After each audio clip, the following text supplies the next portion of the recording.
Merry Christmas, everybody. I hope that your Christmas has been great. I hope that the Christmas present that I delivered to all of you was wonderful in the form of some amazing flat Earth destruction. Tonight, I will be doing my first debate post flat Earth ending. Right, it's done. The sun circled for 24 hours a day. There is nothing left of flat Earth. Nothing at all. So there's just denialism, coping, crying, and the stages of grief that they need to go through. And I'm here to gently or aggressively escort them through these stages of grief. Tonight, well, we shall see how aggressive or gentle it is tonight. I'm glad you are all here to witness this spectacle that it will be. I will be on Modern Day Debate. I will be debating Brian's logic, who Modern Day Debate says Brian's perspective. That is that I think Brian can't make up his mind on what he wants to be called, so doesn't matter. It's the same guy. So let's see. We got engineering sciences. Forget the GNS. Where is the firmament? No dome. Space is real. Pictures from space. Evidence.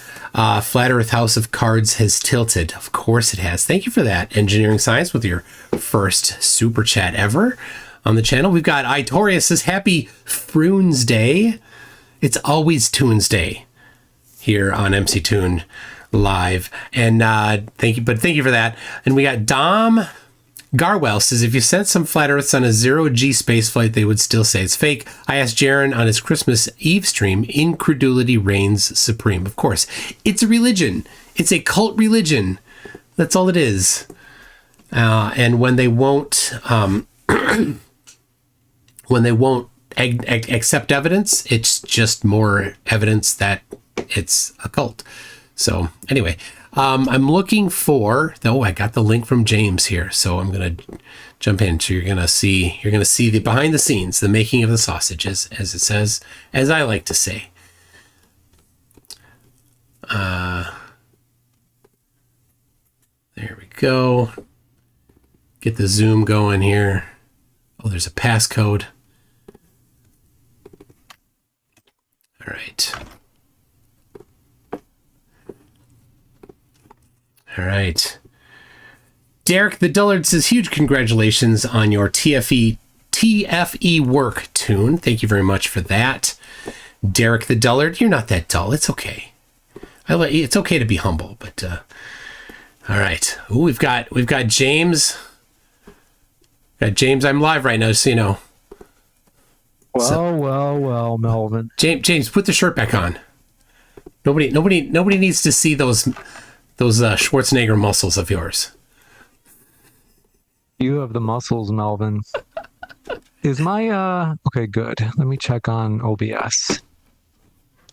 Your pal isn't here yet. I would have thought he would have been here early because I think he's in a European time zone. He is.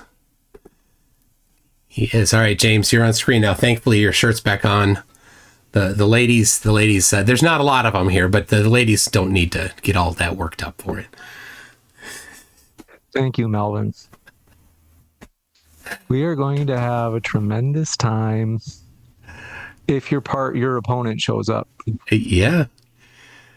I like cradling the mic that you do like Mark Sargent does. That's cool. Have you seen Mark Sargent? Exactly. Yeah, I just want to be like him. That's why. Everybody wants to be like him, including being shut down by Patricia Steer. I don't know who your friend Patricia is, but good for her. Well, yeah. If in the 2018 documentary Behind the Curve, Mark Sargent and Patricia Steer traveled a couple different spots around the country, and basically it's a story of him getting friend zoned by Patricia. So, really? Yep. But where's your friend, Melvin? Brian, I don't know. I don't speak for him. I think they were excited. Like his whole crew, his whole troop was excited. So, but you sent him the link? Yes, I did. All right. Well, strange. we got that. How many people are sitting in your chat there? You got 180 waiting over on your side. Yes. And Brian might have fallen asleep. Well, it might be past his bedtime. Oh, Bucksod says Brian is no longer part of FED. He left. Really? No longer part of what? FED, Flat Earth. Oh, it's a sarcastically or ironically named Flat Earth Debate. They don't actually allow debate on there. So it's, I don't know, some sort of like a comedy show where they pretend like they're going to debate, but they don't. So well, you got some questions coming in for Brian already. Let me look this up. Hi, Brian. I just wanted to confirm you are coming tonight. You're both waiting in the Zoom call. I bet he fell asleep. It could be. You might have to rain check it. I don't know. Unless you think there's someone worthy who can actually debate. Well, Brian, to be honest, just you and me, just between you and me and 879 other people, Brian really isn't much of a debater anyway. Are you saying this might have been your first victory tonight?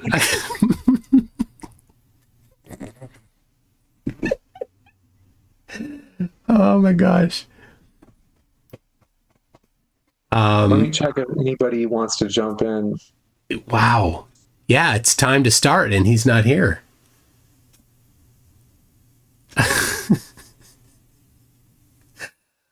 Oh my gosh. Divergent Droid is one of the Oakley adjacent people. Maybe wants to fill in for Brian. I see in the chat. Let me ask. Oh yeah, we got William Beauregard, I think. I think William is a Oakley adjacent as well. I don't know. Carlos P says, "Who wants to see the MC Toon versus Nathan Oakley debate? Please see Dave. Please see SE Dave make that happen." I think not Dave, but James. I think that's to you, James. Carlos wants to see Nathan Oakley step up and debate me. I think Nathan Oakley wants like $1,000, and there's no way I'm going to pay him. That is one of the coward escape mechanisms. You know that I have a list of cowards live debate defense. Blocking, there is no debate, someone else already demolished, demand a concession, you're a shill, pay me is number 6. Claiming that's, says, why would anyone pay you to participate? Are you able to demand money for appearances on this topic? Did you accomplish something giving you major notoriety? Or are you a small fish in a smaller pond? The coward knows there is no value in paying them, so nobody would pay them. Easy escape.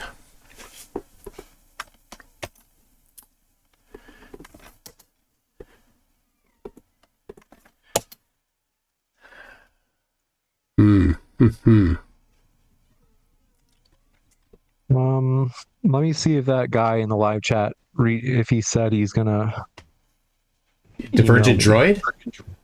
Oh, there's no chance of Divergent Droid. That RJ guy? Oh, RJ? Let me see. RJ Shine said, I'll take the debate. Who's RJ Shine? Is that Ronnie James Dio, the Limitless, who's buddies with the Jason Laughingberg? That I don't know. That would be hilarious. I've debated Laughingberg already. He has a map where the equator does wavy lines. He's like, this is an accurate map. Like, it's not an accurate map. Does wavy lines. That'd be hilarious. Ruhef says that Brian is now active on Skype. So, man.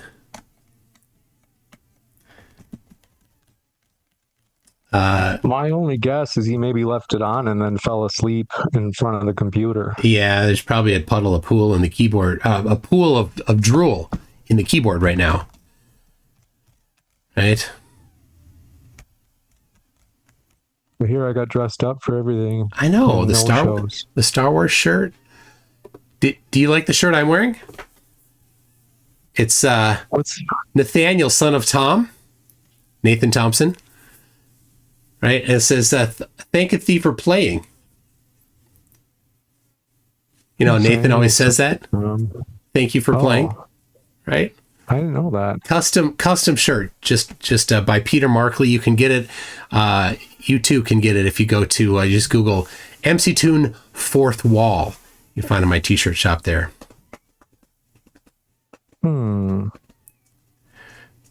I'm gonna check my email for this RJ guy. I don't think RJ is gonna show up either. I think RJ Shine actually might. We got 5 minutes, and then I think we should call it a rain check. Oh my goodness.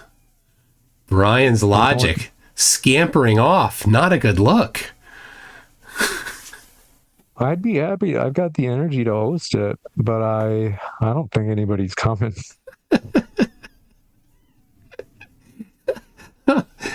Oh, that's hilarious. Well,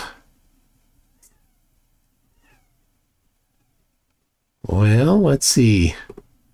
Roger Kelly. I got an email from him. Let's see.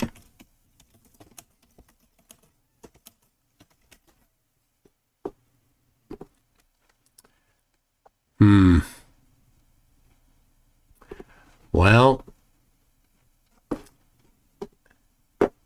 I think of who might be. Let me check if anybody responded earlier.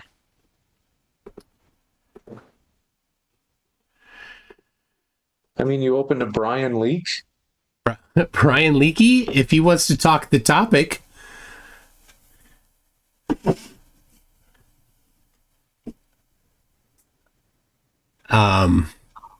Which, you know, is kind of the challenge of Flatties, is they don't actually address the topic. They don't actually want to debate. They want to just say, you know, I got questions. All they'll ever want to talk about is the globe. It's like they love the globe. Like, I'll give you evidence for the globe all day long. I don't have to talk about flat. They can't talk about flat. But yeah, if Leakey's around.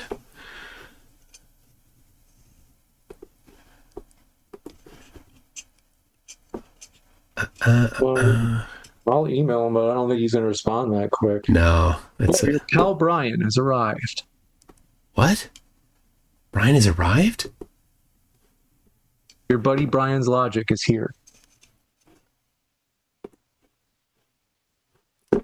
Well, good news.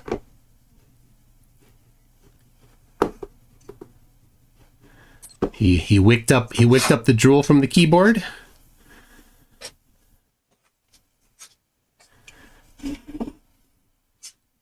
Is he? Hey Brian, can you hear me? I think we're gonna have an ordeal where getting his audio set up is gonna be a while though. Oh, hey Brian, can you hear me? How is my audio? Good. All right. That was wrong. Good.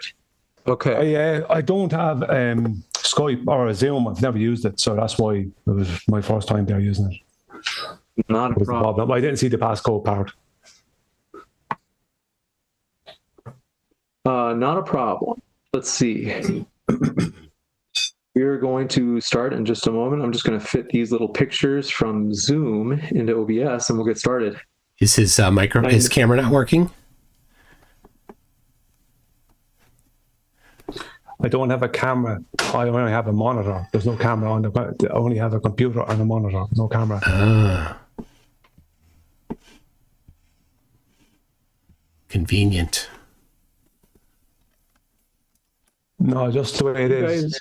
There's no trickery. It's just the way it is. Not convenient. Just the way it is. If you guys can do me a favor, I'm very sick. No joke. And if you guys are able to have basically both stick with the topic agreed upon, as well as try to, just be fair in letting the other guy have his time. I don't care if you guys smack talk, but the thing of like interruptions kind of defeats the purpose, of course, right? Because if McToon is speaking over Brian or vice versa, well, then, they can't hear either of you because you're both speaking at the same time. So if you guys can keep the interruptions to a minimum, I know you can. It'll help me a ton because, like, I'm not joking. I am, like, seriously fatigued. I am, like, it's been a very challenging day. I'm very, very sick.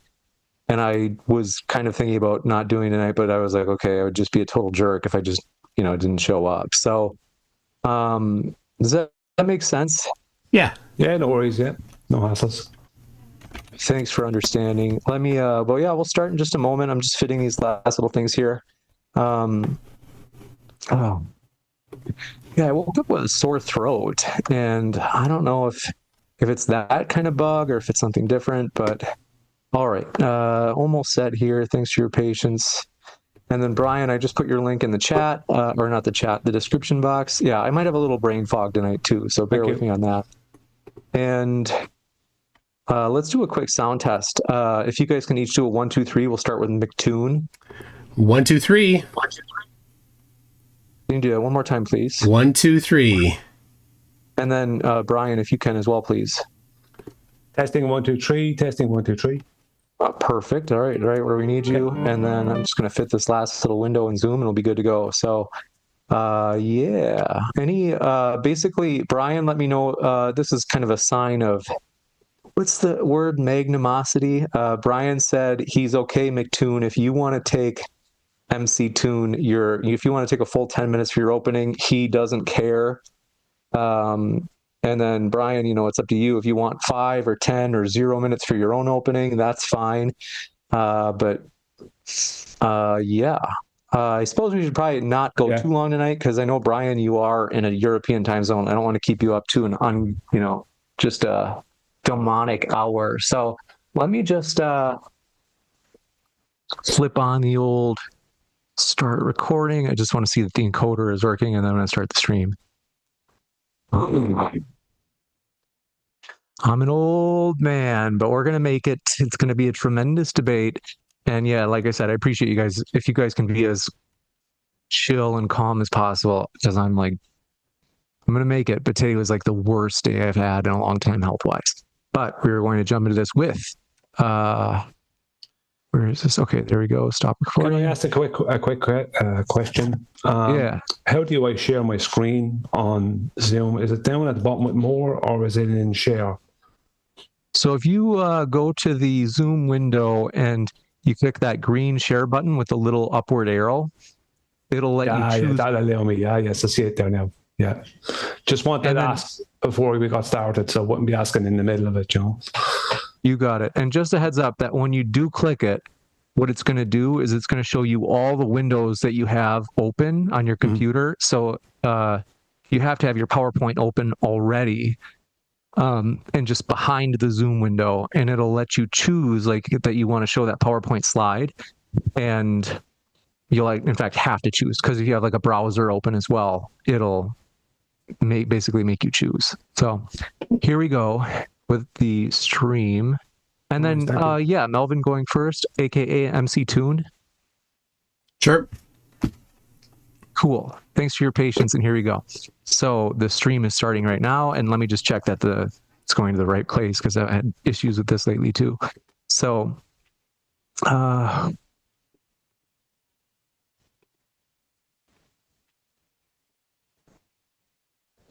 There we go. Now we're talking. All right. Thanks for your patience. And here we go. I'm going to do my cold open and kick it over to you, MC Tune, in 3, 2, 1. Ready, set, here I go. Yeah. All right. Oh, no. Hey, everybody. No. Tonight we were debating whether or not flat Earth is still tenable after the final experiment, and we are starting right now with MC Tune's opening. Thanks so much for being with us. MC Tune, the floor is all yours. Thank you very much, James, and thank you, Brian, for showing up here. Start with I'm going to get right into it. When I was in Antarctica, I used this prediction that was made before I got there. I had never been there before. This was made by Janusz Takas, and based on the globe, the radius of the Earth, the elevation of the sun, the position of the sun in the sky, for how long shadows would be. And it was specifically done with a gnomon of 165 centimeters high. So what did I do? I took a tripod. I put a Insta360 camera on that tripod. I set it to 165 centimeters high. And then I hit record and I left. Came back once to change batteries and I left again. And then I came back after 24 full hours to see what it did. And I did not even see until hours later what the video looked like, because it's almost a full terabyte of video and it took a while to wrangle that data. But I have it ready to show the full video here. I'm going to share my screen if you're ready, James. I am. If you can just do me a favor. Yep. Does your video have audio? It does. Is it copyrighted? It is not. All right, I'm trusting you. All right, ready, go for it. All right, I need to make sure hold on. Yeah, I did the audio myself, so it's from Suno. So let's see. This is like, so is you like playing music in your basement type audio? Yes, no, if people want to see basement music or hear my basement music, that's a different stream. So I want that. Nobody wants that. It's terrible. The name of our band is Consistently Poor.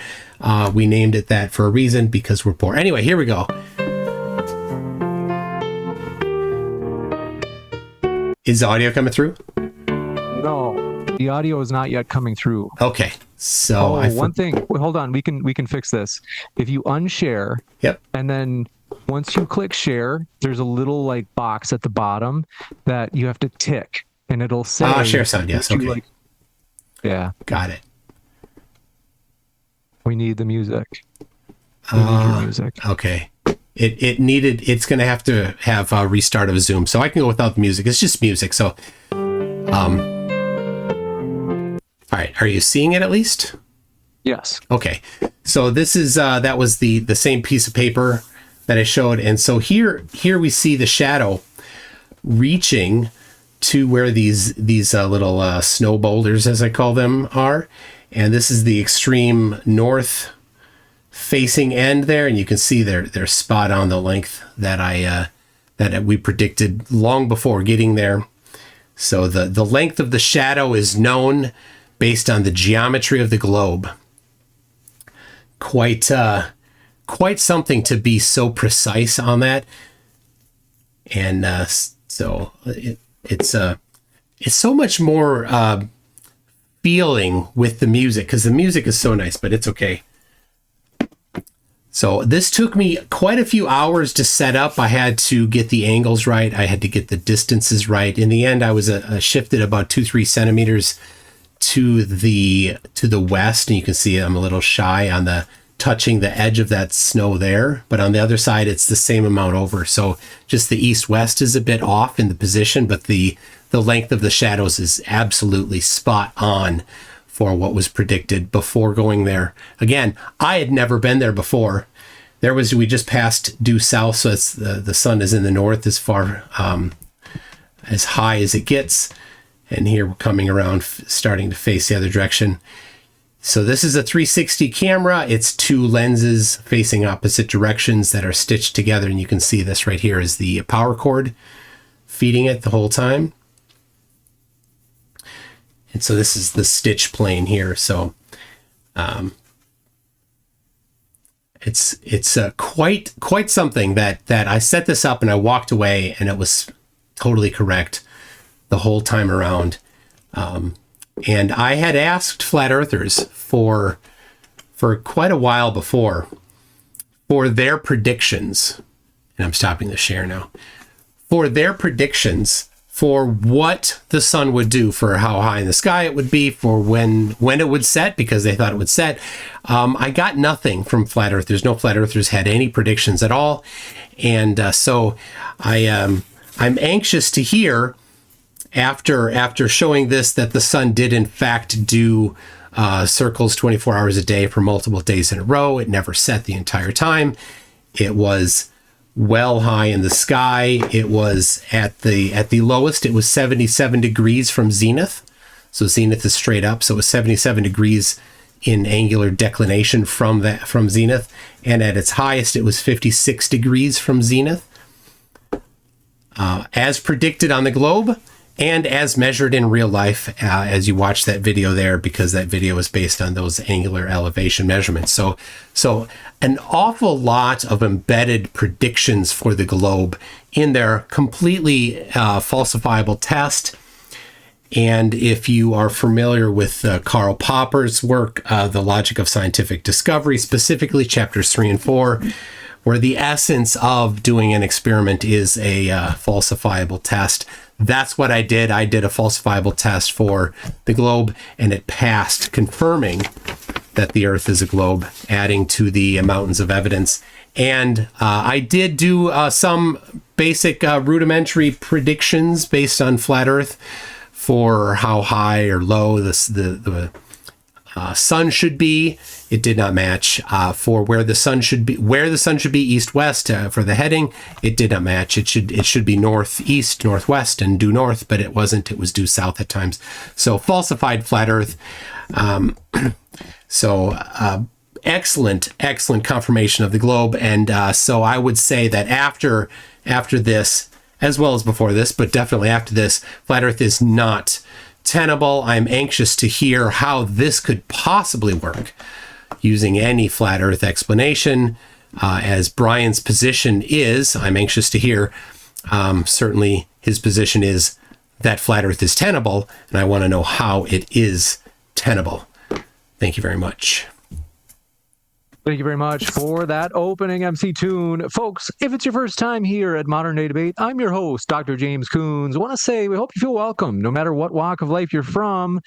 Don't forget to hit that subscribe button, as we have many more debates coming up. And right now in the live chat here at Modern Day Debate on YouTube, we have put a poll in the live chat asking what you think. Is the Earth flat? Is the Earth a globe?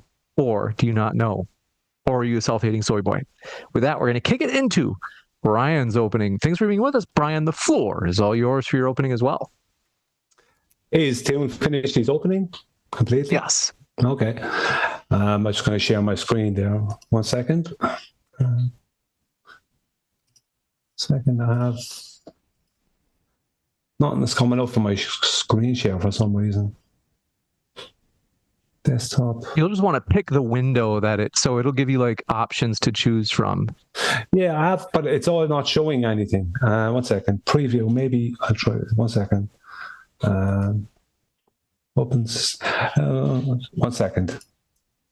I have to allow my system settings to do. That's what the problem is. There we go. Because I hadn't used Zoom before. I hadn't given it permissions. No problem. I'll give you a chance to do that. In the meantime, folks, if you hadn't yet, hit that like button. We appreciate your support, and many more people will see this debate if you hit like. We do appreciate your support of the channel as well. Okay, I have to quit and reopen this today. Quit and reopen Zoom to be able to share my screen. You're going on those websites I told you not to go on, Brian. All right. Just give me a minute, I'll be back. But we are thrilled to have you here, folks. Brian is just going to do a quick renewed login, and we will get that epic PowerPoint up. In the meantime, as you can see at the bottom right of your screen, DebateCon 5, our 5th, technically 6th in-person conference. These have been a hit. We don't want you to miss it, as it's going to be in Newark, New Jersey, this February. In particular, Saturday, the 15th of February, as well as Sunday, the 15th, 16th of February. You don't want to miss it. We will have the link for tickets up here at Modern Day Debate shortly. And we are going to have huge debates. For example, let me show you one while we wait for Brian to log back in. I'm excited to show you this at the bottom right of your screen. Lawrence Krauss, Dr. Lawrence Krauss, and Aspiring Philosophy on YouTube, aka Mike Jones, will be debating. You don't want to miss it. That's going to be a big one. And Brian just logged back in. So let me just adjust the little windows here. Hey, I'm glad to have you back, Brian. The floor is all yours. Thank you. Am I coming in okay? My audio? Just to make sure. Crystal clear. Yeah, I had to do that there because it's just a Zoom situation. Okay, thank you for the patience. No problem. Okay, let me know when you're seeing it.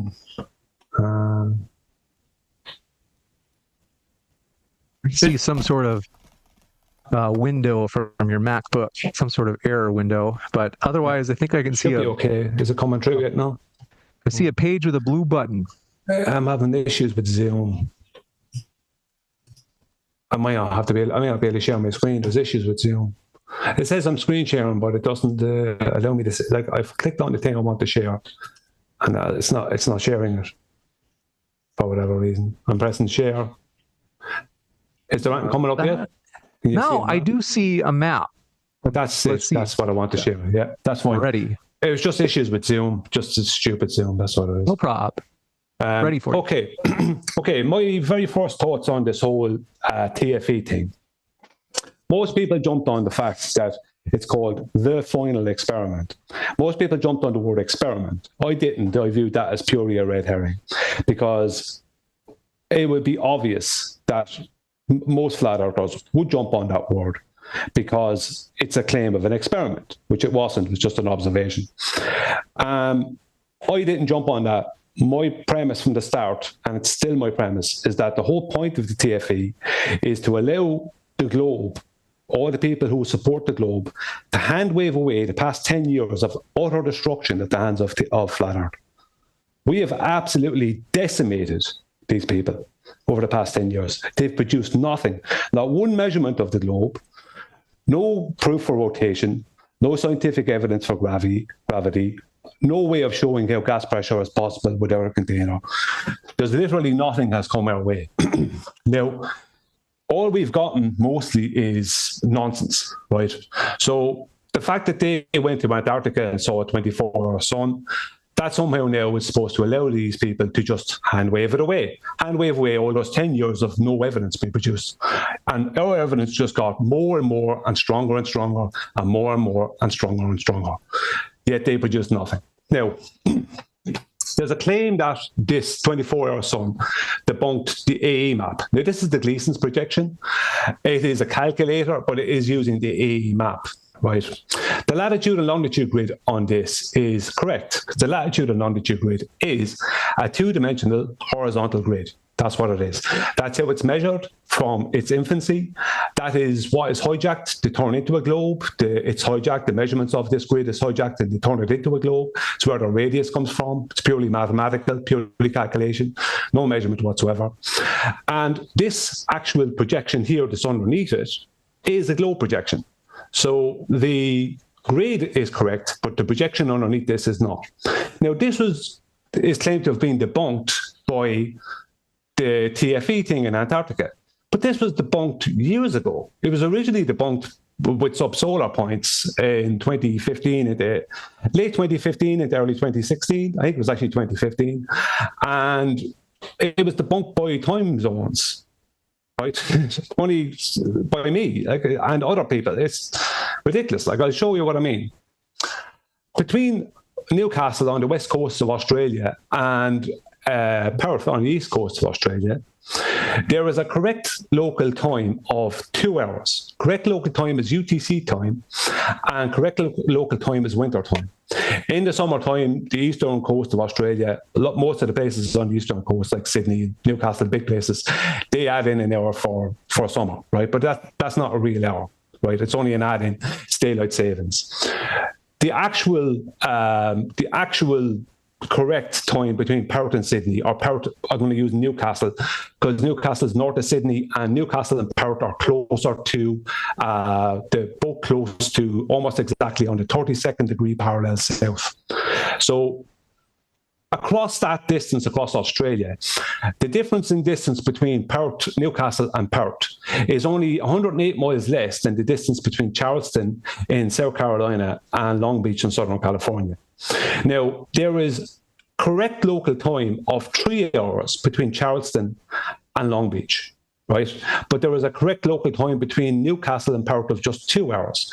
Yet Charleston and Long Beach are also on the 32nd parallel, but they're on the 32nd latitude north, whereas Newcastle and Perth are on the 32nd parallel south, or latitude south. So how can there be 3 hours of correct local time across America, across basically the same distance, and only 2 hours across Australia? Right, yet they're both on opposing latitudes, right?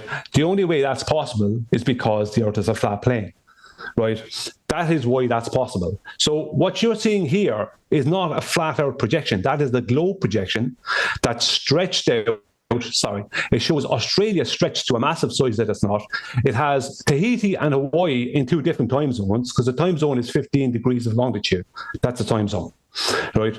So Australia between Perth and Newcastle, that section of Australia sits within 30 degrees of longitude. This is a fact, right? There's only one longitude line, one main longitude line, sorry, that intersects the 32nd parallel south between those 2 points, right? The only way that's possible is if the Earth is flat. Because if the Earth was a globe, then there would be 3 hours of correct local time between Newcastle and Perth. That's just the way it is. There was no if, buts, no maybes. That's just the way it is. Now, that debunks this projection. It doesn't debunk the latitude and longitude grid. It just debunks the projection underneath it. So I don't know what the problem is with this TFE, where people saying it's debunked the AE map. The AE map is a globe projection. It's just flattened out. It's a flattened out globe projection where everything south of the equator, and some things north of the equator, but mostly all south of the equator, is all stretched out and manipulated. So if they've debunked anything, they've debunked the globe projection.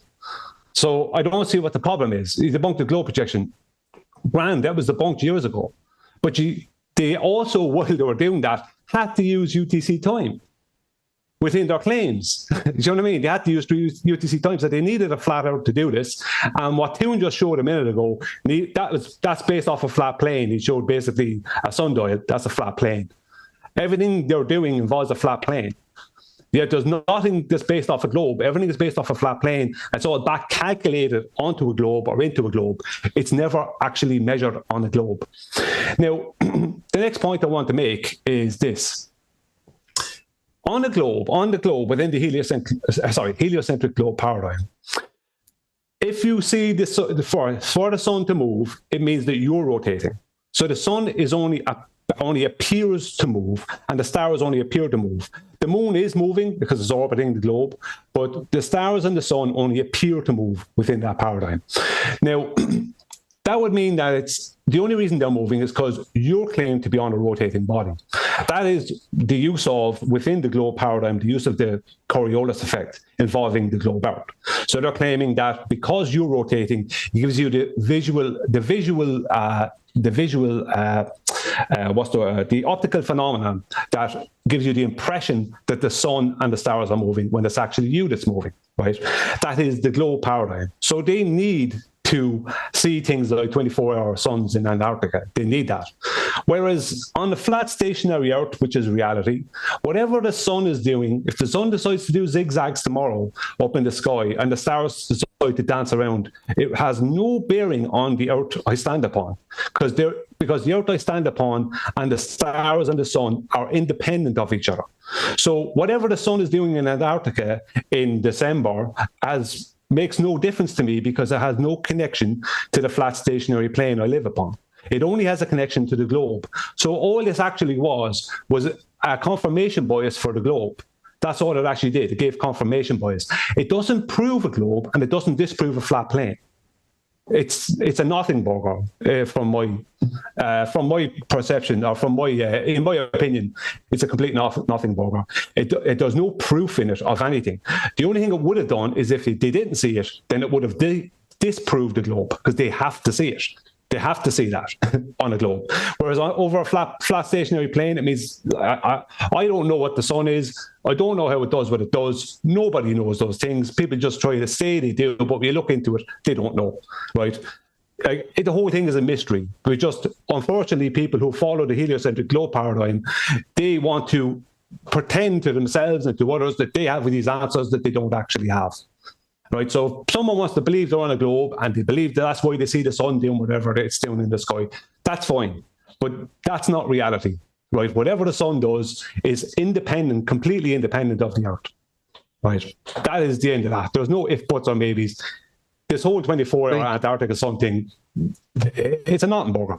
Sorry, were you going to say something to me there? Oh, yeah. I thought you were just wrapping up your opening. How much time have I got left out of 10 minutes? Well, if you want to keep it the same as MC Toon, because MC Toon prepared expecting that he would only have 5 minutes. But I did message you and say that he could take 10 if he wanted afterwards. For sure, MC. No, I don't mind. I don't mind. If you'll leave it go now, we go straight into questions. I think we should go to the discussion, since he hasn't addressed the topic even, and it sounds like he's not going to. Well, there's nothing to address. Then why did you agree to this? Are you confused? Are you in the wrong place, Brian? Hold on, gentlemen. I need to do this. I just actually have to bring addressed the hammer the hand down wave. early. I have to mute both of you guys at the same time. I just have to make sure that there's peace and order. So what we're going to do is, Brian, I can give you another minute for your opening, and then we want to jump into the open dialogue. Because to be fair, MC Toon was expecting that he'd only have 5 minutes, and then like an hour or something before the debate was when you said, like, actually he can have longer than that. So I can't remember how long MC Toon had to like re-prepare, but I'll give you a chance to wrap up, Brian. I just clicked ask to unmute, so you should be able to speak now. Yeah. Okay, I'll make it very simple then. The Toon said the globe predicts this and the globe predicts that. The globe is an inanimate belief. That's all it is. If you want to say it's an inanimate object in a classroom. It doesn't make predictions. It can't make predictions. It's not a sentient being. So asking about predictions is ridiculous. It's not a prediction. It can't make a prediction. It doesn't have a consciousness. That's a ridiculous question. And the state that I didn't address anything is a complete hand wave of what I said. No, thank you. I'll unshare my screen. Thank you very much for that opening as well. Folks, want to let you know, we're going to have a short debate relative to our usual 3 or 4 hour debate.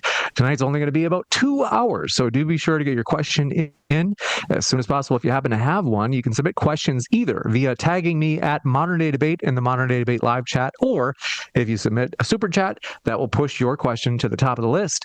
And just so you know, I also put a poll in the live chat here at Modern Day Debate on YouTube. Whose opening have you found most persuasive so far? MC Toon's, Brian's, I'm not sure, or silence. Let me drink my Soylent in peace. With that, we'll kick it over to the open dialogue. Thank you very much, gentlemen. Floor is all yours. All right. Well, I never claimed that the globe was sentient. It's the globe model is what makes predictions. It's a fundamental part of science, is having a model. You make predictions on it. I didn't claim proof. I claimed confirmation. That's what you can do in science. There's no such thing as proof in science. You can confirm or falsify. And so I falsified the flat Earth in this because the flat Earth requires that the sun does certain things, and it didn't do those certain things. So, Brian, can I ask you, do you agree, do you think that there is a 24-hour circling sun? I would like to address what you just said. Do you think that there's a 24-hour circling sun in the north? Sorry, could I address what you just said? No. Do you think there's a 24-hour circling sun in the north? I will address that. Oh, okay. You're just making claims there now that need to be addressed. So if you're going to make claims that need to be addressed, expect them to be addressed.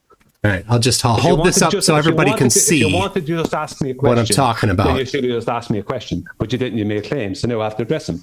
There is no such thing as a globe model. The globe model doesn't exist. Well, I used it to make predictions. You're claiming, sorry, excuse me, you're claiming a scientific model. A scientific model is based off of proven hypotheses that have been proven through scientific method. Now, the globe model that you're claiming is not a model. There is no globe model. It doesn't exist. Right?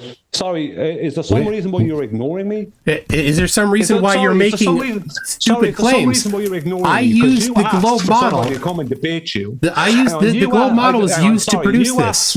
Brian, that's a flat earth. Brian, the globe model is used to produce this. Brian, are you ignorant of this? Is there some reason? Gentlemen. That's not a scientific model. I don't care what you say about it, Brian. I use the globe model to produce this. Do you don't know what a scientific model is? Brian, I don't care what your stupid opinion is about word games. Is there some reason? Brian, the globe model produced this. You guys, because I do need to have order. So, reminder beforehand, everybody agreed we're going to talk about whether or not flat Earth is still tenable after the final experiment. So, just to be sure we're on track on that topic, and then I can give you about 30 seconds more, Brian, and then we'll kick it over to MC Toon. I asked you. Thank you, James. Thank you, James. Listen, I would have just answered whatever question he had to answer, but he decided to make some claims there that aren't correct. Right? He's claiming a scientific model, which his globe is not. He doesn't have a globe model. He's claiming science. He has not. There is no way for him to insert natural science into what he's claiming, and what he's showing there is on his page is not natural science. That would be measurements or whatever. So no. Now, if he wants to ask the question now, we'll go ahead. Thank you. Yeah. Well, this isn't measurements. MC Toon a full 1 minute. This isn't measurements. This is predictions based on the globe model. So I 100% Janusz employed the globe model to produce this. So saying there isn't a globe model is a very bad look for you because that's how this was produced. And then it was tested and it was confirmed and it matched reality. So do go ahead and continue to make that assertion. If you want, Brian, it's a ridiculous look. It'll only win points in your echo chamber, but outside your echo chamber, people will just laugh at you. So I'm here now, and you're not allowing me to address that. So you just showed something there, and you said it was a globe model and predictions off a globe model. No, there is no globe model. What that is a prediction of what will be seen as the sun circles over a flat plane. Because what you're showing here is flat plane measurements, and it is a measurement of 360 degrees over time. All right. Well. Provide scientific. Wait. You've made a claim. You've made a claim, Brian. I will anxiously await for you to show how this prediction was made based on flat plane. Yes, it is. This is 100% a prediction. All this was done ahead of time. The sun the shadow will be at this angle, and the shadow will be this length. That's a prediction. Has it been seen before? No, it's never been seen before. What, the 24-hour Antarctica this particular observation here that we predicted, that's not a scientific prediction, Brian. This was never seen before, Brian. Nobody ever stood in that spot. It's not a scientific Nobody ever stood in that spot before and measured the length of the shadow. How do you know that? Validate that. Do you think that somebody did this and we just stole it from them? You idiot! This was never done before. Nobody has ever done that before. Nobody's ever done this before. Okay, I gotta jump Brian. in. All right, we're going to go back to the 1 minute intervals. Brian, we'll give you a minute. Then we're going to go to MC Toon. Okay.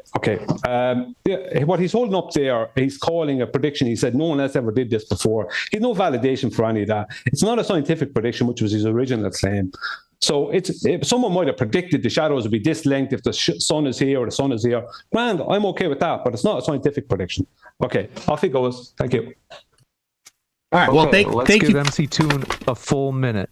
Got it. Thank you, Brian, for completely failing to supply the evidence of your point that you said it was based on flat Earth. I know how Janusz did this. I wrote my own program to do this as well, got the same numbers. He has a program that he used to output that same numbers. So I know how it was done. It was based on the sphere. It was not based on a flat plane. You asserted that was based on a flat plane. So please produce your evidence that it was based on a flat plane. So you weren't using the surface of Earth or mathematically the equatorial plane of the globe.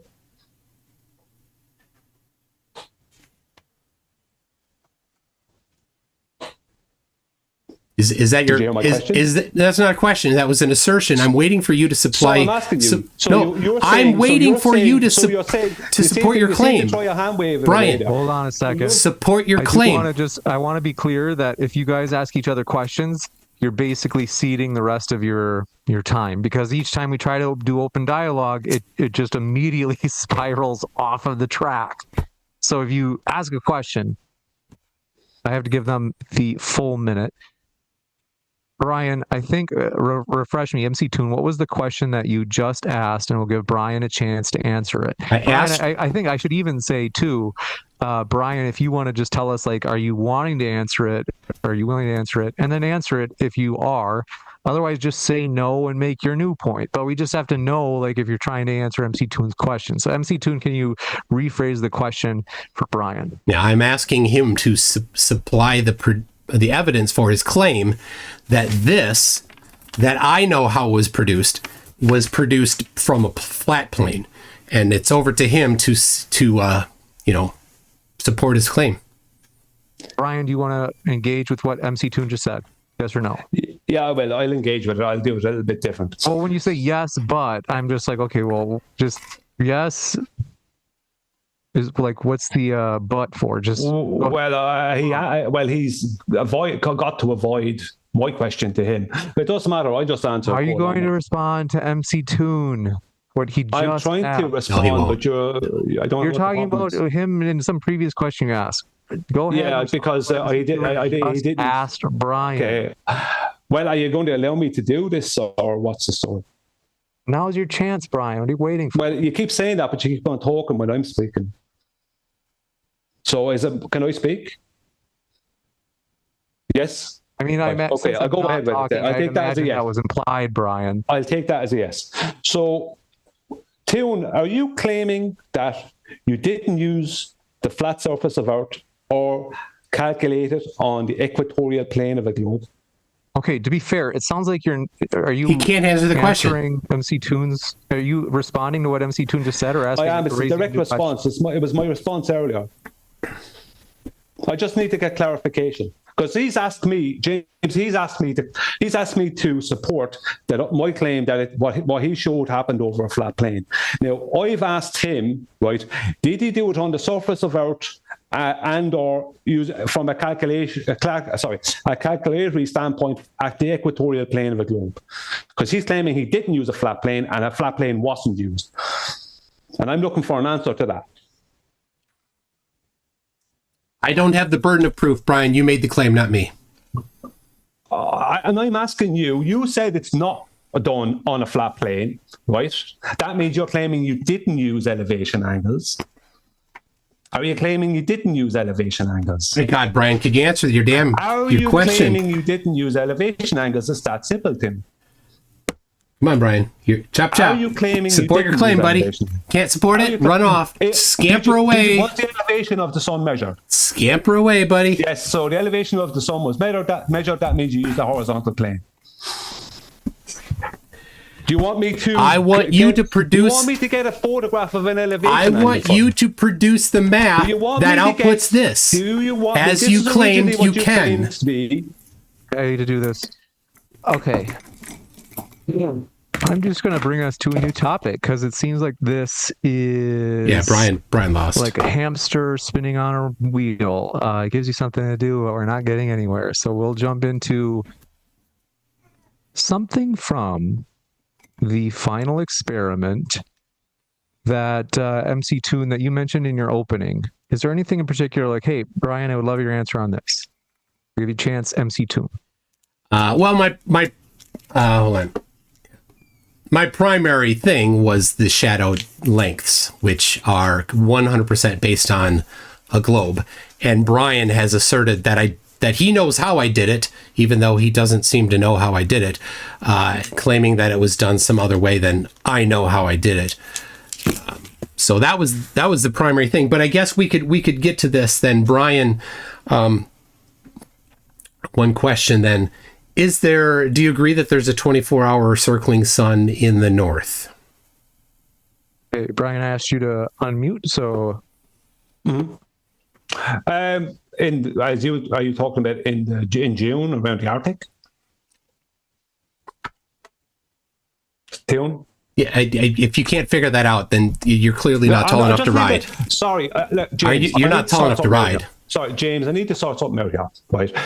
My opponent is doing his best not to clarify simple little things, right? I'm asking him a very straight, simple clarification, and he's unwilling to do it. What is wrong? Why are you unwilling to, give small clarifications? Tune. Excuse me, Tune, you ask for someone to come and debate you here, and you think that it's okay to just ignore the person that's debating you? I think, Brian, I think he's just being an a-hole, James. Hold on. There's no if, buts, or maybe. Hold on a second. He doesn't have any evidence. Okay, Brian, when I say hold on, why do you think that means continue talking? I think he thinks that you're trolling, or that you don't, like, that you're trying to purposely lead off topic. I'll let MC Toon speak for himself, but if you can state it one more time, MC Toon, we'll give Brian a chance to respond. Look, if he's not smart enough to understand what I say, 24-hour circling sun in the north, then he's not smart enough to engage in this debate. That's an ad-hom. All I asked, James, was a clarification question, that's all. And my opponent was unwilling to give it. Sorry, is my opponent willing to give the clarification? Because what my opponent asked, James, he said, do I agree that there's a 24-hour sun in the north? Now, that's a vague question. He didn't clarify, he didn't say, do you agree that in June, around the Arctic, that there's a 24-hour sun? If he had said that, I would have said, yeah, I agree.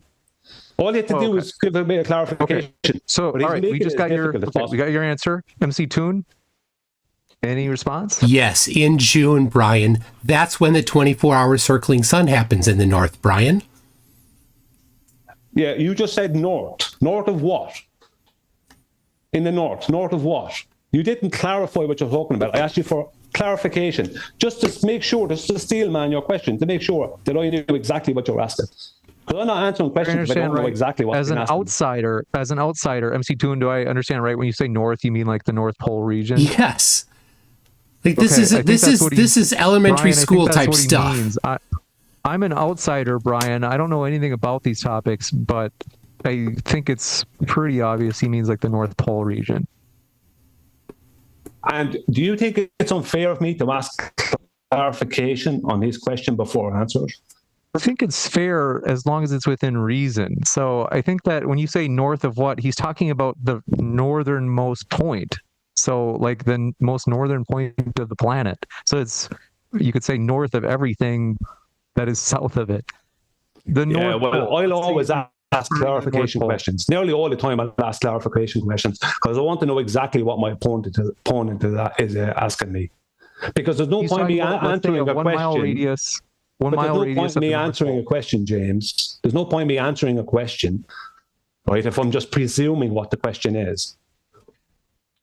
I think we've already identified what MC2 meant. Like, let's say a 1 mile radius around the North Pole. That area. Yeah, I agree. There's a 24-hour sun in the north. Yeah, North Pole, up around the Arctic, yeah. What's the problem? All right. Everyone agrees to that. No one ever disagreed with that. Brian, why are you even asking me that? The fact that you're asking me that, like, well, like, who disagrees with that? Explain. Go ahead, MC2, and right. You can answer why you're asking him that. All if right. you can draw out the. Do you? I'll give you more details since you probably will struggle to answer this without. Do you agree that there is a 24-hour sun south of the Antarctic Circle between? Hold on, you can't talk over me, Brian. I'm going to have to hold your hand through this. Brian, do you want me to fully explain everything, or do you want me to just ask you a question that a normal person can answer, Brian? Brian, I asked you a simple question that James, who's an outsider, could understand. In terms of the actual question, I'll give you a chance to quick re-say it just to refresh everybody's memory. MC Toon, and then we'll get so what is it, Brian's Logic a chance to respond. So the specific question, MC Toon, if you want to let it rip. All right, Brian. South of the Antarctic Circle, during the Southern Hemisphere's summer, do you agree that there is a 24-hour circling sun? Within your paradigm? Within your paradigm. Within reality. You said hemisphere. You said hemisphere. In reality. Well, there's no hemispheres in reality. I didn't say hemisphere. I said south of the Antarctic Circle. You said the word hemisphere. Yeah, you did. Cool. They don't exist in reality. Okay, don't care. South of the Antarctic Circle. I do care. Fine, dummy. In December. Sorry, God, you damn idiot. You're so stupid, Brian. No, that's another ad hom. During December, on December 21st, do you agree that in reality there exists a 24-hour circling sun south of the Antarctic Circle, you moron? There's another ad hom. Yes, all well earned, Brian. You're too stupid to understand this topic. It's way over your head. When your opponent hasn't proven it. It's an insult, Brian. It's not an ad hom. Learn the difference. You guys certainly have chemistry. Okay, so what we want to do here is one. Wow, man, it just drives me crazy. I agree that MC Toon is using personal attacks. That's not the same thing as an ad hom. I'm sorry. So many of you, both in live chat and so many people sound like damn fools when they say, ad hom. An ad hom is when you insult a person as a means of like tying it back to their argument and saying, therefore, their argument is not any good. If you just call someone a dummy, it's just a personal attack. It's not an ad hominem. It's just, so stop trying to sound smart by talking about logical fallacies when you don't even know what they are, whether it be people in chat or it's just embarrassing when people do this. They amazingly. All right. You're now ad homing me, James. Because you're attacking the person, not the argument. Oh, such an idiot. Oh my gosh, he's so dumb. Well. All personal attacks within a debate that are not addressing the argument are ad homs. Dumbest human ever. If you look up the actual definition, an ad hom is when you tie it back to their argument to try to undermine their argument. He's using personal attacks. I agree. MC Toon, no. If you want to ask your question, I mean, like Google it. This isn't hard. Look, James, it's very simple, right? It's very simple. I've tried to be nice here, but it's not working, right? It's very simple. All my opponent has to do is keep the personal attacks out of it. I'll call them personal attacks because you don't like me using the word ad hom, right? All he has to do is keep them out of it and ask me the question. And if I ask a clarifying question, all he has to do is answer the clarifying question. He doesn't have to be an a-hole about it. It's that simple. So if you work that out with him, everything will be much smoother here. Okay, let's go back to the question from MC Toon, and we'll give you a chance to answer, James. Or Brian. Brian. All right. I asked the question. Does he need me to remind him of the question?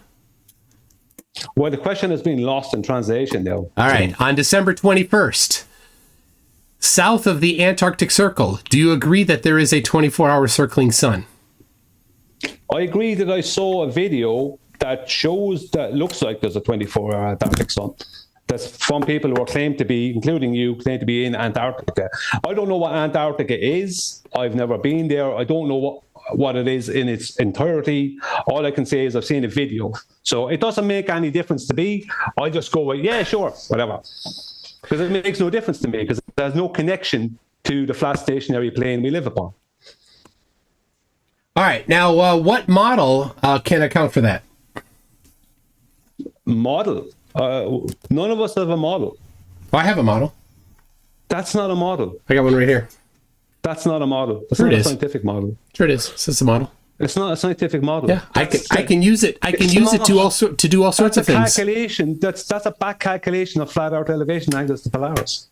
No, it's not. That's what that is. This entire portion of the Earth can't even see Polaris. Okay, then please produce your radius. Where is the origins of your radius? So I measured it myself. Please produce the origins of your radius of this globe. I was answering.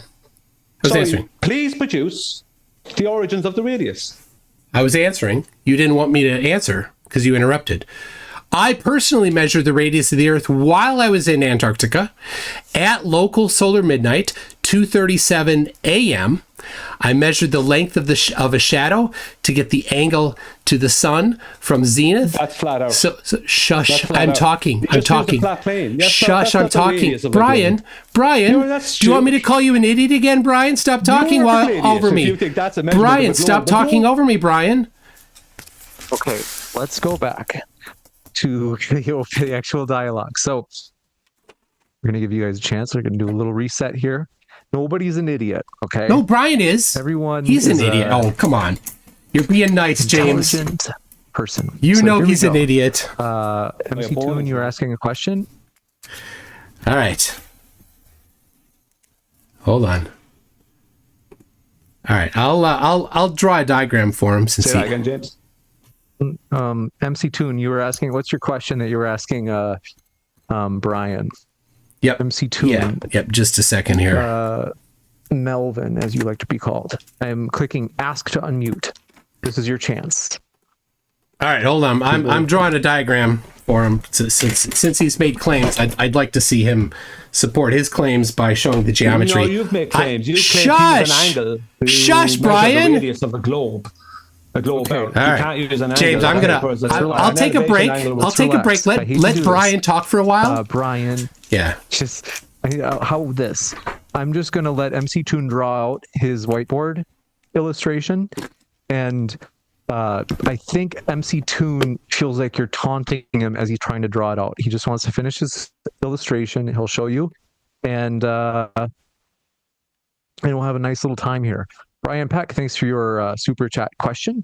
And yeah, we will have probably only about a 2-hour little debate tonight. So probably only roughly an hour left, as we do want to make sure that we can get Brian out of here at a decent hour. Because right now, Brian is streaming from Moscow out in Russia. So that's impressive. And I made that up, but he is in Europe. All right. And we do want to make sure he gets out of here at a decent time. So MC Toon, I'll give you a chance to finish your illustration.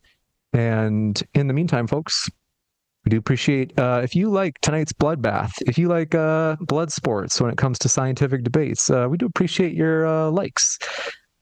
Also, I want to be clear, when Modern Day Debate has debates, we don't encourage the debaters to be unruly.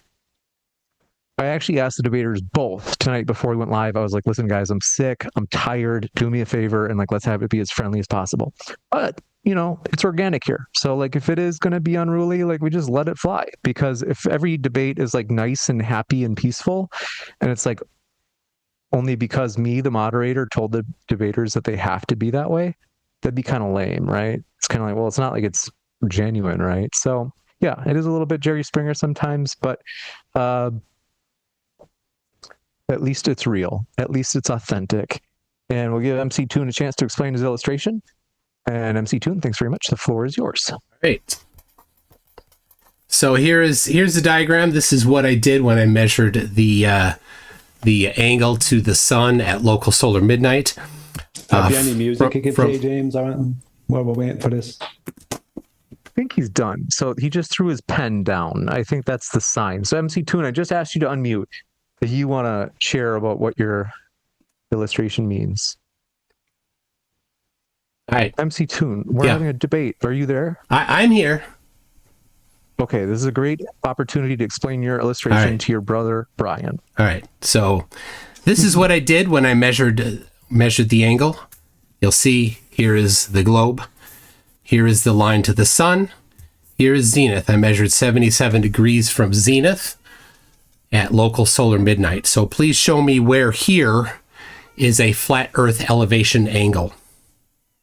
Yeah, okay. I'll very simply show it. This is something that people on your side constantly don't get. See the zenith angle that you're showing there? You know that a zenith angle is an elevation angle, just read the opposite way. A zenith angle has a vertical and a horizontal. Did you not know that? Zenith is only straight up. It doesn't have a horizontal. No, a zenith angle, I corrected I corrected globe earth math. Sorry, Charles flat earth math on this. I corrected other people on it. I showed it with citation, right? Even from surveying, no, a zenith angle is from the vertical, right from the vertical to the horizontal, whereas an elevation is right from the horizontal to the vertical. What you're doing there is trying to not add in the horizontal. All right, You've just proven my point. You completely missed. You missed the part where you showed where this was flat. Where's the flat? What would that be? That would be a 23 degree. Where's the flat, Brian? Where's the flat? This is not flat. Degrees. This is not flat, Brian. Of what, 77 degrees of what? This is departure from zenith. What's that 77 degrees taken from? It's a departure from zenith, Brian. What is it subtracted from? Subtracted from zenith. No, it's subtracted from 90. So Brian, where's the flat here? All these semantic games, Brian. Where's flat? Where's the flat? You just lied. Where's the flat, Brian? You just lied. Do you want me? Where's the flat? Do I have to get a citation? Show me where the flat is, Brian. Where's the flat? Right here. It's the line you didn't draw. It's the 23 degrees elevation angle. But how will that, Brian? How will that change the shape of this? Because see that circle, that doesn't exist in reality. Well, so you say, but that's what I used. What you're going to do is you're going to measure from the vertical to the horizontal, right? 77 degrees down, which is a 23 degree elevation angle, 77 degree zenith angle, right?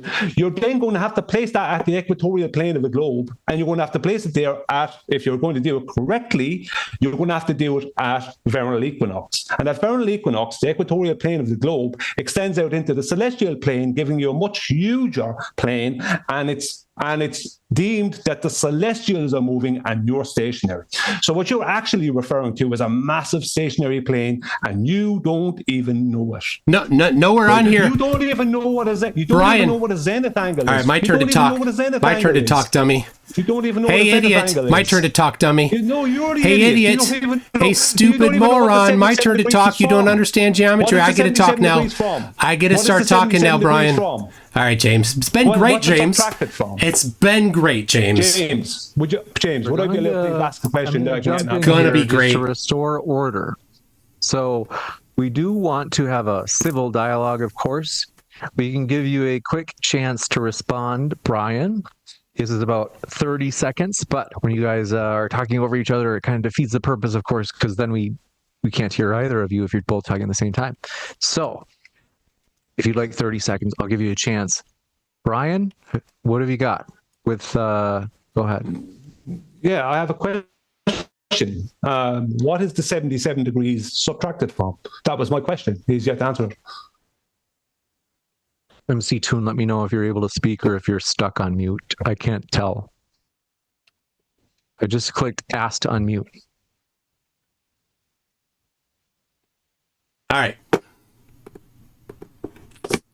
Just a second here. I'm going to share my screen. All right, you got that? Yep. All right, make sure the idiot doesn't interrupt me. So here is Euclid's Elements, Book 3. Oh, geez, the idiot interrupted me instantly. He already interrupted me. Thanks, idiot, for volunteering.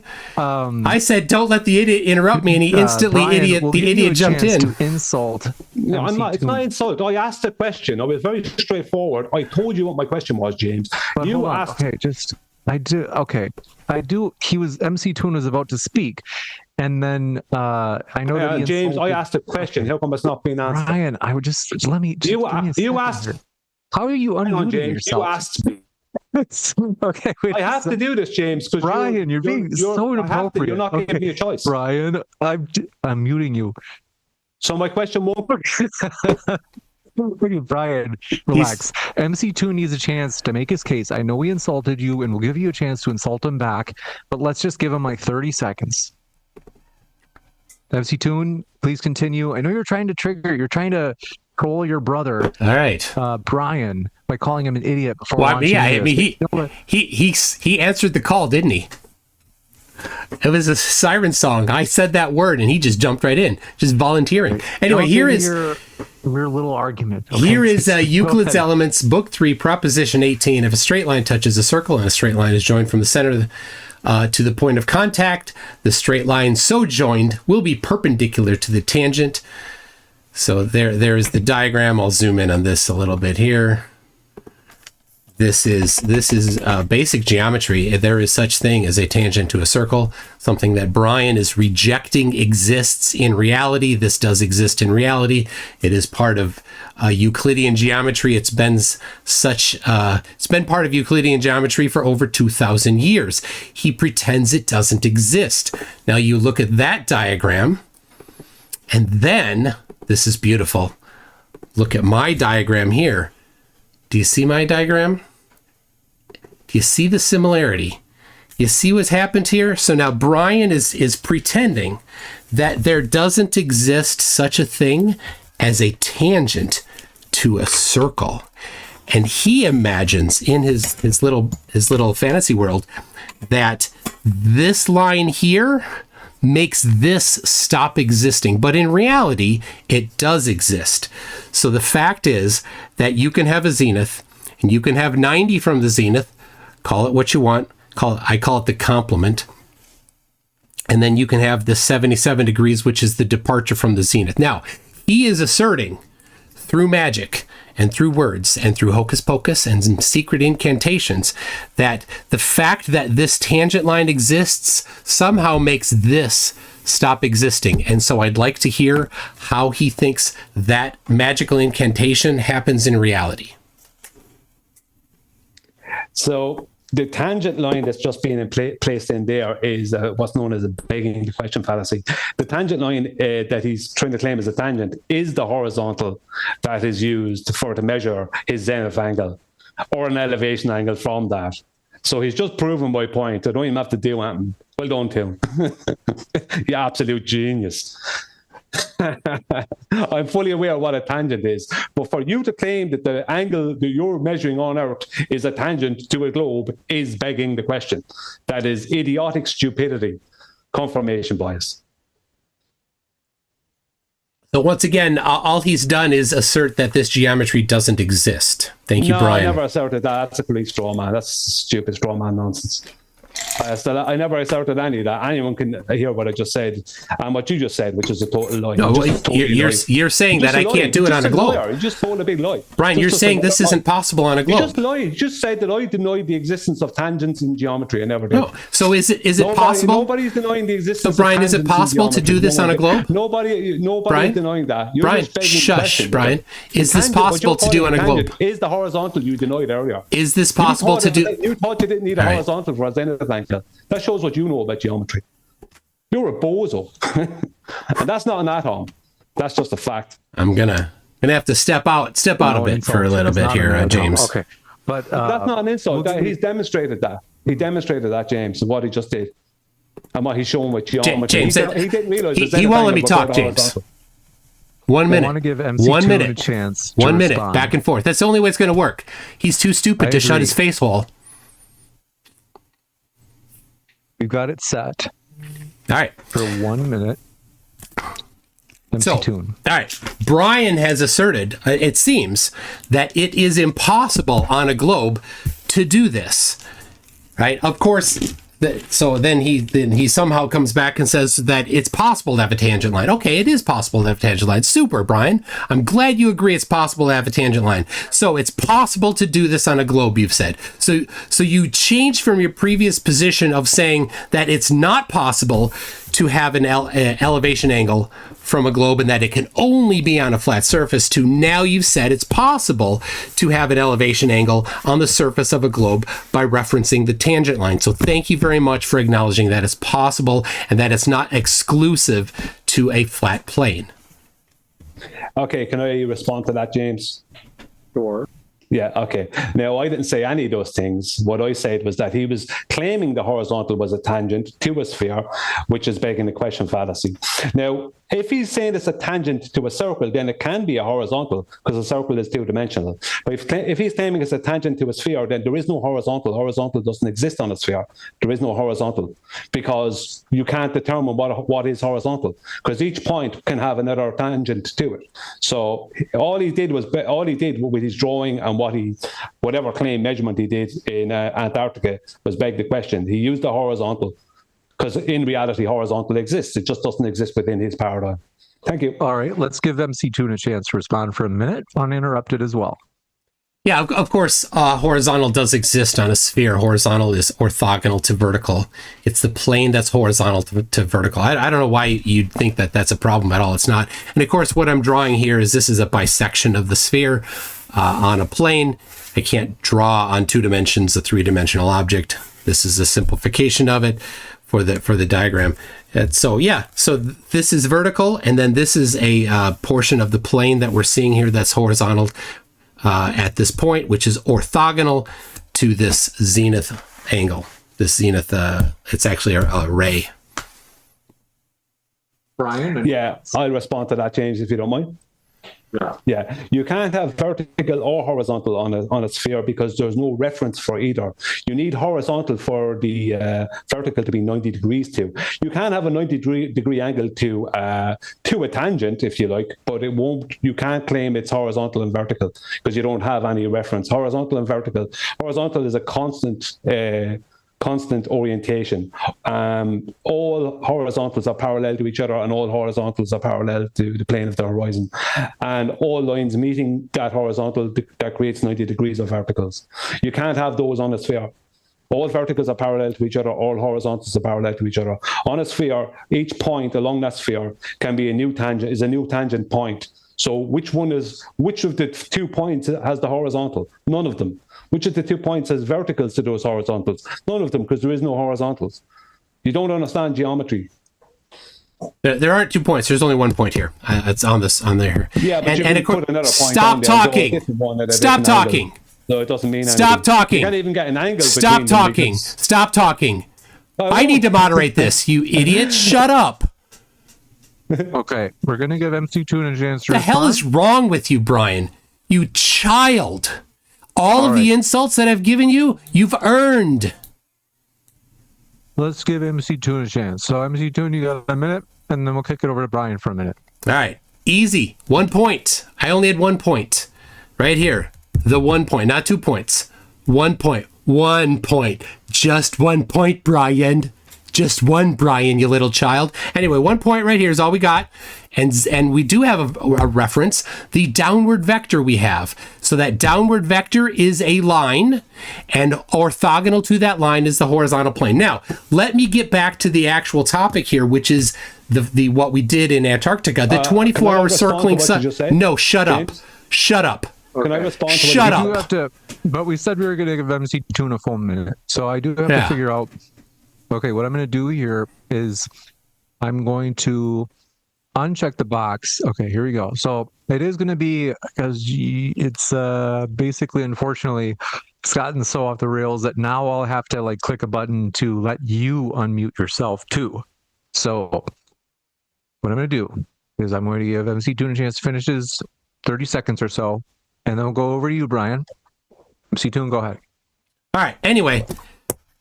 Covered this. Now back to the point of the whole debate here is the fact that we saw the 24-hour circling sun in Antarctica, and you have not yet provided a model of any sort for flat Earth where it could possibly be tenable. And that is the topic that you agreed to a debate, which is the topic that you are aggressively avoiding touching. All right. We're going to give Brian a chance to respond. I'm going to mute MC Toon to be fair. Even Stevens, so that way MC Toon can't tell any dirty jokes as Brian is speaking. So go ahead, Brian, you have your chance. Thank you, James. I get to tell dirty jokes. All, he just doesn't hear it. Down. There is no down or up on a sphere. There is into the center or what away from the surface. Idiot. Of course there's down. Are only in relation to a horizontal plane. Horizontal planes do not exist on a sphere.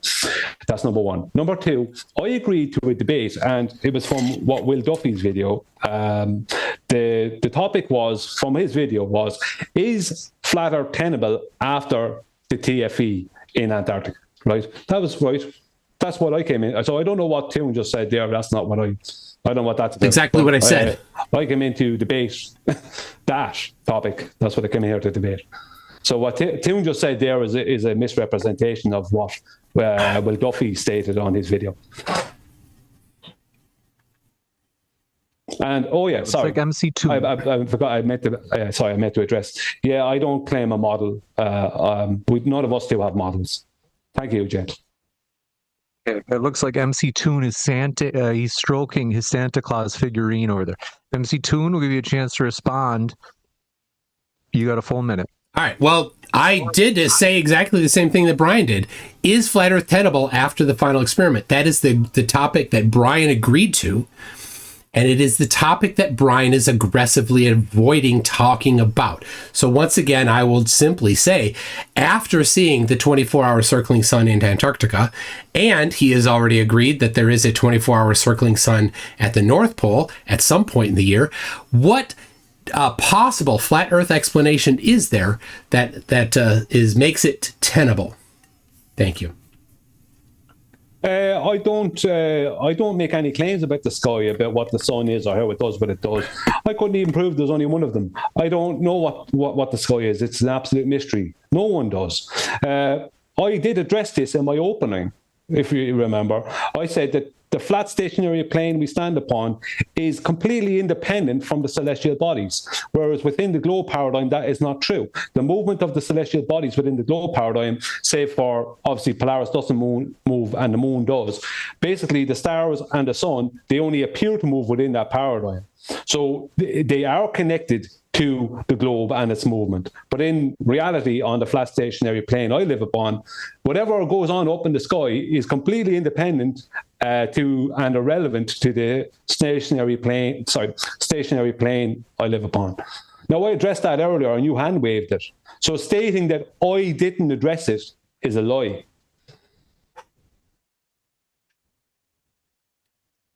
Well, it sounds like he has no way to suggest that it's tenable. I do appreciate that Brian has embraced his ignorance and is proudly displaying it for everybody. He wants everybody to know that he's incredibly ignorant about things in the sky and he can't answer anything about how things work at all. He has absolutely no answers to anything in the slightest. Not a good look for Flat Earth. It's basically just handing over the win because he can't provide any answers at all. So thank you for that, Brian. I don't know why you even showed up.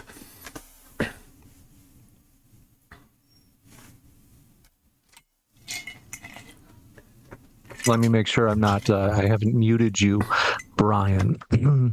Brian, MC Toon asks, why did you show up? Sorry.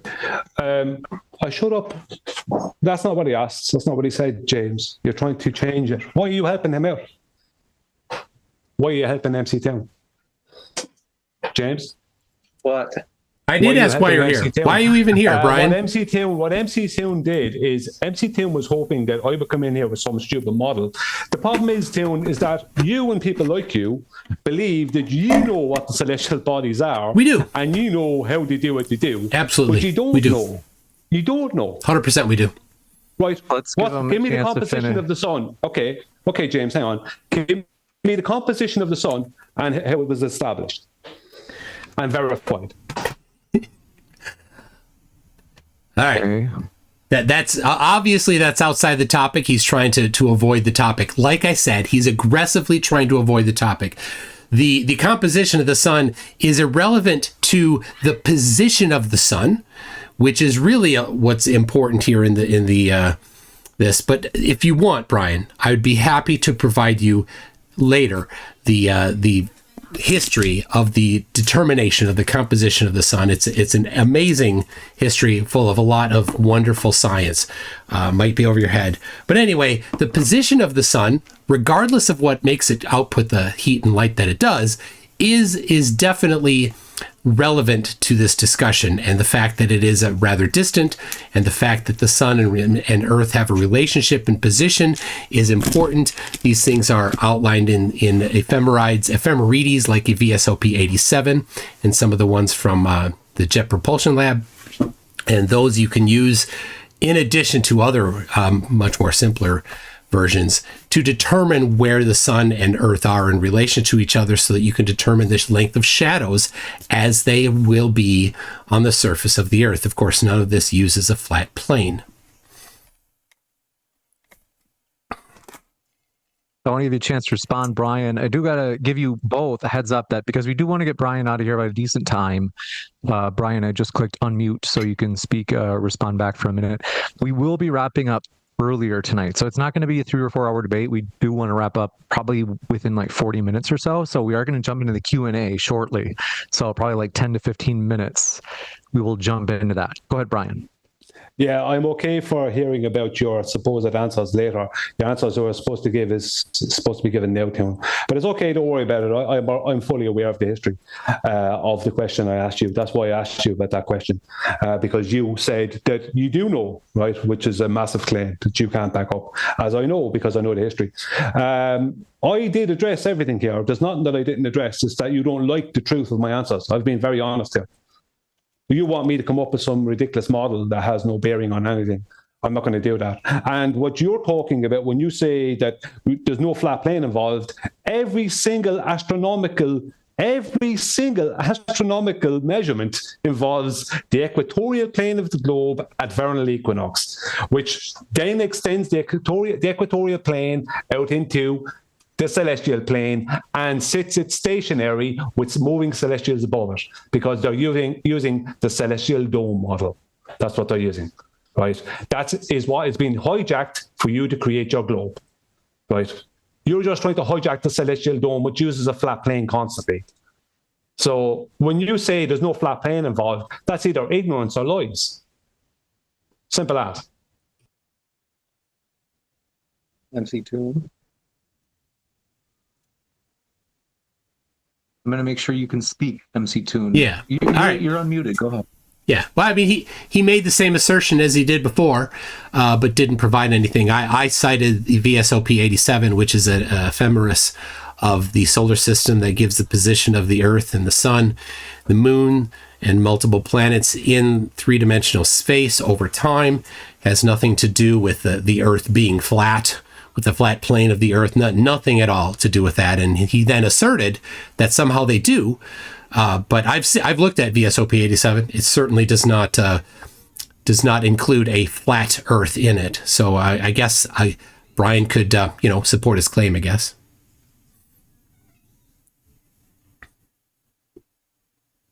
I'm going to unmute you, Brian. I hope you behave. Why are you saying that to me, James? Just giving you. I'm just teasing. I don't need someone talking down to me. Do you understand? Don't need help with what? I don't need somebody talking down to me. Do you understand that? Oh, I'm just teasing you. Go ahead. I don't need teasing. Do you understand? I'm going to tease you and you're going to like it. Now go ahead and respond. I don't give a shit about your platform. Okay, good. Now's your chance to respond to MC Toon. I don't give a shit about your platform. I'll hang up in a second. It means nothing to me. Do you agree with what MC Toon just said? Are you going to stop talking down to me? Yeah, I suppose you take that MC Toon. You don't realize your friend MC Toon here, but you don't realize is he didn't understand what I said. So his response to it was I didn't say anything and didn't address anything because he didn't understand what I said. Maybe you should go and speak to Danny Faulkner. He don't understand what I said because he's an astronomer. Now, I would like it. I'd appreciate it, James, if you didn't speak down to me again. Thank you. Well, you remember when I told MC Toon, I was like, MC Toon, you got to give your brother a chance. I said, MC Toon, you got to give your brother a chance to respond. He didn't get all triggered, and I was teasing him. But I'll give you a chance. MC Toon, if you'd like to respond, you can. All he did was cry, so there's nothing to respond to yet. Cry more, Brian. It's funny. Where? Any last arguments you guys want to touch on before we go into the Q&A? I gotta top off my flirt tears here. Hold on. I do want to give Brian street cred because it is very late where Brian is. So my teasing Brian, it's not meant to demean you. It's purely just like you could say a love language. Is that I do appreciate you. I do appreciate being here, and I do want to say, folks, Brian is like coming in here tonight at an diabolical hour because he's in Europe. In particular, can I dox you, Brian? Brian is in a brothel in Amsterdam, and he still made it to this stream. So I do want to say thank you. And Brian, that's teasing. Okay, so we're going to jump into these questions. I do want to say, folks, you can find Brian and MC Toon's links in the description box, and I am going to put a little poll in the live chat asking who you thought was most persuasive in this debate, folks. But I do want to say, like I said, huge props, because Brian also jumped in last minute. He's like, all right, I'll do it last minute. We're going to jump into this Q&A right now. Felix says, we want serious questions, folks. Kango44 says, is flat Earth still tenable after watching the sun set and rise every day? I'll give you a chance to respond to that, Brian.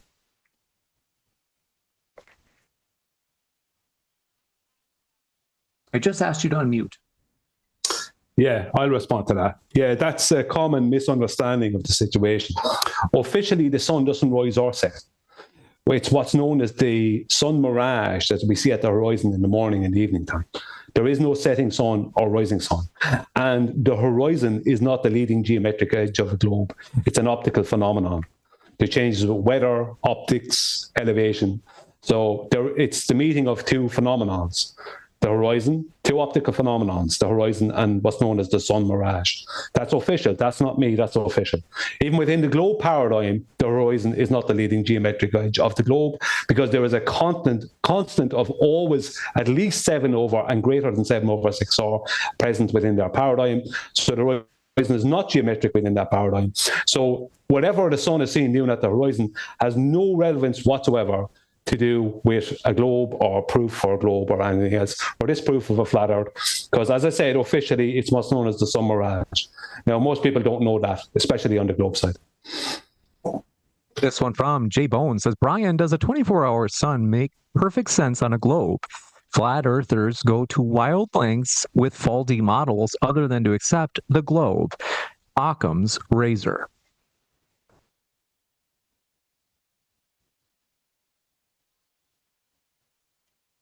I have to unmute you, Brian.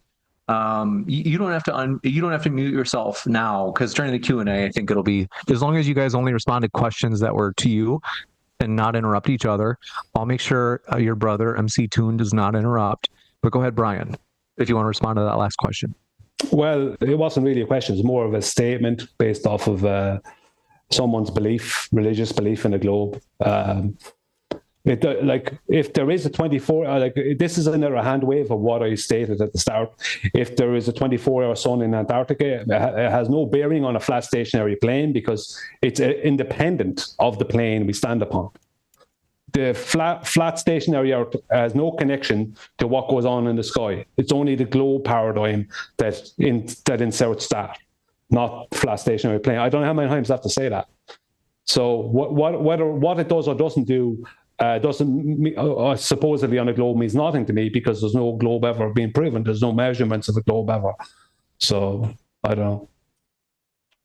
Thank you. This one coming in from Tango44 says, what makes MDD think the brain is capable of showing up on time? Maybe his nurse, never mind that. Tango44 says, this is the problem platforming. All right. J-Bone says, Brian, explain 24-hour sun on flat Earth. $1,000 says you can't.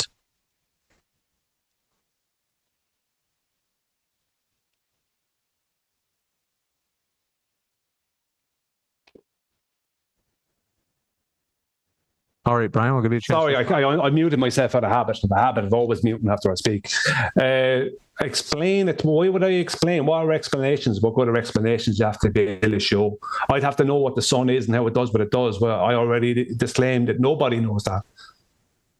Not just me, nobody. So within the globe paradigm, people can make claims. Oh, it'll do this and that. Apparently, it'll do this, that, and the other thing. But I mean, if you look at the mounts that were used even during the TFE, they are powered to turn. They're not powered to stay stationary. They're powered to turn, which means the sun is moving and not the Earth. Wow, he doesn't understand relative motion. What a child. I do understand it. You think I don't. What I just said there. What a child. You don't understand what I just You said. don't understand relative. You just made it clear you don't understand relative motion. No, within your paradigm, they would be powered to they would only have to say stationary. No, not at all. Lies. Yes, they would. That's a lie about our paradigm. That's not how it works, Brian. That's not how it works. All they'd have to be within your power. If your paradigm is real, all a solar amount would have to be is locked into place mechanically and be on a well-oiled swivel. That's all it would have to be. You're so dumb. Yeah, well-oiled swivel. That's all. What an absolute idiot, Brian. No, it wouldn't have to be Wow, powered. you're so dumb. Let's give Brian a chance to respond. They're actually turning. Yeah. Wow. I'm trying to point out something to him he doesn't understand. So stupid. Right. All right, let's give Brian a chance to... One of the dumbest humans ever to live. MC Toon, you're interrupting now. Okay. As well. Yeah. Okay. My opponent is not understanding this. Within his paradigm, right, the sun is not moving. So a solar the sun's moving in my paradigm. Why are you lying about it? There is no movement of the sun. Yes, there is in my paradigm. Why are you lying about it? Not from a globe Earth position. Well, why are you lying about it? No, I'm not lying. That is the paradigm. No, you're lying about my position, Brian. Your sun is stationary. No, it's not. Position on the no, globe. it's not, Brian. It only appears to move. No, it's not, Brian. Yes, it is. No, it's not. Why are you telling me what I think? What's wrong with you, Brian? Why are you lying? So, okay, you saying I'm not going to let you just lie about me, Brian. Saying the sun actually moves. Yes, I'm saying the sun actually moves, Brian. It actually moves. So what's wrong with you, Brian? So the sun actually moves. Yes, the sun actually moves, Brian. In your solar system. Yes, it actually moves around the galaxy, so it Brian. Around you. No, Brian, the sun actually moves around the galaxy, Brian. Why are you lying about it? No, sorry, we're talking about the solar system. Oh, you're talking about just within the solar system now. Solar system. Got it. No, still it doesn't. Still it doesn't. You're doing your best to move away from my solar mount point. Still it doesn't. Because Brian, it debunks your still it doesn't sit stationary in the solar system, Brian. It debunks your globe. Solar amounts of power to actually turn. Yeah, you're too stupid to understand relative motion, Brian. You're so dumb. You think that a person on an airplane who jumps is going to slam against the back of the wall. You're too stupid to understand it. Let's jump to the next one. This is from. It's not an apparent turn. This is from LJ. They say Nathan Oakley proved Earth's measured flat and level, MC Toon. I've never seen these measurements. Otto says, I noticed that every flat Earth guy is always parroting Russian propaganda. Okay. LJ says, how do you know what the sun's made of? You don't, MC Toon. Well, yeah, people do. I don't know why this is a difficult concept. It's not hard to look up. It's covered here. I've got this high school physics book here, OpenStax. If you want, it's free. You can go to OpenStax website. You can get the PDF of it, or just look it up at their website. It covers the composition of the sun at a high school level. Go ahead and look it up yourself there. Why did you tell us all about it, Tim? You didn't want to answer it earlier. Let's go to Artful Dodd Jr. Says, Toon, you plan to debate Nico? It's basically sloppy seconds after Fight the Flat Earth. Just went 2-0 with him. But seeing him face a real Christian should be good, you soy boy. I torched Nico last night. Wow. Is that some sort of innuendo? This one from Arnold says, when is Flat Earth going to do something with their paradigm-shattering science that impacts real life, instead of just pretending to win arguments on the internet, Brian? There's no such thing as flat Earth science or I agree. Science. There's only natural. There's no such thing as globe science or flat Earth science. There's only science, natural science, the scientific method. It's complete ignorance to think that there's globe science or science for a globe. It's a complete category error. A globe would be a geometric question. A what is, not a cause and effect. That's just stupid. You people don't know what natural science is. That's the problem. That's why you think you have science for things. You just hijacked this. You're like, Tim is laughing now, but Tim literally you have no clue what science is. You literally tried to hijack that science. You have no idea. None of you flatties have ever done any science. Let me ask you a question then, Tim. Right? What are the constituent parts of a scientific hypothesis? How many parts are there? Brian, I don't have Answer a religious... the question, don't waste my time. Brian, I don't have a question and do not waste my time. I'm about to answer. Shut your face hole. Do not waste my time. All right, Brian. James, next question. Thank you. No, he answers that. Answer that question. We'll go jump in. I'll gladly answer the question if he's muted so he doesn't interrupt me like an idiot. I'll just be quiet, James. I won't have to mute. You won't have to mute. I don't trust him. I will mute. He's an untrustworthy, worthless human. He just muted himself, so now Awesome. I have to unmute him. MC2, Brian, go ahead. I do not have a religious dogma like you do about how science is done. Rather, I understand that the core of science, as outlined in Popper that I mentioned earlier, is having as its essence a falsifiable hypothesis. That's it. Everything else you can build around that as long as you have a falsifiable hypothesis. And I have a citation that you don't have. Karl Popper, Logic of Scientific Discovery, chapters 3 and 4.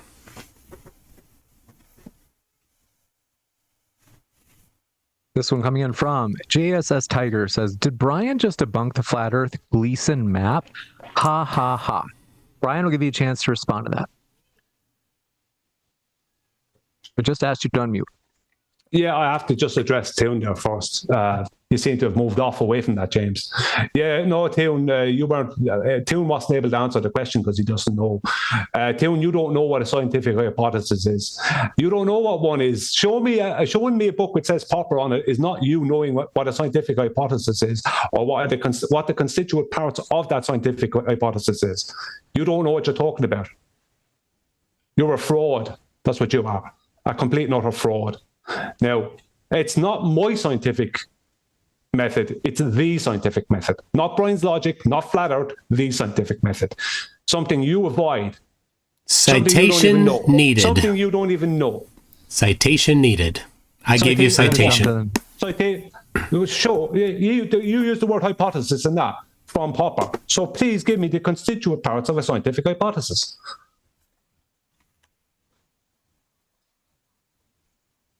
Are you going to answer? Question. Doesn't look like MC. James, I asked you the question. Hold on. Let me make fun of MC Toon for a second. Looks like old MC Toon is tongue-tied. You stumped him. Kango44 says, Mike, I would just leave. Brian's intro is just... I said, MC Toon, I would just leave. Brian's intro is just so insulting. Brian, is this true? I don't know. Okay. The grumpy old mechanic says, when do we expect Brian's shattering paper in the Journal of Geophysical Research demonstrating that every relevant scientist on the globe is wrong? That's not science. What he just spoke about there is not science. That's not natural science. That's pseudoscience. What he just spoke about, that discipline does not employ scientific method. So by definition, he just referred to pseudoscience. Shows what he knows. All right, yes. Take that, MC Toon. Thomas Jackson says, MC Toon, please Google and read for Brian the definition of observational experiment. Explain how TFE, aka the final experiment, falls within the confines of the literal definition. There's no such thing as an observational experiment. Shush, Brian. It was for me, Brian. Brian, little boy. That's a joke. Brian, little boy. It's my turn. It's my turn to talk, Brian. All right. Observational studies are research studies in which researchers collect information from participants or look at data that was already collected. In observational studies, researchers follow groups of people over periods of time. This is about social science in here in particular. Observational study draws social sciences, psychology, statistics. Observational study draws inferences from sample to a population where the independent variable is not under the control of the researcher because of the ethical concerns or logical constraints. So there you go. Observational science is a fully valid science. Brian doesn't get to tell scientists how to do science. He's not a scientist. He's just a dummy. Could you please read out the part about the independent variable again, please, Tim? Yeah, it's not under the control of the experimenter because of... so it's not a scientific experiment. Oh, it certainly is. By the people that do science. Brian, you don't get to decide what science is, Brian. You're not the final arbiter of science, Brian. Nobody gives a damn about what you think about science, Brian. Hang on, James, could I just respond to that there? Because there seems to be something being put forth by my opponent here, that the scientific method is something I supposedly made up. This is not Brian's logic scientific method. It's not quantum eraser scientific method. It's not the flat earth scientific method. It is the scientific method. Well, citation needed then.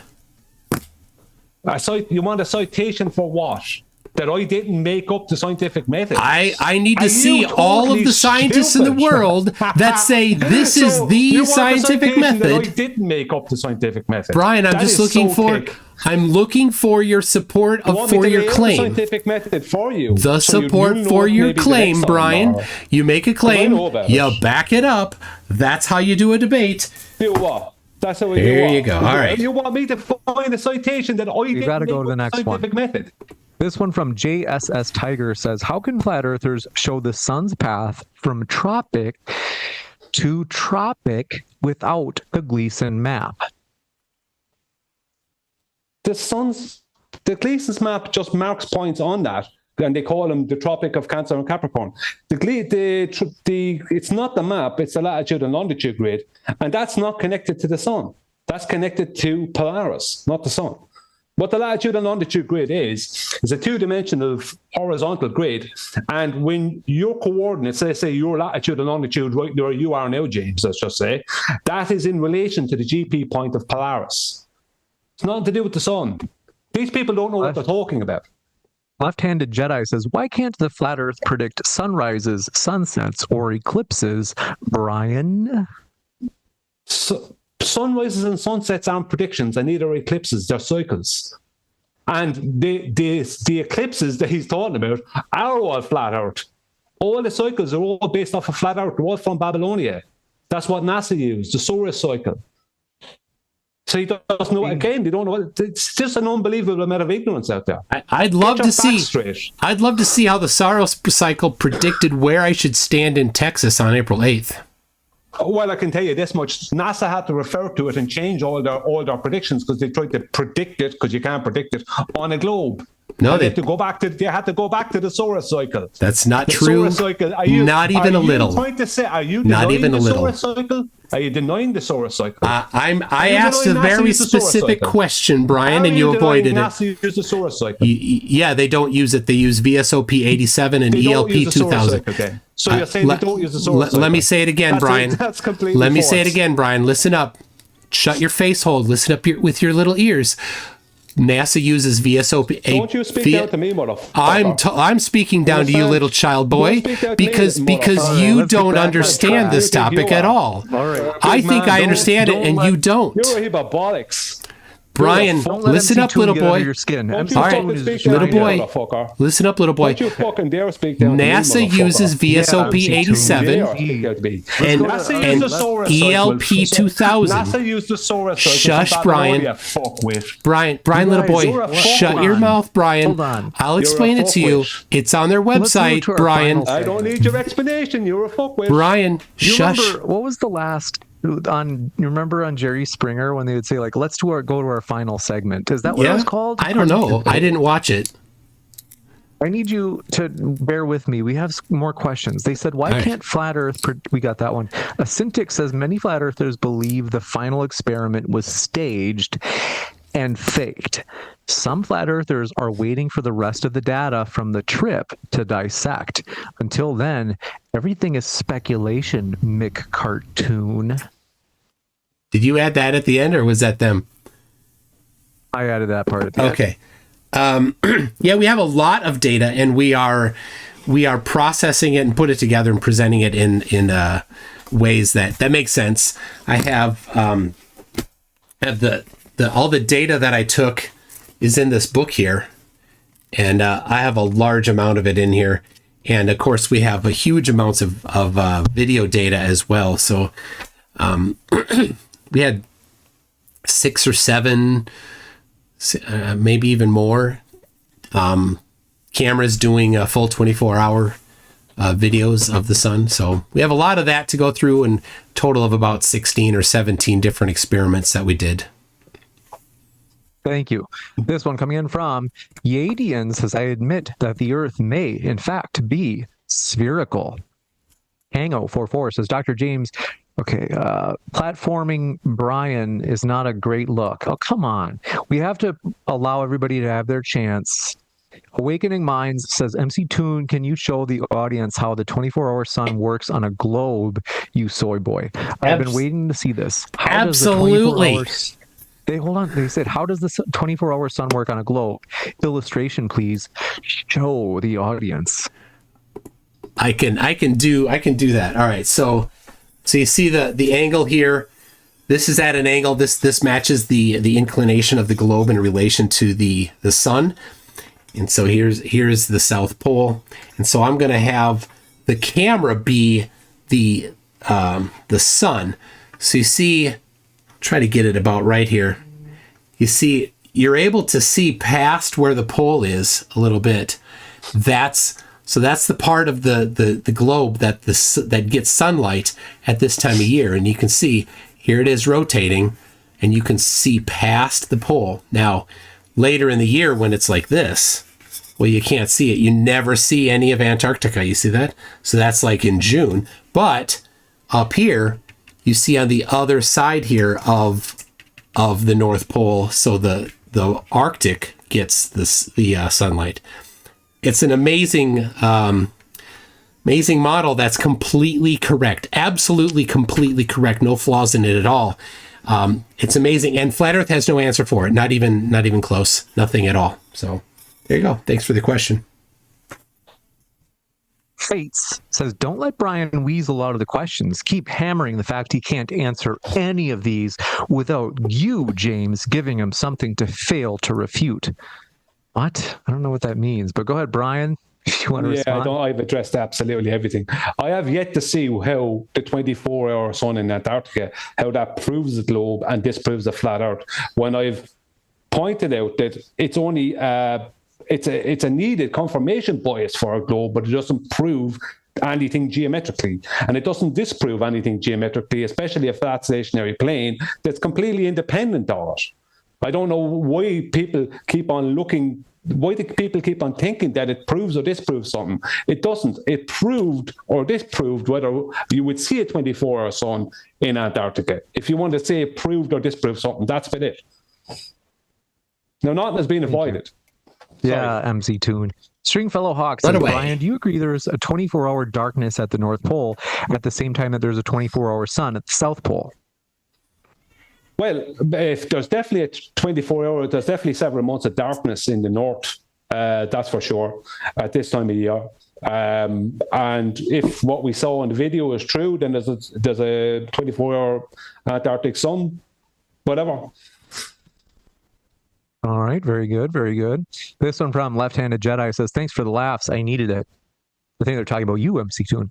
Tango44 says, Dr. James, do you have to get permission from Brian's? Okay, why do you do that? Remember, we don't want to read the super chats that are insulting. JSS Tiger, unless they're insulting toward MC Toon. This one from JSS Tiger says, Brian, how is everything south of the equator measured based on elevation angles to Polaris? There is no Polaris to be seen past the equator because that's 90 degrees. That would be a horizontal measurement. There's a horizontal measured distance between the equator and Polaris of 5,400 nautical miles. Nautical miles are horizontals. They're a derivative of statute miles, which are horizontals. You're using an elevation angle, which means you're measuring. You're measuring the adjacent. Excuse me, I'm answering the question. No, you didn't. You're measuring the adjacent of an elevation angle, and that's what you're measuring. Scamper off. So after 90 degrees, you can't see any celestial body. That's the general rule. The sun might be a little bit different, but after 90 degrees, you can't see the stars, any star, because it's 90 degrees is your limit. You have 180 degrees of view. If a star is the GP of a star or the sun or whatever, the GP of let's say a star is 5,400 nautical miles away from you, you won't see the star. It'll be just on your horizon. And if you go past that, you won't see it. What's the geometry for that? Elevation angle, flat plane. No, what's the geometry? That's just I words. just gave it to you. Show me the geometry. Let's draw it out. Draw out the geometry. Do you want me to get out GeoGebra? Yeah, I want you to draw me the geometry. One second. Draw me the geometry for why you can't see Polaris. I'll get it out GeoGebra. Yeah, at 30 degrees south. Show you. As soon as I just share it here now. 1 second. I mean, I can draw it on paper. Looking for GeoGebra. Good. We did put a new poll in the live chat here at Modern Day Debate, asking you who you thought was most persuasive tonight. By the word, and as Brian looks for this, your options are Brian, of course, and MC Toon, and I don't know, and I don't care. I'm a self-loathing soy cuck. I resent the fact that cuck is supposed to be a bad word. I think we're going to take it back and we're going to start using it again in a productive way, because it started out as a fun, and then they tried to say it was bad and that it's inappropriate, but we're taking it back. All right, Brian, go ahead. But that's it. There's an elevation angle. That's what it would look like orthographically. Got it. Now show how when you get farther away it disappears. It goes to 0. How far do you need to go away for it to go to 0? Well, the star doesn't actually drop in the sky. It's the angular. I asked you for the geometry, so show me the geometry. Yeah, go. So as you move when away, will it hit 0? As you move back, the star appears to go down. Got it. And when does it go negative? How far away? It doesn't go negative. Of course it does. It's not actually going down. I've already told you that. Okay, but it does go negative. But Brian, it does go negative. When you're 30 degrees south latitude, the angle to Polaris is negative 30 degrees, Brian. Crazy religious. Of course it is, Brian. No, it can't go negative. But it does. In reality, it does. It didn't actually go down at all. You're dragging it down. You're literally dragging it down, Brian. No, that is from the everybody sees that. Okay, drag. All right, got it. So drag the observer, then move the observer farther away. Yeah, the observer. Okay, now when does that angle go to 0? So stop moving the Stop moving the star. Stop moving the star. The star doesn't move. To represent no. Now drag the observer farther away. When does that angle go to 0? Keep going. One thing at a time. Keep going.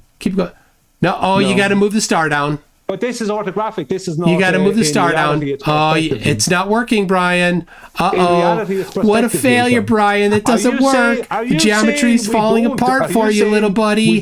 So you're claiming perspective doesn't exist? No, Brian. You're claiming that geometry doesn't work for flat Earth. Thank you, Brian.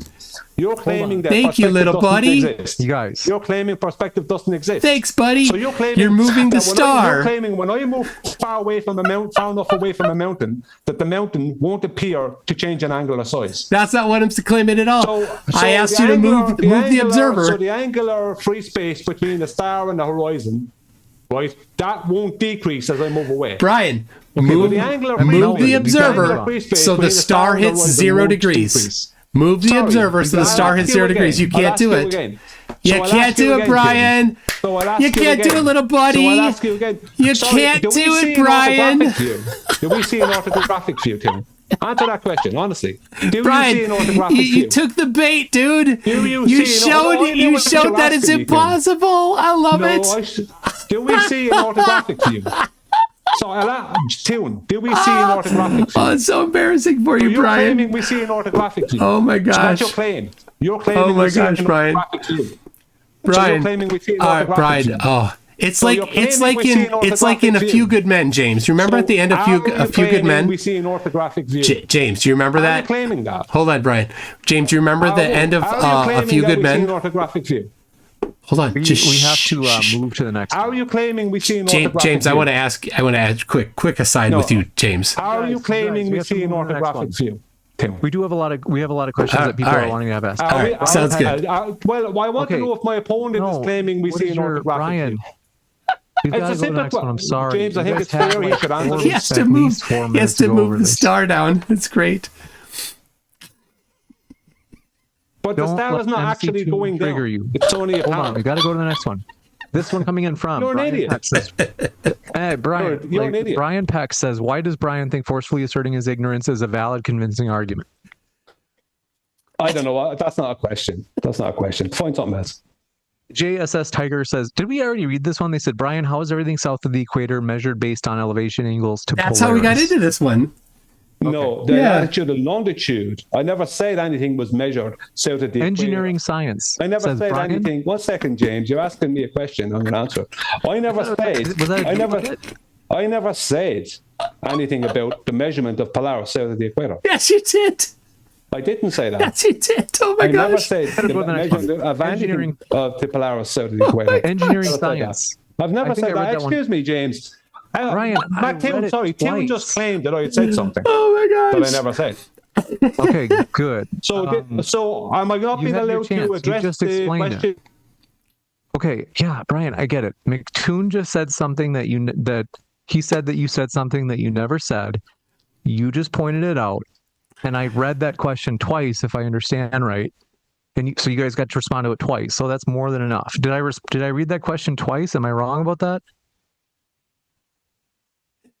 Okay, yes, I'm you going to did. unmute, and I'm going to read the next question. Engineering Science says, Brian, does the hypotenuse... Hang on, James. I didn't get a chance to respond to that. My gosh, Brian, bro, we've had a million questions. People want to have their question read. You guys had 4 minutes to cover that question. This one is Engineering Science, who says, Brian, does the hypotenuse to the celestial object need to be surface, or does the, quote, line, unquote, need to be a physical object when it suits the narrative? Go ahead, Brian. I don't know what he's talking about. It's some convoluted globe mess, right? As the person over the moves head back away from Polaris, a Polaris appears to drop in the sky. As the person moves closer to Polaris, Polaris appears to rise in the sky once they're north of the equator. Simple stuff. It's an apparent thing. Do you understand? Sorry, so Tune, and this is for the person in the audience. James, you didn't allow me to address the last question, but I'll address this one. Do the people in the audience and Tune, do they not understand that angular, right? The angular height of something is the apparent height, not the actual height. Of course, Do you understand that, Tim? Of course I do. No, you don't understand that. You don't understand hold on, that let me finish my answer. That because you don't know you asked me a question, Brian. I'd love to answer the question. 1 second. Then don't ask me a question, Brian. Don't ask me a question. You don't understand that because you deny perspective earlier. You denied perspective. You tried to employ that we see in orthographic view. No, I didn't. Not. We see. I gotta lie. Gotta lie to flirt. Not a lie. That's what you tried to employ. Lie. You tried to employ that. Lying is the way of the flirt. So do we see in perspective view? I will gladly answer as soon as you're muted. I will gladly answer. As soon as you're muted, I'll be glad to answer. Go on. All right, James, I think we're ready for the next question. No, he didn't answer. No, James, no. He didn't answer. So then, he is employing that we see in orthographic. You just say, hey, look, he didn't answer. He doesn't have an answer. I stumped him. He didn't answer. He doesn't have an answer. Brian, okay, let me read the next question. Proxel says, Toon, no one intelligent enough to have any impact on the world will ever fall for the flat earth grift. Advocates for this are either uneducated or just trolling. So why bother with them? It's a good question. They do target vulnerable individuals and people that don't have the background, and they are trying to get people into politics. There have been several people that have run for governor. I don't target anybody. Shut up, Brian. Shut up! Oh my gosh, James, you're gonna have to. He can't. This little infantile child can't behave. I don't target nobody. I put out videos on YouTube. Put the people where they want it. James, we won't get through super chats if you can't mute him. You just made a claim about me personally that I target people. We will not be getting through any more super chats if you won't mute him. That's a fucking lie, scumbag. You scumbag. Why don't we? Mac Toon is a scumbag motherfucker who makes claims about people personally. Okay, we understand he's a scumbag. Yes, Omega Wordy says, shout out for, oh wait, by the way, huge thank you to Pastor Duffy for helping arrange this debate. He actually helped coordinate to find an opponent. So we do appreciate that, Pastor Duffy. This one coming in. from Theo, mega wordy. By the way, Pastor Duffy has a debate recently on this channel you can check out. Theo says, shout out from the 24/7 Flat Earth Discord. The sky doesn't decide the ground. Think so? Come see us and give us your logical syllogism of any final experiment observation proving globe Earth or disproving flat Earth. Take that, MC Toon. JSS Tiger says, to all the flat earthers, the tangent line is not the surface. Learn things, anything. Tangent Ryan, any thoughts? Tangent is the term tangent is begging the question. There is no tangent. It's a horizontal. That's the begging the question, is claiming it's horizontal. No, the horizontal is not begging the question. The horizontal is what we actually use to measure. Yeah. Begging the question. We measure horizontal. Begging the question. Distances. We measure horizontal. Begging distances. the question. Begging the question. Begging the question. Begging the question. Begging the question. Begging the question. Yeah, that's what you do. Begging the question. Brian's begging the question. Have you Brian's begging the question. For any evidence that the observation you made in Antarctica proved the globe or disproved the flat Earth? Because I have heard nothing here tonight. Yeah, it went over your head, Brian. Got it. No, it didn't go over my head. You didn't All even over your understand head. geometry. All You over your we head. see an orthographic view, and you didn't know what a zenith angle was. All over your You head. didn't know what a zenith angle was. Of course I did. You didn't. You didn't know what a zenith You're angle- redefining it. I asked you, what's the 77 degrees in relation to? And you said, Yeah. what's it subtracted from? You Got said, it. from the I zenith. got it, Brian. Your butt hurt. From the zenith. You didn't even Your realize butt hurt, that yeah. a zenith Yeah, angle reliving your has butt the hurt. red, the opposite from Share your elevation pain, angle. Brian. That's 90 Share the degrees. pain. You didn't even realize that it's 90 degrees. Share That's the pain, you're an Brian. idiot.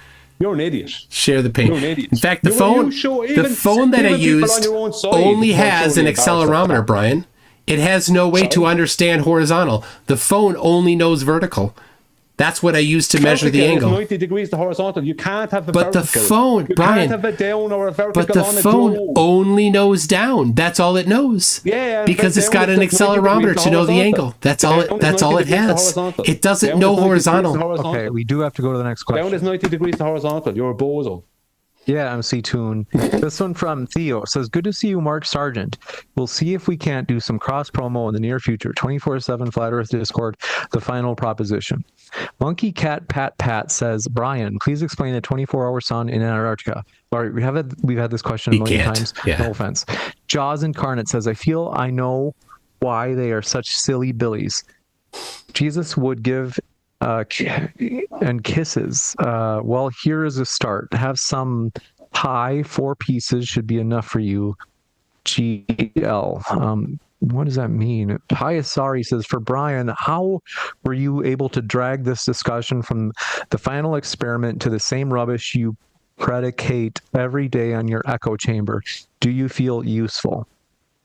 I don't have an echo chamber. I don't run a live show at all.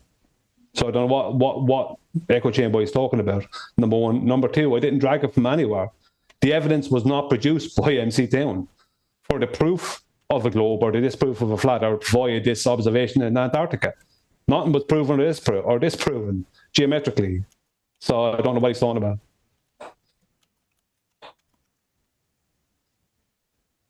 Okay. This one coming in from 2 moments. I'm just a little bit behind here. Magellan says, MC Toon, hello from Thailand. This one coming in from... Oh, here we go. JSS Tiger says, Brian, state for the record what your flat Earth model is. There's no such thing. There's no globe model. These things don't exist. He can't talk about flat Earth without talking about the globe. See that? There's no globe model. It doesn't exist. There's no flat Earth model. These things don't exist. PhD Tony says, MC Toon, are you aware of any professional geodesists, mathematicians, physicists, surveyors, astronomers, or earth scientists who agree that elevation angles require a flat Earth? There are, in fact, none that agree. Not a single one. Well, that's funny because my mother's partner is a retired geodetic surveyor. He spent 3 to 4 decades being a geodetic surveyor. And he used nothing but elevation angles and triangles. Yeah, and none of them assume a flat plane, little boy. And geodetic surveyor, yeah. So, but people's opinions mean nothing because facts are facts. Yeah. So what PhD Tony, what he thinks of what you think and what 10 million other people think mean nothing. because facts are facts. Yeah, facts so are if facts. everybody thinks, Geodetic surveyors use the globe, correct, little boy. One person thinks it's not. The fact might show that the person Hey, little thinks it's not, Brian. it's correct. Geodetic surveyors use the globe. Consensus They is not use the facts, radius, June. little guy. Consensus is not facts. There is no radius of the Earth. Of course, there's a radius. Geodetic surveyors use the radius when they do their work. They have to. Of course, there's measurements for it. I did it myself. Give me the original measurement. It doesn't matter. The original is a straw man. It doesn't matter, little boy. The original doesn't matter, little buddy. And I asked Jesse Kozlowski and Larry Scott this question. Right? I asked them for the original measurement some years ago. Doesn't Jesse matter. Kozlowski couldn't produce anything. It doesn't matter, little buddy. It does matter. You don't need the original measurement, little buddy. If you're claiming a radius, that means you're claiming a measurement. Yes, and I can go do it today. Anybody can go do it today. You don't need the original, buddy. Little Brian, you don't need the original. You can do it yourself. And you don't need to use Polaris, buddy. There's many ways to measure the radius, Chuckles. Because it was never measured. Of course it was measured. I did it myself many times. I'll tell you what geodetic surveyors do. Okay, I'll tell you what they do. You don't know what they do. You don't know what they do, Brian. You're not a geodetic surveyor. You don't know what they do for their day-to-day work, buddy. And actual zenith angles. And then mathematically they try and match those things to a globe. It's an afterthought back calculation. It has no relevance to the measurements whatsoever. All the measurements are off the horizontal plane. No, they're not. Above and below. No, they're not. No, they're not, little buddy. That's not how they do it. Produce a measurement for your globe, then. That's not how they do it. Produce a globe measurement. Absolutely. Transcontinental triangulation. I was talking. Shush. Transcontinental triangulation in the American arc of the parallel. No, that has a fallacy. We went through that already. That's a little bullshit. Shut your face hole, little buddy. That begged the question. Brian, I was answering the question and you interrupted me. Does it hurt you in the feels when I can answer the question so quickly and easily? Of course it is. Of a radius value without it ever being measured. That's wrong, little buddy. That's not how it works. So what tools did they use? They used theodolites. They used... So the drop was what? What was the drop in relation to? The drop. What drop are you talking? Value that was measured. They didn't. What's the drop in relation to? What drop value? You should read it. You should really read it sometime. What's the drop in relation to? You should read it sometime. What's the drop value in relation to? Okay. This one coming in from... Yeah, no answer. Yeah, there's no drop, you idiot. Nothing. Tongue-tied. So there's no drop on the globe then? They didn't use the drop, you dummy. So they didn't measure anything. That's not how they did it, idiot. So they didn't measure anything. Ryan, I'm trying to insult MC Toon and you're ruining it. When MC Toon doesn't have an answer, you don't need to constantly ask. What you should do is just turn to the audience and say, look, MC Toon is stumped. He doesn't have an answer. And then just leave it be at that. But instead you just drag it on forever. And it's just bro, just claim the V, claim the victory. And just call him a tongue-tied bastard and say, look, he doesn't have an answer. But instead you just drag it on and on. It's I got to go to the next question. These people are dying to have their question read. Okay, I'm going to read the next question. MV Rosinate Gold says, Brian, what is the altitude of the sun? Ignorance. There is no altitude to the sun. You can't measure an altitude to the sun. Ignorance. All altitudes to the sun are only apparent. Same with the stars and everything else. Once you rise, if I take an elevation angle to, let's just say Polaris, right? I'll use that as the easiest example. If I take an elevation angle to Polaris from 45 degrees north latitude, right, I'll get 45 degrees. If I rise up in an airplane 6 miles straight above myself, right, if someone is straight above me 6 miles up, I can't rise above myself, but right above where I was, let's just say, and I take an elevation angle to Polaris, I will get 45 degrees. So as you rise in elevation, it doesn't change the angle that you will get. So you can't state a height, an elevation to the sun, an actual elevation in feet and meters, whatever miles. You can only say an apparent elevation to a celestial body. They don't behave like terrestrial objects. Excellent. We'll jump to the next one. This one coming in for JSS Tiger says, Brian, if I have an isosceles triangle with on one angle to 96 degrees, what are the other two angles? Don't care. Let's go on. I'm not interested in BS questions. We're not in school here. Over his head. Juicy. All right. This one from Judge Rightly says, bad drivers, says, question for Brian. You claim you don't have a model. How can you verify and or know that the Earth is flat with no model to use to test? Good question. Measurements. The measurements of the Earth all show it to be a horizontal plane. Air travel, horizontal plane, surveying, celestial navigation, astronomy, all uses horizontal plane. Okay. The Rabbit says, Brian, can you tell us how you be? Okay, that's just an insult. MC Ross and 8 Gold says, Brian, you say, quote, I have no model. Do you agree that Nicktoons globe model is the only theoretical model offered here tonight? Theoretical model. Yes, I'd agree it's a theoretical model. That's about all I'd agree to. Totally works every time model. It's tested it's too. Not an actual model. It's not a scientific model. Every time it's tested, in theory, it works. It's a calculation. It's beautiful. It's a back calculation based off of flat Earth elevation angles to Polaris. Runway. And it works every time. That's what's beautiful about it. I showed where your radius came from. No, I'm the one who showed that. I showed exactly where it came from. Exactly how it was calculated. I'll give you measurement of that. Here you go. I'll give you one. Jean Picard, 1669, measured the radius of the Earth. Didn't measure anything. 6,371.8. That didn't happen. Will you stop talking over me?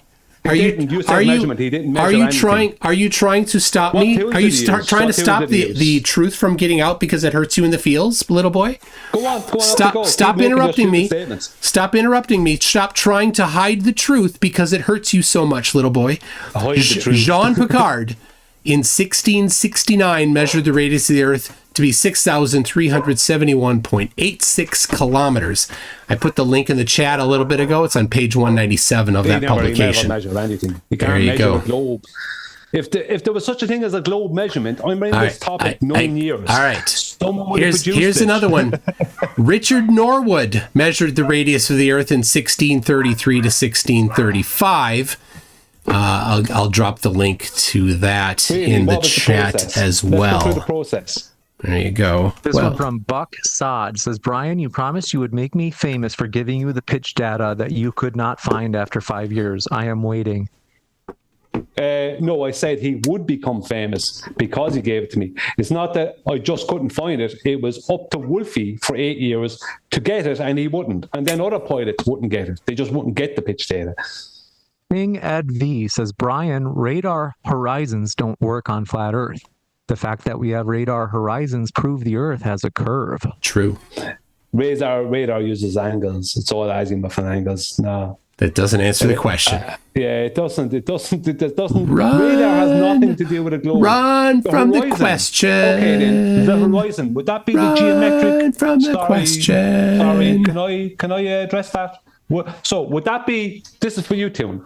Would that be the leading geometric edge of a globe that you're speaking about? That you're referring to with this man's question? All you're doing is running there, so Chuckles. Would it be the leading geometric edge of a globe? Run away. Geometric horizon? Run away. You can't answer the question. Geometric horizon? You can't answer the question. The radar uses a flat plane. This was proven over and over again. Even through air travel, it's shown to be a flat plane. You cannot use a flat plane. The Earth is a flat plane. I don't care about. Not use it. Man, you've got a stupid religion there, Brian. So, Tune, are you claiming the horizon is geometric? I'm claiming that the radar cannot. I wasn't even done talking. All right, stop asking me questions if you don't want the answer, little buddy. It's a simple yes or no. Don't ask me questions if you can't handle the answer. If the answer hurts you in the feels too much, don't answer the question. Don't ask a question. So are you claiming the horizon's geometric, Tim? Go to hell. Yeah, go fuck yourself. Okay, good. Let's go to the next question on that productive note. King Ed V says, Brian, okay, we got that. King 044 says, Brian, why do railroad engineering books from 200 years ago reference the curvature of the Earth? Why did the construction of the London Underground take the curvature of the Earth into account? They didn't, right? What people say in books and what happens in reality are two different things. Thank you. Magellan, oh, we got that one. Jan Randa says, Brian, you made 2 videos to debunk the final experiment. Your debunk was based on what model? Why did you delete them? James, please make Brian answer both questions. Okay, so first they said, your debunk was based on what model, and why did you delete the videos? I didn't. It wasn't based on any model. It was based on the globe paradigm, and I deleted the videos as well as made a community post stating that I was wrong in my premise, that I didn't take the full of the globe paradigm in that nuance into account. I moved too fast, and I wasn't taking it serious enough. So because I had it wrong, I openly admitted to having it wrong, and I removed the videos. My community post there, you'll see, and I left the videos up unlisted for a few days if anyone wanted to download them and get the link and download them and do whatever they want, and now they're on private. So I've been totally honest, showing total integrity. Hango44 says, James, please read my super chats. Why are they being censored? Are you hosting modern day debate from North Korea? To be fair, I did read your serious question super chats, but when they were just making fun of Brian, I just skipped over them. Extra J says, if you have a triangle with sides of 1, 1, and 1, how many sides do you have, Brian? A triangle. You have 3 sides to a triangle. Wow, got that right. Good job. It's a stupid question. If you've work it up. I mean, they might not. 3. They don't know if you could answer these questions. It might be a little tough for you. It's stupid. It's stupid nonsense from you people, right? Who think that by being condescending, asking stupid questions to people like that makes you smart. It doesn't. You constantly get your facts wrong. You never admit when you're wrong. You're constantly doing it. Anytime you've gotten stuff wrong, which is loads of times, Tim, you've never come out and admitted it that I'm aware of. Never. When I get something wrong, I admit it. Well, just point out where I've been wrong. What? Point out where I've been wrong. You claimed that you can bounce. You claimed that the sun was made of plasma, and you can bounce radar. Yes, you can. 100%. Right. So the sun is made of plasma. Yes. Right. And you can bounce radar off. Yes, you can. Do you know that officially the sun, right? Officially, this is not my claim, but officially the sun is a black body. Black body. Radar is light. Radiator. A black body does not reflect light. Radiator. You don't know what the radiator part is. A black body does not reflect light. Radiator.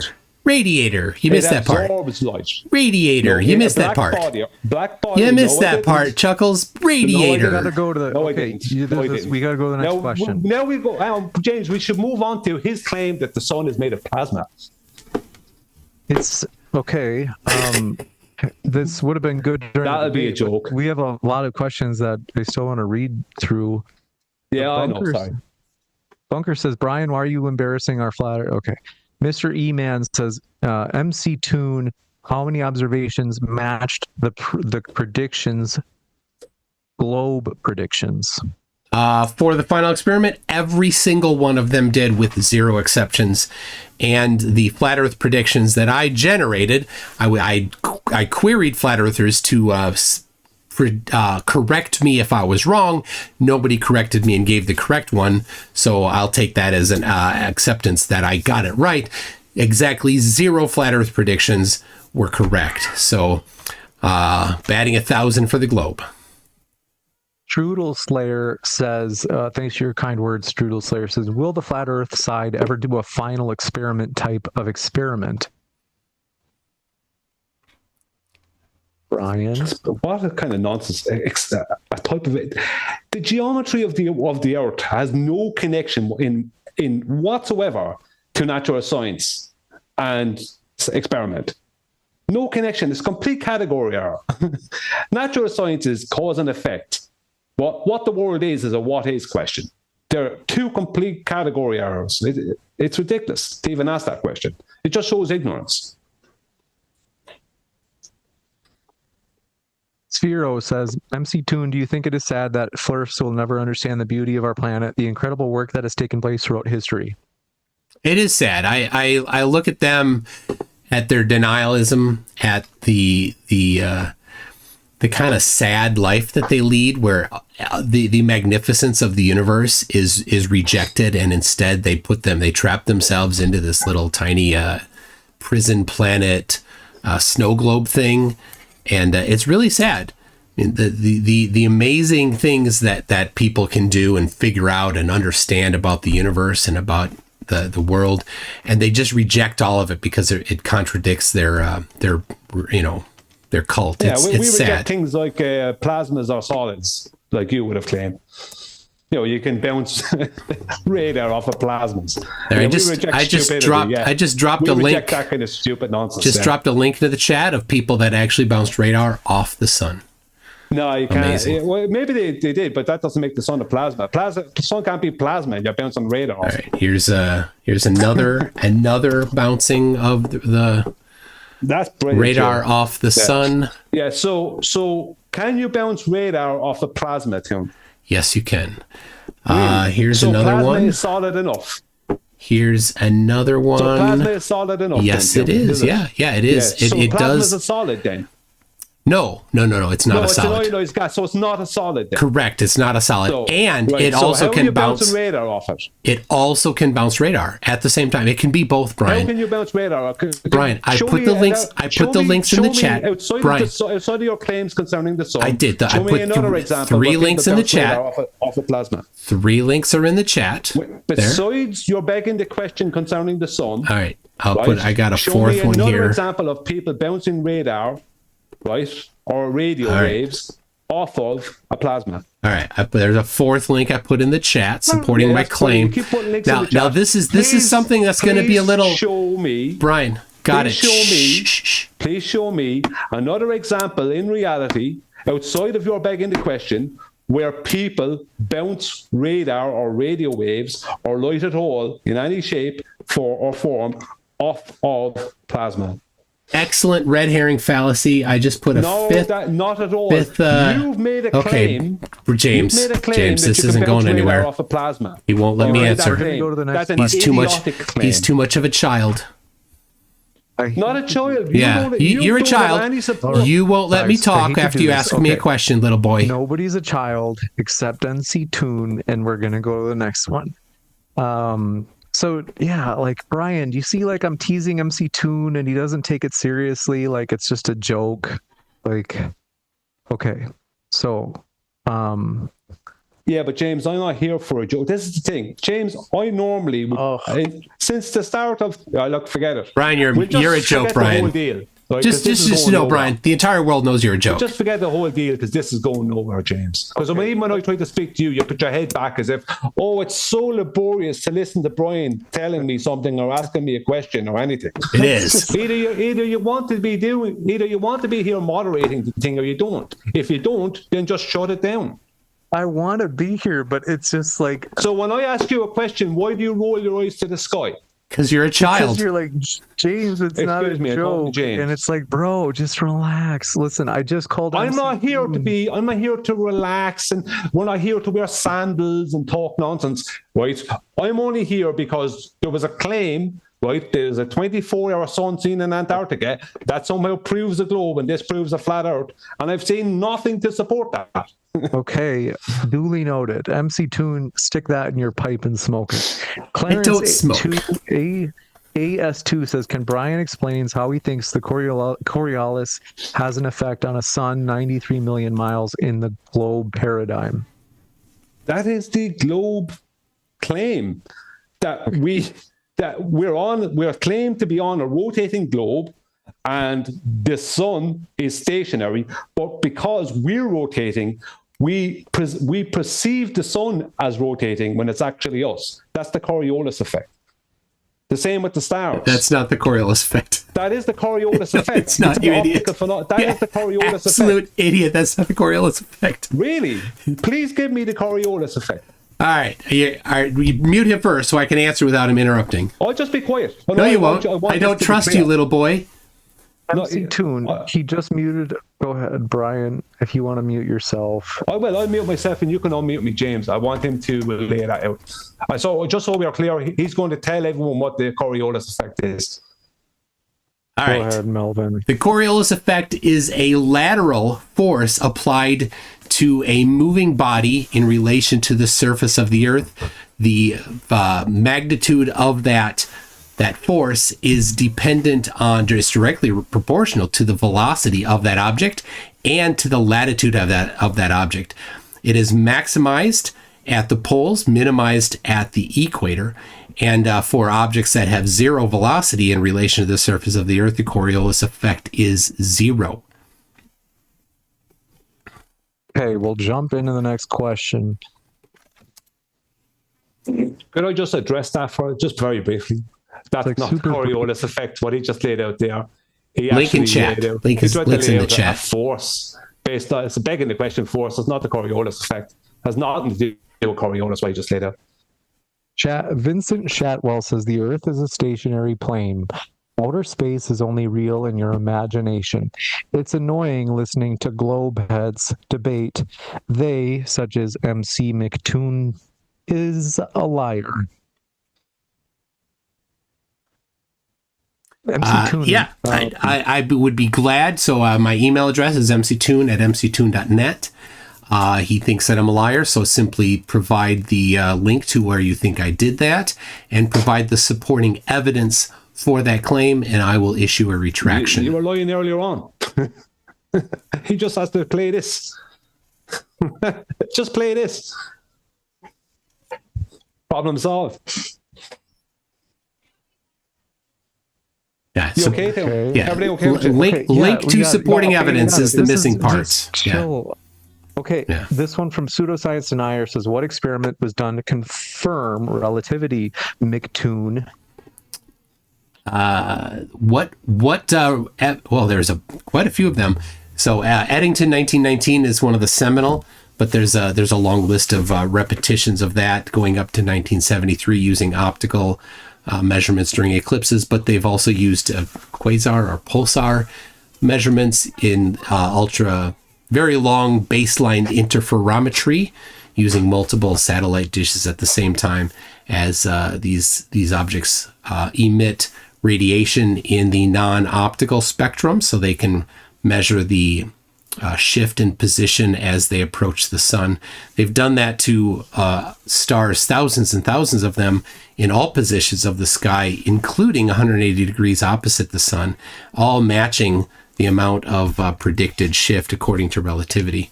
So that's one of several. So I'll just leave it at that as the first one.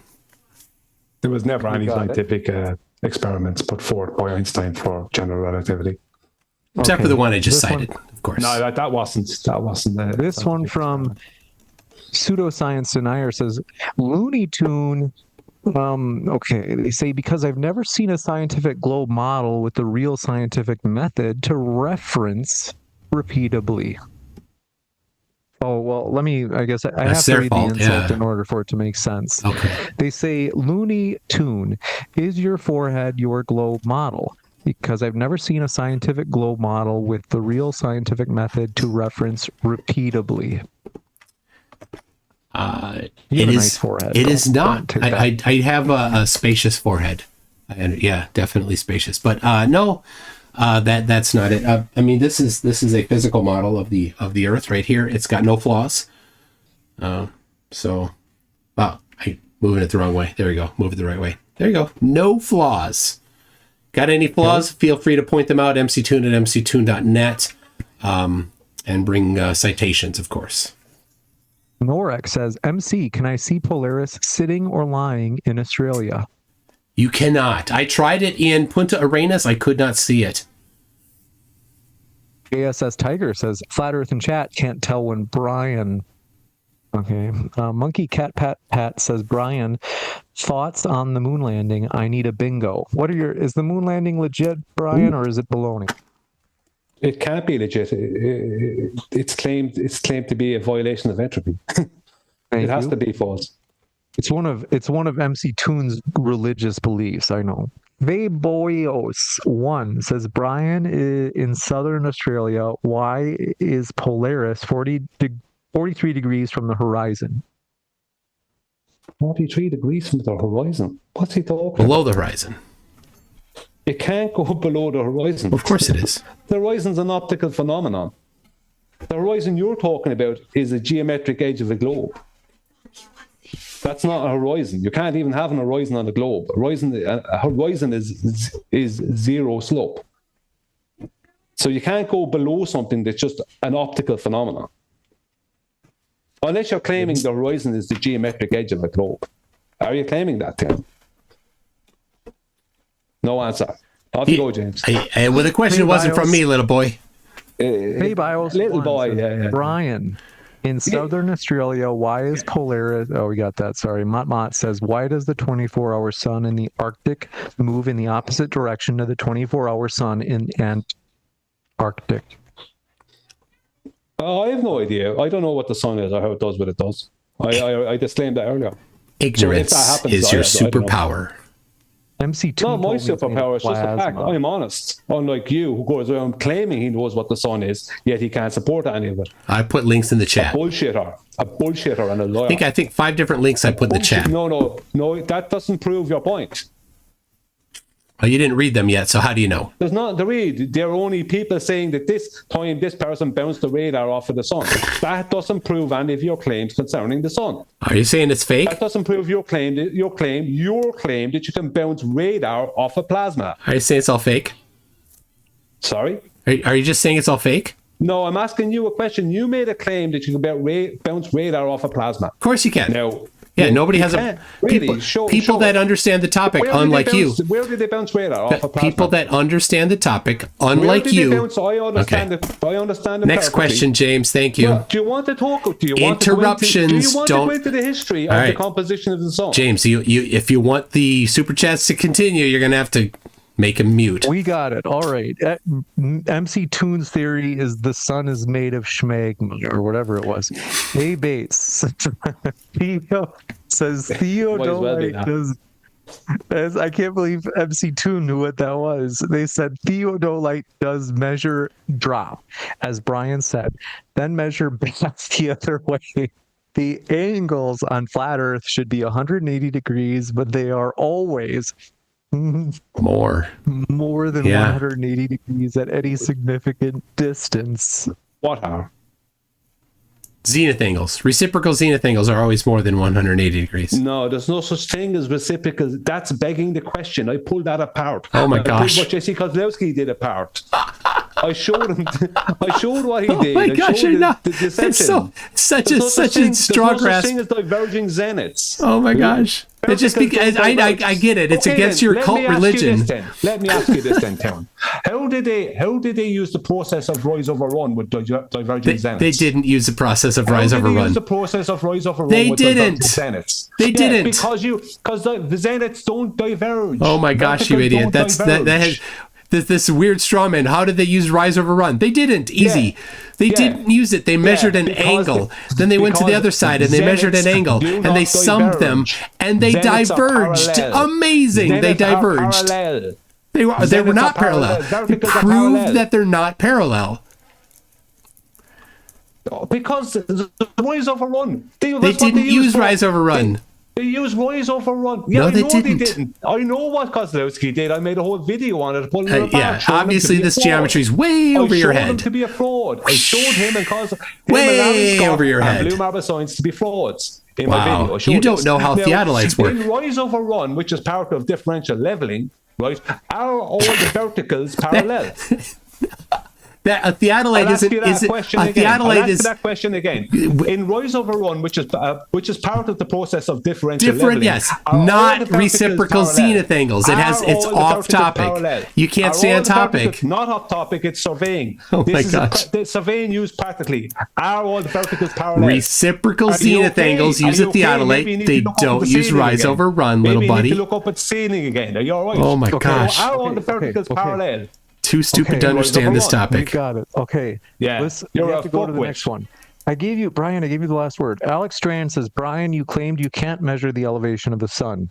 McToon, can you explain I didn't make that claim. For crying out loud, Brian. They say, McToon, can you explain why on a flat Earth you would be able to measure the elevation? I never made the claim that you can't measure the elevation. What is wrong? Because I never He's made a child.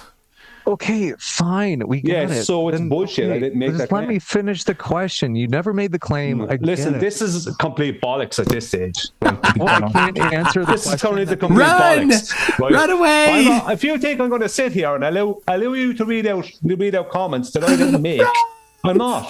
Run! Brian, work with me here. Okay, listen. Look I won't at work MC with you. Toon. You're making. I don't give a fuck about your platform. Your platform means fuck all to me. The reason I've never been on your platform before is because you're a bullshit moderator. That's why I've not been on your platform before. Because you're a fuckwit. And so is your other moderator a fuckwit. That's why I don't come on your platform. And because you host fuckwits like MC Toon, who's a proven fucking liar. Oh my gosh! Proven earlier. Right. That's why I don't come on your channel. It's bollocks. So I'm not sitting around here any longer listening to your bullshit questions. Okay, we'll go to the next question. Alex Strand says, right? You see, you see MC. You fuckwit. 2 years or 2 fuckwits. Can you let me read the question? I won't. You're a fuckwit. you and Tune are fuckwits. That's why I don't come on to this. Why I never came on here before, James. Because you're a load of bullshit. And right, you're a load of bullshit. You don't. You think people are going to sit around and listen to stupid questions like that? That's all you want to do. Listen, you have Are to you let me okay? finish the Tune, are question. you okay? Are you hot, Tune? Are you have to get hot? You be So hot there. funny. That's so funny. So that's feigned laughter. That's feigned laughter. Okay, You're not really laughing. Tune is not really laughing. None of you are really laughing. None of you are really laughing. Yes, it's a fake. You're not laugh. actually laughing. It's feigned laughter. You need to do that because you don't have anything to defeat anything I have to say. It's that simple. I'm finding my zen. I'm finding my zen. Laughter. You're bullshit. The two of you are bullshit. Listen, I agree MC Toon is, but I have to read the next question. Okay, here we go. Yeah, well, if you read out something that's a claim that I said something I didn't say, well, I'm going to say something about it. Okay, I can. Maybe you like being misrepresented. Do you like being misrepresented, James? Maybe that's okay for you. Do you like say that? MC? They say MC Toon. Can you? You fucking idiot. You stupid cunt. 2 stupid cunts. 2 fuckwits. Bullshit debating platform. That's why I'd never come on it before. I only came on it here because I thought that there was actually going to be, this topic was actually going to be addressed, but it was never addressed. You never touched the Nothing was topic. addressed. You Nothing never was addressed. touched it. Tune did not produce any evidence right, that the 24-hour Antarctic sun proved the globe or disproved the flat plane. Nothing happened here. Keep on nothing. Oh my gosh. Yeah, you don't have tears. You're not wiping your tears of laughter. You're not actually laughing, Tune. You're not actually laughing. No, apparently not. You're not. I know you're not actually. I know you're not laughing. Like, I know it's all false. Oh It's my feigned laughter. All right. This one from they say See, MC if you were Toon, laughing, can you'd still be laughing. Brian. What, They say, James? okay, they say MC Toon. Can you explain Fuck why? directly off. Right. You wankers. How about that? Why can't I read a question to MC Toon? Bro, I may as well be having a laugh now because you're not taking any. You didn't take any of this serious, right? So why should I take any of it serious? I may as well be having a laugh. trying to read this question. I may as well be laughing at him. I'll be laughing with you. What's the point? Oh my gosh. None of this. When you're not actually laughing. You're not laughing. It's feigned laughter. People know when laughter is real. That's not real. Bro, you're destroying this debate. No, there's no debate. This is not a debate. This is not a debating platform. No, of course it's not. This is There bullshit, is a James. globe. You brought nothing. It's not a debate. You're right. Yeah.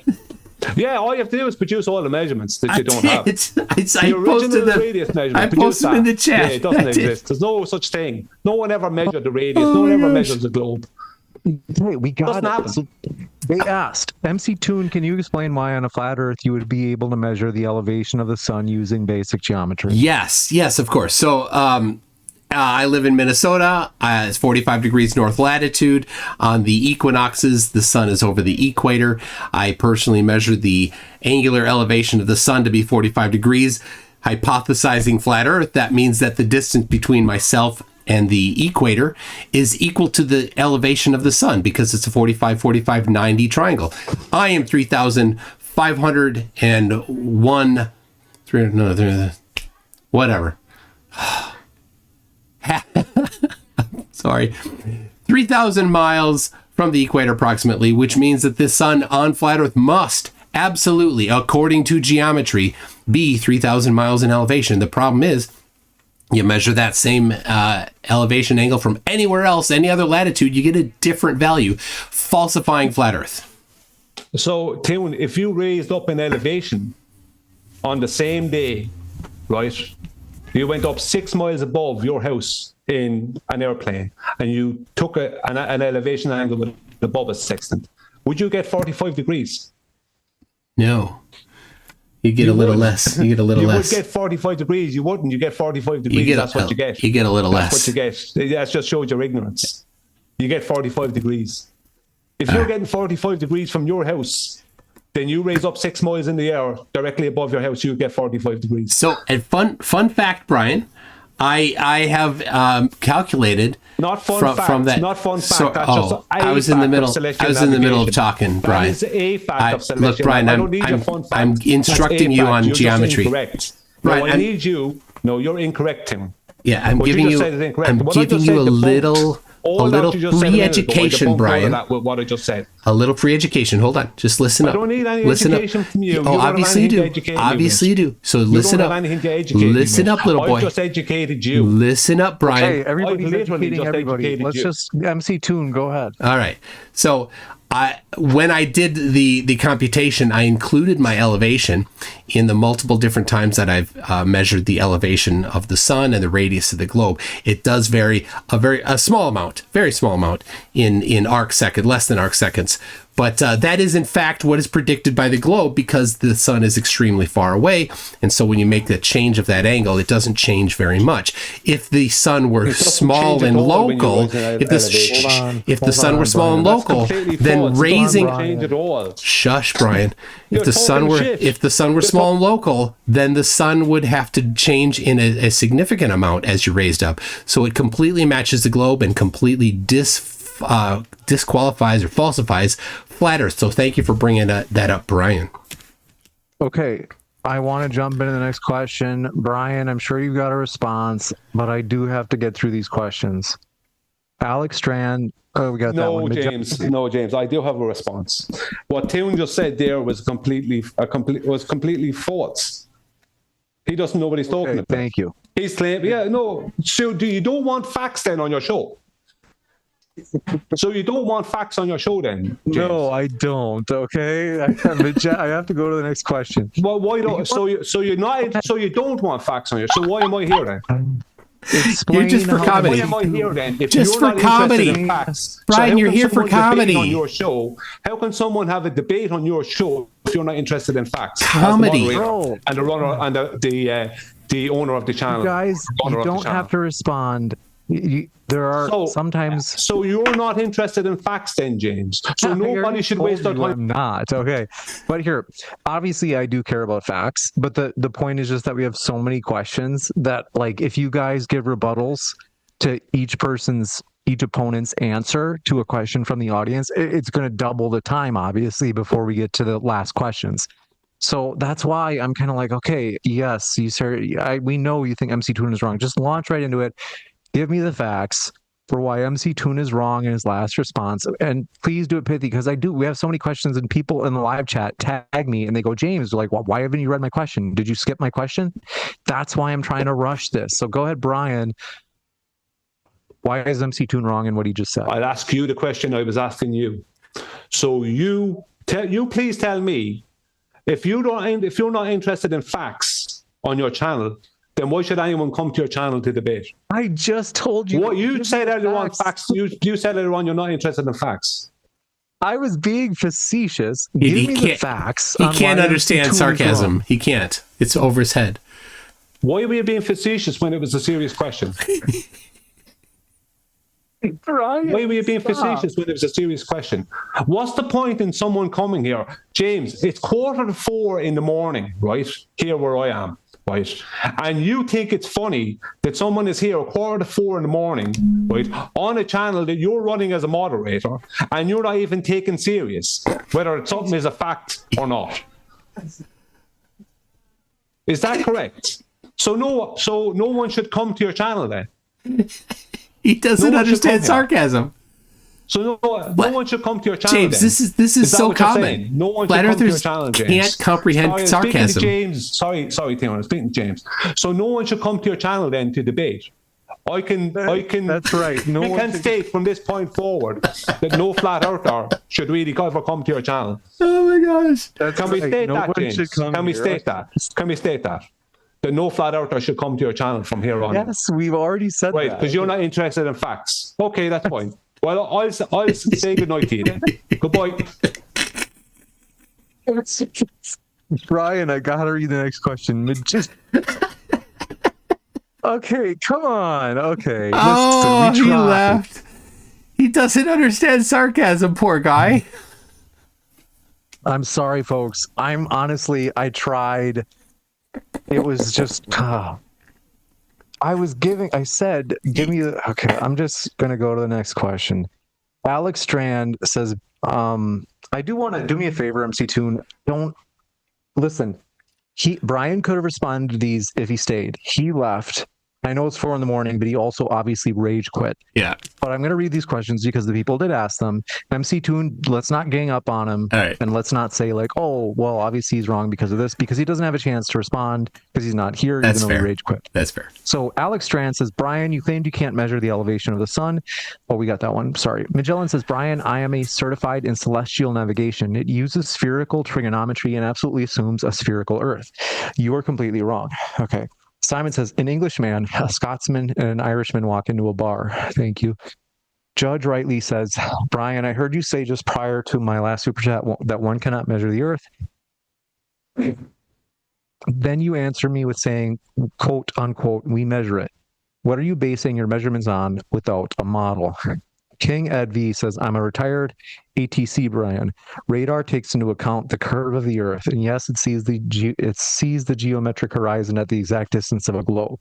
Magellan says, Brian, whenever anything doesn't fit with your narrative, your chatbot-like response is, quote, it didn't happen. John Garwal says, the Earth is a globe, just deal with it, Patty. I don't know why he's saying Patty. Andrew Smith says, Toon, I work in plasma systems and we ignite the plasma in a vacuum just like the sun. Each chemical shows its own wavelength. Yet flat earthers say nope. Judge Rightly says, MC Toon, could you give a brief explanation on how a 24-hour sun falsifies the flat earth, thus showing it to be untenable model of the earth? MC Toon, want to give it a shot? Yeah, I can do that. So there is a little bit of confusion about it because until mid-1800s, the flat earthers thought that there was a universal night and a universal day. And I say until the mid-1800s, basically there weren't flat earthers from ancient times until the mid-1800s for the most part. And so then Rowbottom came in with his new version of it. So we call it Rowbottomism, where he says that the sun can be above the earth and somehow magically set. There's no actual geometry or physics or optics to explain this.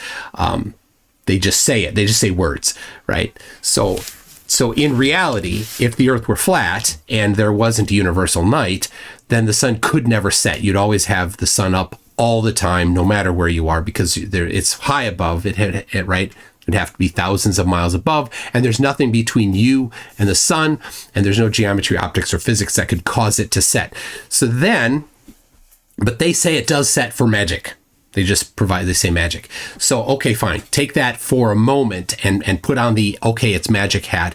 Now you go to Antarctica, and that magic that works, somehow they say it's because it's too far away. Well, in Antarctica, it's as far away as possible, yet the sun doesn't set. In fact, it goes behind you if you're looking north. You see it due south. I saw the sun due south.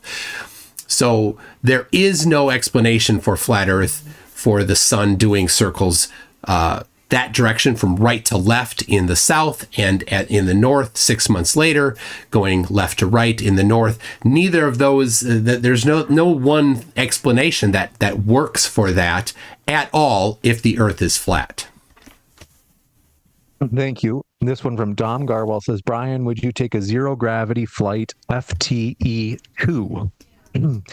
This one from Obi-Wan says, Brian, at the beginning you made claims measuring distances and time zones and then say no one can measure the radius of the globe. How did you do your measurements? He at the same time claimed we cannot. Reg Joe 23 says, good job, Brian. Logic. MC Cartoon still wait for those curve measurements any day now. mctoon.net/curve. Whole bunch of them there. You can see all of MC Toon's curves at his webpage. MC Toon /OnlyFans. Darkstar 4400 says, for Brian, plasma, when dense enough, will reflect radar. This is established physics. Yeah. Let me just check for any last questions. Folks, I'm sorry. I didn't mean for Brian to leave. Obviously, I can't even remember what the last thing was that he was unhappy about. But man, it's like we don't hold any grudges, and I don't know. It's hard to do this sometimes, to be honest. But anyway, this one from let me just get to this next one.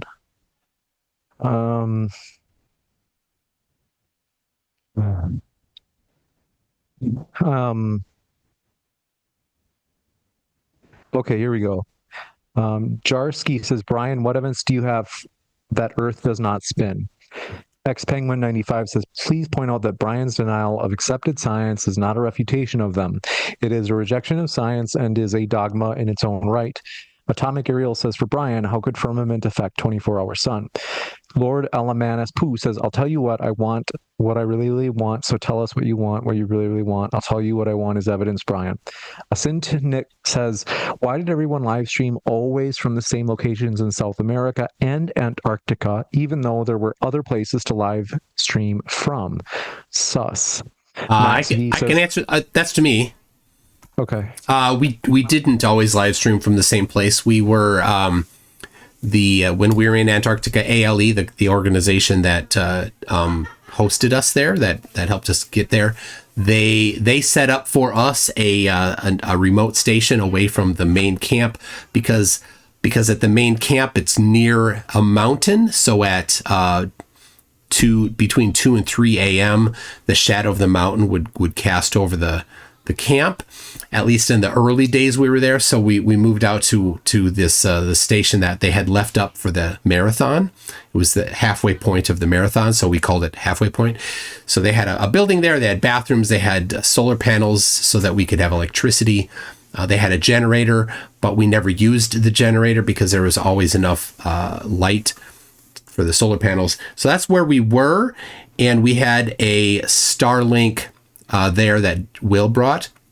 So we had really good internet access there. Of course, Starlink is using satellites, bouncing our signal off satellites.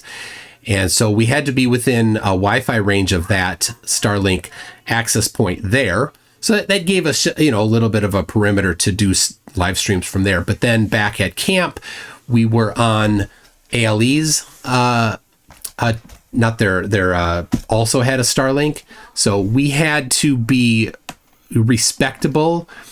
We had to respect their bandwidth because there's other people there. So to do a lot of live streaming from there is a little bit,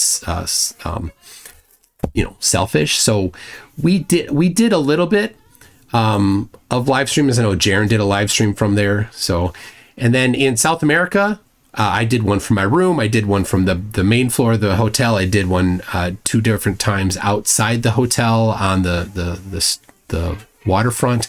I don't know why that's a thing.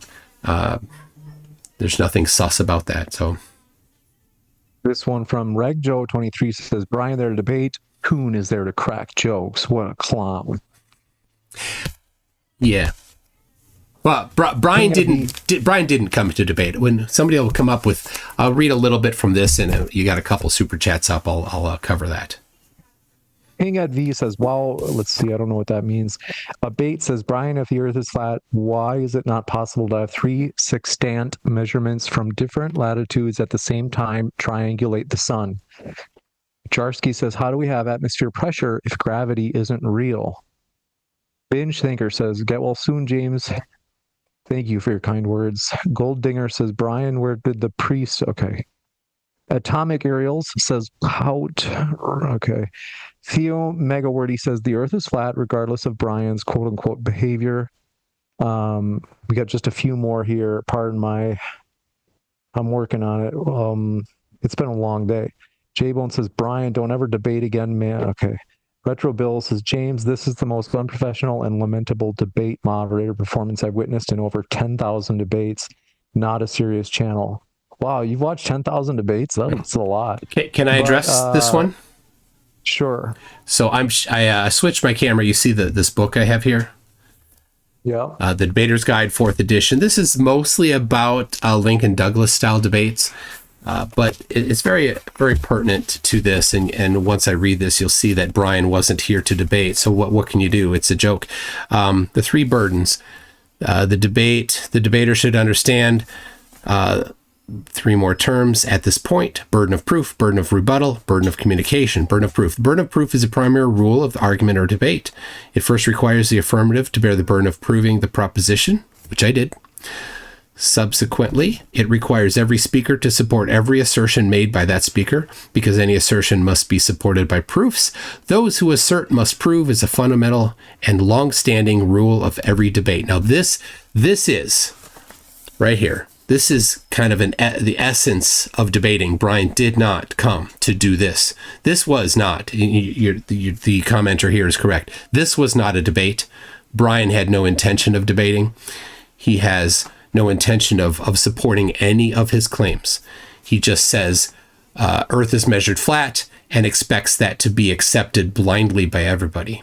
So I will say that James, in one essence, this wasn't a debate. This was a time to laugh at flat earthers' inability to debate. This one from Max V says, James, this is the most professional and wonderful debate moderator performance I've witnessed in over 10,000 debates. Such a fun channel. Thank you for your kind words, Max V.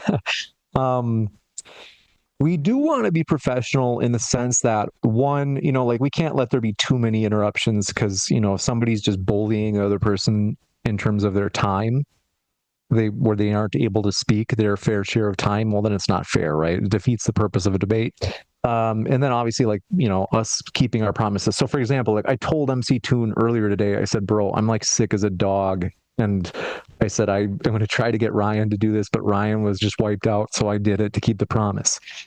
But in terms of professionalism, in terms of oh, James said cuck, it's just not a big deal. And we're not uptight. It's not your grandma's debate channel. The debaters are going to use personal attacks or ad hominems, and it's the other debaters' responsibility to call that out. If you want a moderator that will call that out, go to another channel. Go make your own channel, in fact, and it will probably be the most boring channel in the world. At least we let things be organic here. We don't put the debaters in a straitjacket and say oh, you can't call the other person a moron. We just let it fly. Judge Rightly says, bad drivers. Says, MC Toon, thanks for answering my question. Was not expecting that extra bit of history. You're welcome. I don't know what that was referring to. This, I think we caught up. So let me just double check in the live chat if there's any last questions that I missed. I want to say thanks for your support, folks. We will let our debater go, and thank you, MC Toon, for being here. Thanks again to Pastor Duffy for helping arrange this debate. And yeah, I want to say it's been fun. I really have no hard feelings. You can find Brian's Logic link in the description box. That includes the podcast. So I highly encourage you to check that out. And thank you, MC Toon, for being here. All right. Last but not least, before we close out, there is a poll in the Modern Day Debate live chat on who you thought was most persuasive tonight. If you want to tune in at the Modern Day Debate YouTube live stream, that will be up for a few more minutes. But thank you, MC Toon, for being here. All right. Thanks a lot. Glad to be here. Thank you. All right. I'll be back in a moment, folks. Let me just pull the plug on old MC Toon here. Thanks, MC Toon, for being on tonight. All right. See ya. All right. Poor Brian. Poor Brian. He did not come to debate. No flat earther has ever actually come to debate. The reality is a flat earth. This is the reality. All flat earthers know that there is no evidence for flat earth. You ask a flat earther for evidence, they will talk about the globe. They will say it measures flat, and then you'll ask them for measurements of flatness, and they won't provide the measurements of flatness. How would you provide measurements of flatness? Well, one way would be you would establish a flat standard of some sort, probably optically. Difficult to do really long range things non-optically, because the reality is that material science, material engineering doesn't allow you to make a 3 mile long, perfectly straight structure without some sort of optical reference. That's how you would build it. If you wanted to build a perfectly straight 3 mile ruler, you'd use optics to do it. So it defeats the purpose of saying we can't do it optically. So you do it optically, and you take into account confounding variables. Flat earthers don't want to take into account confounding variables. In fact, they seek out confounding variables and then pretend they don't exist. So one way to do it, to minimize confounding variables, would be reciprocal zenith angles, something that we spoke of in the debate there, where Brian asserted his religious cult belief that verticals have to be parallel. Right? He started with the conclusion. His conclusion was verticals are parallel. Then everything after that was to support the pre-selected conclusion. When in fact you're trying to seek out an understanding of reality, that's not how you do it. You say, well, let's see if they are parallel. So the way that you do it with reciprocal zenith angles is you take two theodolites. There's no rise over run in theodolites. He had to conflate this whole thing. He had to go into red herrings talking about rise over run. A theodolite measures an angle. That's what it does. It's measuring a vertical angle. So you go from one position to the other position, and you measure the angle of it. Now a theodolite measures from vertical. Now he doesn't like this. He tries to redefine how verticals are done.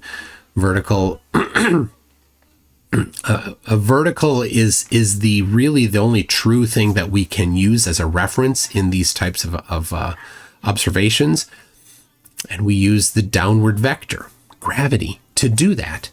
So older theodolites, they use a bubble level. They'll use also a plumb bob, things like that, to level the theodolite so that straight up is 0 degrees, and they use they use gravity to do that, and then 90 degrees from that is horizontal. Now they don't use the horizon to do that, because you can do it where you can't see the horizon, when you're surrounded by trees or mountains or valleys or any things that you can't see the horizon. You don't need to see the horizon.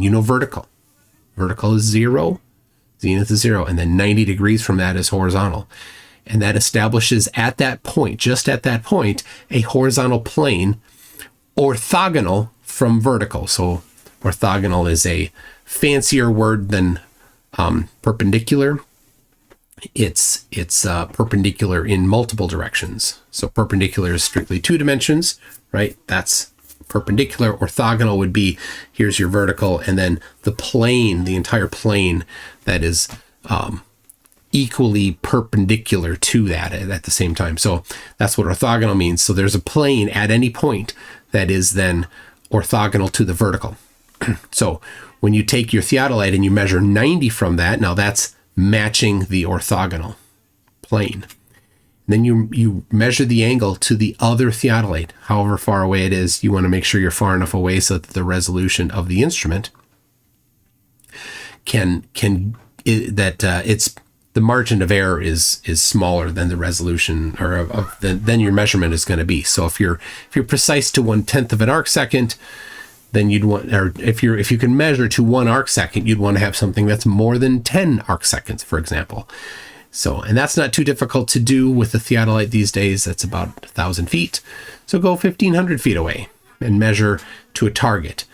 Then you switch. So you'd measure that angle. It doesn't matter what the measurement is, right? Just write it down.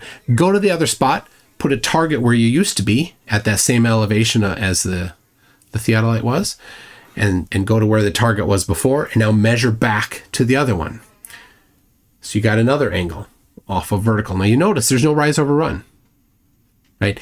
The distance doesn't matter a ton in just the test of whether or not the Earth is flat or globe, or whether or not verticals are parallel or not, right?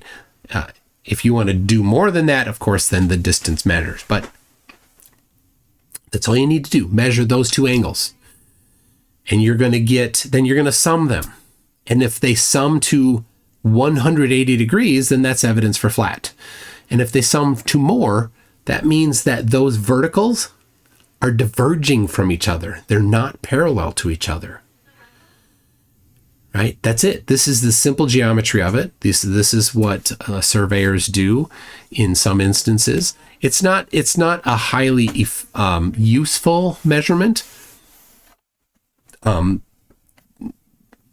They do things like this in order to measure elevations, but they don't necessarily do reciprocal. It depends what they're doing. But if you look at the transcontinental triangulation and the American Arc of the Parallel, which is, you can find on my website, mc2.net/r or mc2.net/se, you can find that linked there. And there are many vertical angles that they've measured between different stations. And then you can go to you just pair up two stations where they measured to each other.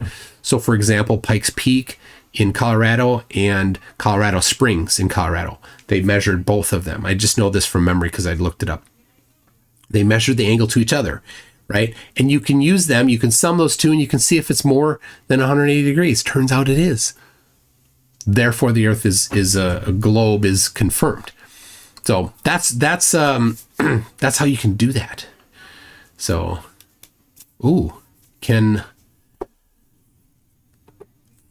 somebody's saying that creaky blinder.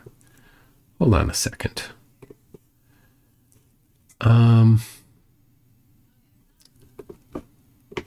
Brian's going from. Who said that? That's Chuck chases the facts. And this is Freebird saying that. Okay, Freebird. I don't know who Freebird is. I'm going to ask Freebird if you do have.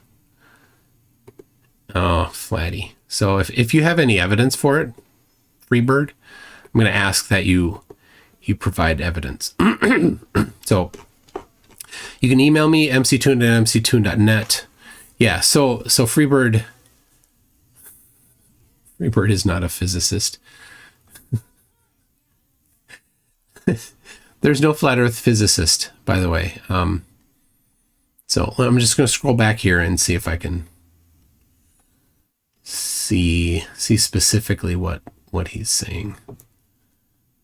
So, but if you actually think that it's true, then email me the evidence that you have. But I'm not gonna. Yeah. Okay. I'll simply ask that you send evidence. But if you're going to be making those kinds of things, I won't time you out. I will block you from the channel. That's not acceptable. So anyway, so the next Freebird, the next comment is either an apology for making such a claim or a note that you have sent me the email.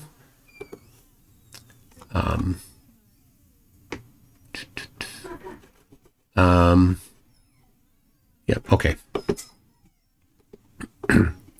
He says he's a flat earth glober. No such thing. Okay. Cool. Freebird, sounds like you're Kind of a piece of trash. That's what I'm guessing. Oh, you timed him out for 36 hours. Okay, that's good.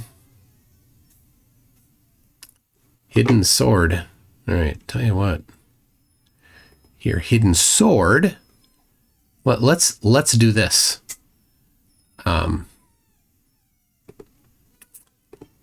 Let's do this. You make that claim, you get hidden. All right. That's it. I need an email with evidence. Lacking that, you know what you're going to get, right? So yeah, I think let me scroll back here to Freebird. Let me just. I've changed my mind, Freebird. Okay, it's hidden on the channel. So Freebird, if you ever want to talk on this channel again, it will be an email to me, mctoon@mctoon.net. An apology for saying that type of thing, or evidence for it. That's all. So anyway, yeah, I mean, flat earthers, coping, so much copium. And so let me give a little thoughts on Brian before I read some super chats here. I knew going into this exactly what Brian was going to do.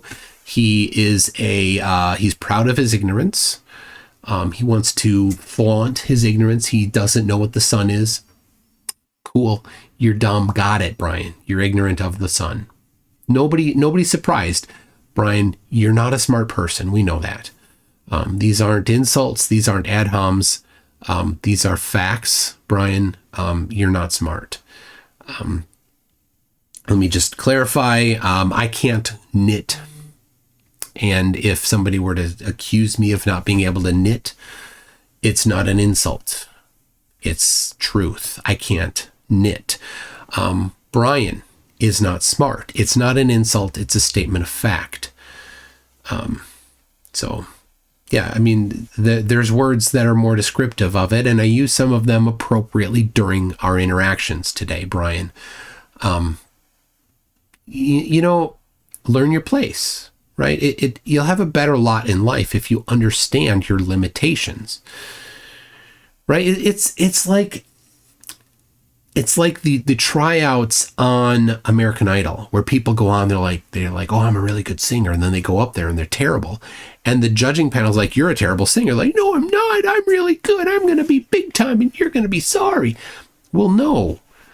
People are bad singers, and they don't know it. So I think that person would probably have a little better experiences in life if they knew they weren't a good singer. They wouldn't go up to karaoke and think that they're all that and make everybody sad that they had to hear them singing. So just be aware of your limitations. Brian, your limitation is that you don't understand geometry. You were fooled by Nathan Oakley. Your handling of logic is drastically wrong. So it's just bad news, right? So, all right, if Hidden Sword got done dirty, I have my email right now. I can read it. Hidden Sword, mctoon@mctoon.net. If I misunderstood what you said, okay, send it to me. So, anyway,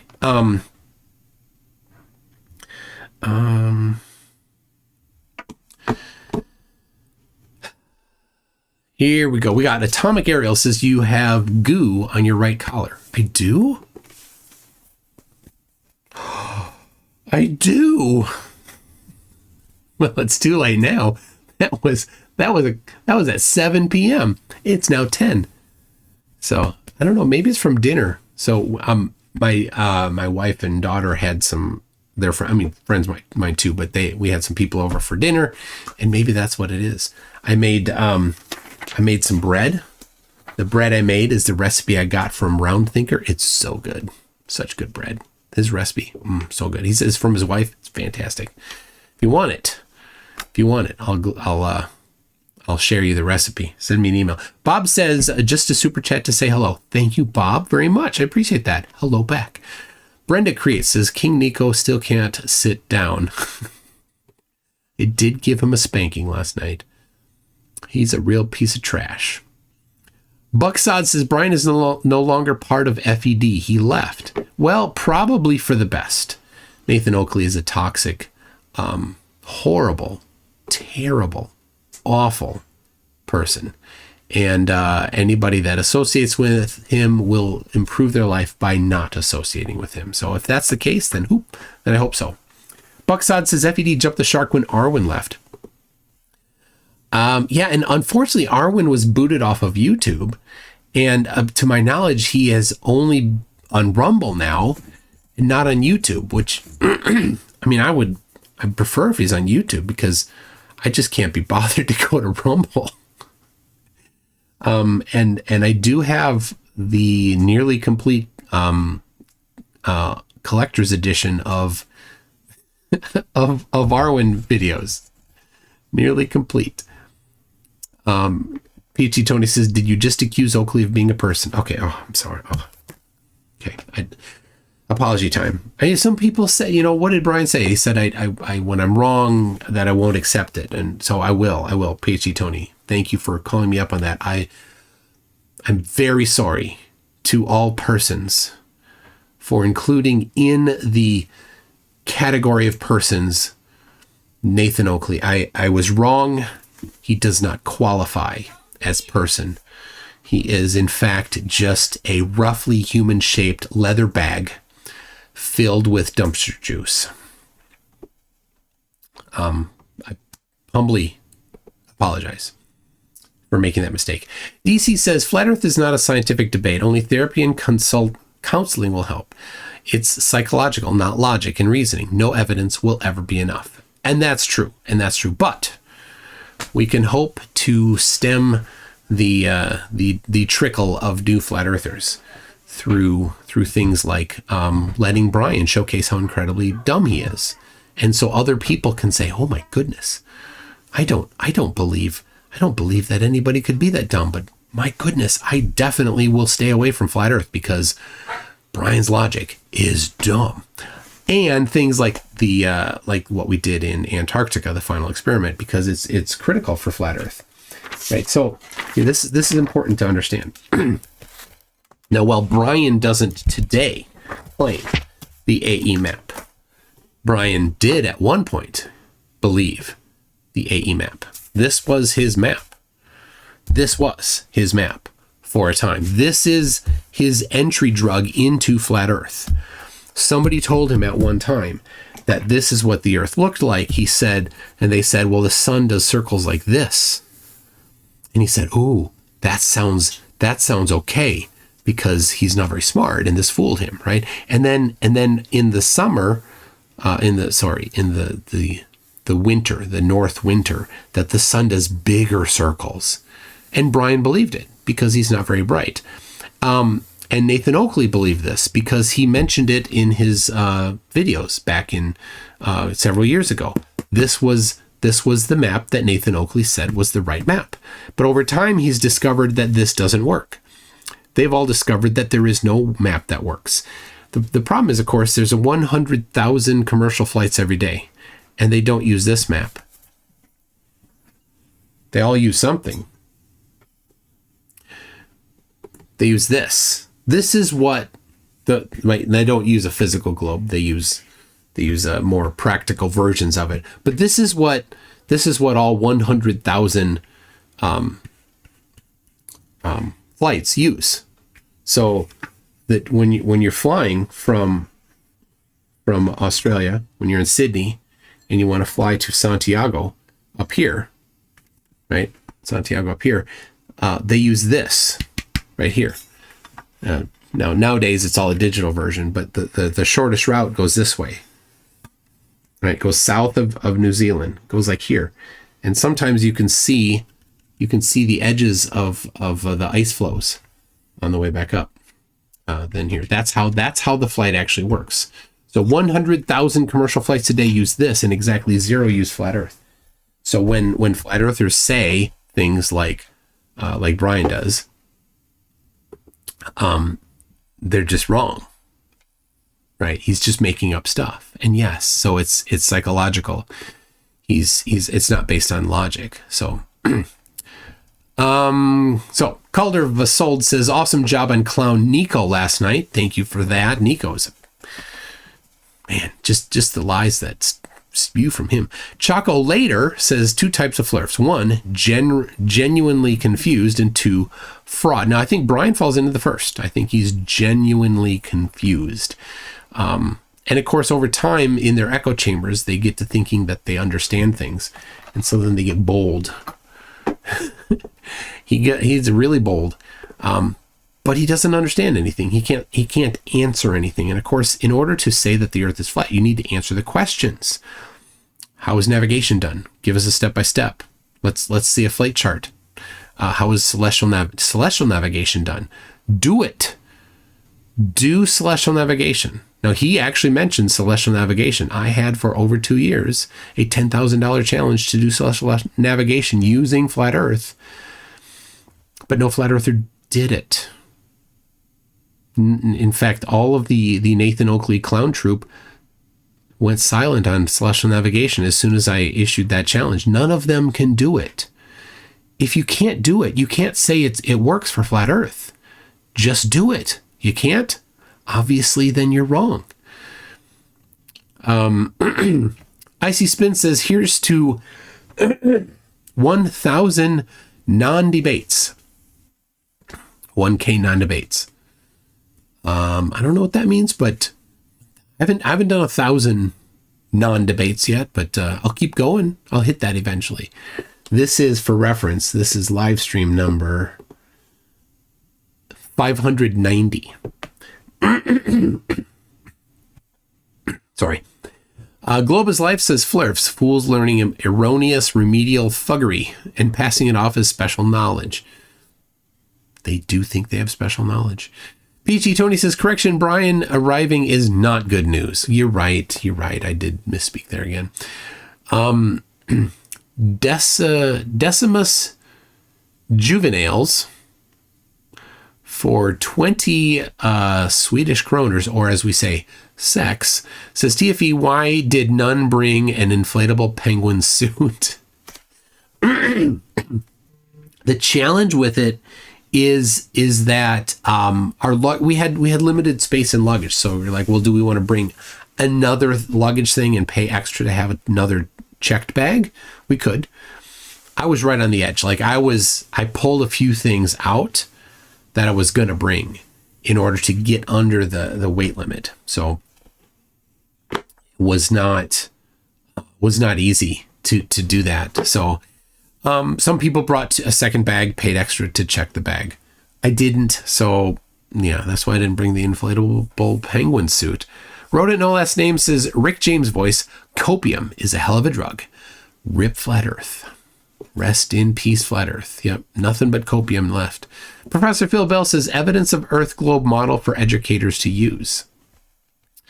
Yeah, right here. This is an educational globe, and when I ordered it, I looked it up as an educational globe, and you can use it for rough distances and get it correct. So what's the distance across Australia? You can just put a string across here and then measure it, and then there's a scale. One of these is a scale. So, and get it correct within the margin of error of the tape measure that you're using. Astro Kate Sathik says, Flurfs can't tech, but they sure can lie. That's for sure. Dom Garwell says, anyone got ranch?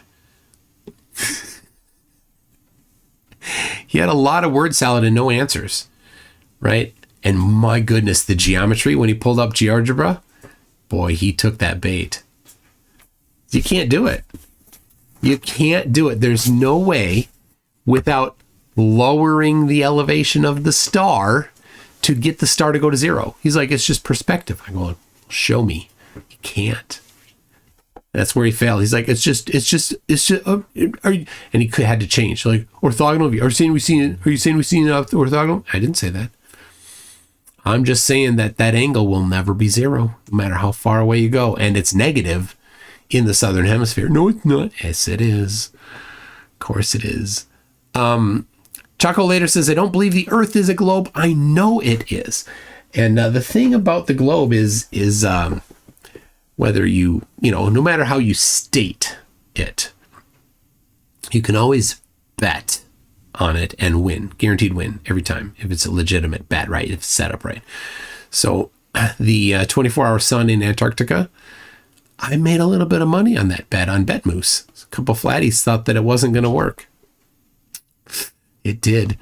Professor Phil Bell says, if AE was debunked, how did CellNav work on flat Earth? Brian, of course, silence is how they answer. Always. David Dorinzo says, I think Brian's translator mic is muted. Translator's mic is muted. Where is he from? I don't know. I can't place his accent. Do we got a flatty? TACMind says, if the Earth is a globe, radius 3959, well, already we know he's a flatty. He didn't use kilometers. Then perspective can't exist. Perspective does exist, therefore Earth's not a globe. Wow, that is the lamest cope ever. Now, look at you don't have to time out this guy. He's embarrassing himself. He's embarrassing all flat earthers. Look, geocentric plane says no physically measure fur. See, he can't even spell for curvature. But of course, he's wrong. Here. So the landing point for it on my website is mc2.net/curve. So yeah, geocentric plane, please feel free to embarrass yourself by not addressing any of these things here. So he's talking about measurements, but I'll start here. If the Earth is a sphere, there should be photos of the curve. Well, there you go. There's a photo of the curve. If the Earth is a sphere, it must curve away from us. And look at that. The Bonneville Salt Flats do curve away. Look at that. You can see the curve on the Bonneville Salt Flats. Perspective would require those to be straight if the Earth was flat. But because they're curved, that's because the Earth is a globe. If the Earth is a sphere, then the horizon must curve left to right. So, I showed you one of those already. Here is, if the Earth is a sphere, vertical lines must diverge. Reciprocal zenith angles is the answer to that, which I covered just a little bit ago. If the Earth is a sphere, large triangles must have more than 180 degrees. And this was written by Euclid millennia ago. And I show a video demonstrating it, and you can see it on my webpage here. Spherical excess right here. It treats the geometry of it. Flatties don't get the geometry. It's okay. And then a bunch of measurements of it. In fact, in not this one. And no, that's not it. Hold on.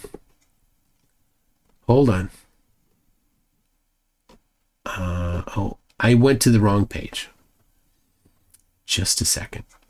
I'll go back to here, spherical excess page, mc2.net/SE, and I have a link to the spreadsheet. There it is. There's a spreadsheet where many hundreds of measurements of spherical excess are tallied up. You see this line here. I always forget if this one is reciprocal zenith angles or spherical excess, but both oh yeah, this is reciprocal zenith angles. Both are evidence for the curve. Anyway, good stuff there if you want to poke around. Lots and lots of data for those that are actually curious and seek truth. So Stanley Toulis says what you should do is show where you predict all flat earth answers before the show. That's good. TACMind seems to want to debate. Well, spout his lack of knowledge. Well, TACMind, my email address is mctoon@mctoon.net. You can send me an email and we can set up a time to debate. I think that'd be great. If you really wanted to do it now, then send me an email. Here, let's see some of the wrongness from TechMind. It says if your airplane's flying level with a slight pitch up, and my airplane's flying level with a slight pitch up, and both airplanes are cruising as such, then both airplanes are flying over flat Earth. That's not true at all. Man, this guy doesn't understand geometry. But who would have thunk that a flat earther doesn't understand geometry? It's a mandatory requirement for all flat earthers to not understand geometry. Right? So what is it? TechMind? Yeah, TechMind. I know without knowing any more than having read just a couple of your chats, I know a couple things.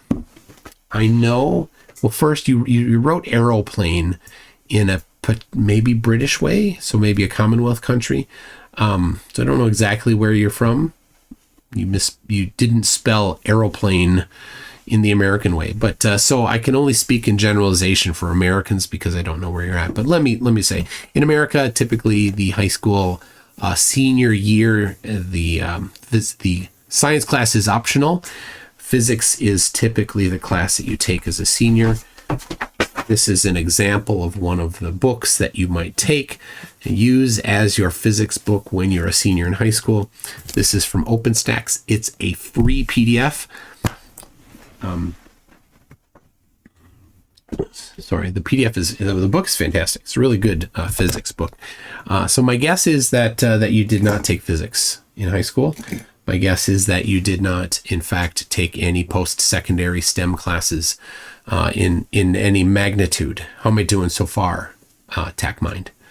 Right? Did you not do any STEM class? STEM, science, technology, engineering, math. Post-secondary would be after high school. I have to define these terms for people sometimes. It says, if the air we breathe is gas, then the air we breathe must be contained. That's okay. The air we breathe is gas at pressure, therefore the air we breathe must be contained. Yes, it's contained by gravity. Got it. Not a problem at all. No problem whatsoever with that. So yeah, he's a baby flare, and he's doing this if P then Q stuff. So he's part of the Oakley clown troupe. So maybe he's parroting Oakley. He'll probably parrot QE here after a little bit. Yeah, he was fooled by Oakley. He's obviously not very bright. Oakley's minions are definitely not smart at all. Yeah. But so far, oh, there he goes. He says gravity's not a container. Oh, well, of course it is. Certainly is a container. And we know that it's a container because as you increase in elevation, the pressure decreases. As you get towards very high elevation, say 400 kilometers up, the pressure goes to an exceedingly low amount. It never hits zero. But that's how we know that gravity is the container, because the Earth is a sphere. The Earth has mass. Gravity has been empirically confirmed. mc2.net/G, if you wonder about that. So denial doesn't make you look smart. It makes you look dumb. If you think that gravity doesn't exist, then you have the burden of proof to provide the mechanism that causes the downward acceleration at approximately 9.8 meters per second squared. No flat earthers ever done that. TechMind, that's on you. If you can't do it, then we'll just laugh at you. That's all you've earned. Right? So anyway, please do continue laughing at TechMind. Don't time him out unless he goes there. Because this is then an indelible record, right here, an indelible record of how incredibly dumb flat earthers are, and how, don't be dumb, don't be a flat earther. I appreciate that you're here, TechMind, for a negative example. So, Luke Filewalker says, I think my brain hurts. Got it. West Side Girl Reacts says, the Celtic Darth Vader. Yes. David Dorinzo says, sounds like MC Toon is debating the movie Train Spotting. Okay, I'm not quite getting that. Thank you for that. Basic Info says, can't believe you still put up with MDD with this nonsense. James is still garbage, hasn't changed since Alex Stein. I get what James is doing. I do. And I get the value of the platform and doing things there on occasion and showing that I'm willing to go outside of my own platform, unlike people like Nathan Oakley. Certainly after this, Nathan Oakley won't go there because Brian had a little baby conniption fit, because he wasn't allowed to constantly overtalk me without a little bit of pushback from James. I mean, James didn't give a lot of pushback. He let it go. But then little baby Brian had some little fits because people were talking down to him, as they should. Brian, people need to talk down to you so that maybe you can learn your place. ResIQ says, congrats, Brian. You just won the Guinness record for the world's lowest IQ holder. Good job, Brian. I didn't know he was up for that tonight, but well, all right. Yadawatz is asking what models are used for. That's the thing with a science denier. They don't have any responsibility, right? When somebody, is going to build the next underground train in London, they have to use a model. Brian won't do that. Brian is just a taste tester down at the urinal cake factory. He doesn't need models. All he needs to do is say whether or not the taste's right. That's the only thing that he needs to be successful at in life. On the other hand, if somebody doesn't use a model and doesn't get it right when they're planning the next train underground in London and they screw up, well, there's a big problem. They have personal responsibility. This is something flat earthers don't have. They don't have personal responsibility. They make these claims with zero ramifications if they're wrong. Rossi says the solar elevation angles were not measured in reference to the equatorial plane of the globe. Measure was relative to a theoretical plane perpendicular to Plum at the location of Union Glacier Camp. Absolutely. I was trying to get that out. I drew a diagram of it. It went over his head. He really didn't understand it. Then he had to go and talk about the equinoxes, and I'm like, all these things that he's just parroted from Oakley and stuff. But here's what I drew. And so this is the plane here. Has nothing to do with the equatorial plane of the Earth, right? The equatorial plane of the Earth is elsewhere, right? Not here. It's plane. This is the plane orthogonal to down. That's what that is. That's what that plane is. And on a globe, it's very, very nearly tangent to a sphere. So, yeah, a bad look for flat Earth tonight. Definitely a bad look. Engineering Sciences, Brian, does the hypotenuse to the celestial object also need to be a surface? Or does the word line have a double standard when the narrative suits? And now you asked him that. It went way over his head in the modern day debate chat. And yes, he doesn't understand that. So one thing that flat earthers like to do, I'll go back to this diagram here, is when they think that you're making a triangle here, right? I didn't make a triangle. I have one angle, right? Just one. The yellow line, the black line. This is the one angle. Now you can also measure it as this, but we don't have a reference to this. There's no way to measure a reference to this at Union Glacier Camp, right? The only way that we can measure anything at Union Glacier Camp is vertical, because all that we have is gravity. I have in my phone the accelerometer that I used. The accelerometer only knows which way is down. That's all it knows. So it can only get this. It has no idea of this angle here, this horizontal. If I had with me a bubble sextant, I didn't use it. The phone did what it did.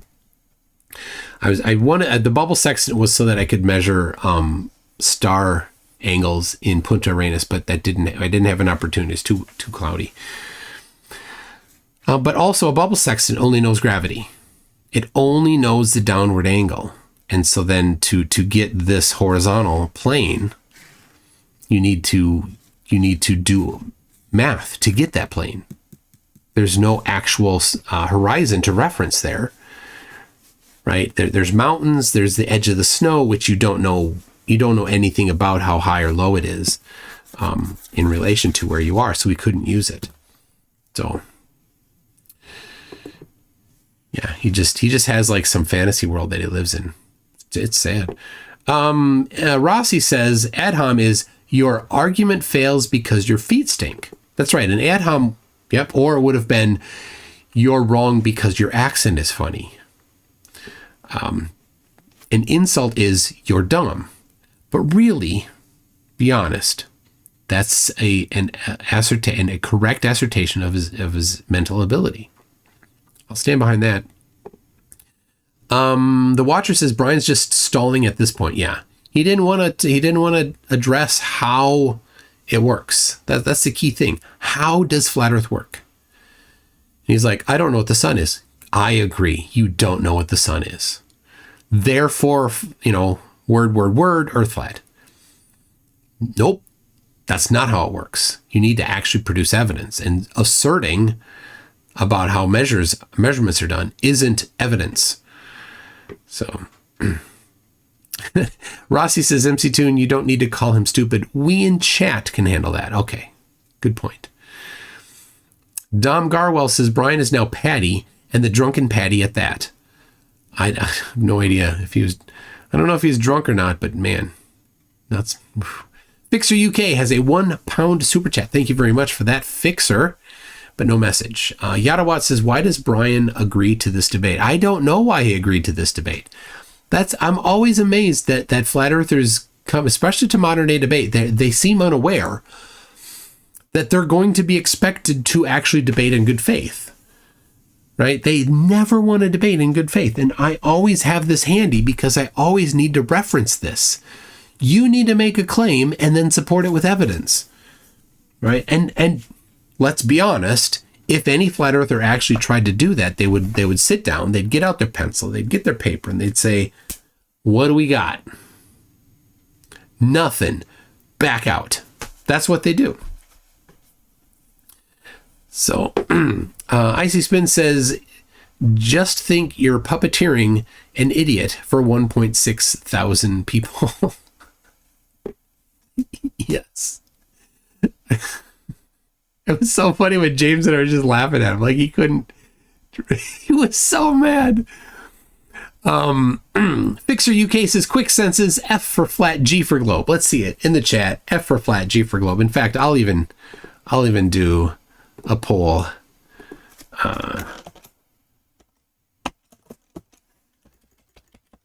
F for flat, G for globe.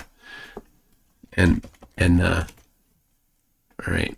I'm even using, it's not a yes no. It's an F and a G. Don't screw up, people. Don't screw up on the poll. All right, thank you for that. Fixer UK DC says if this debate was a chess game, Brian would be the board. Necessary, but not an active player.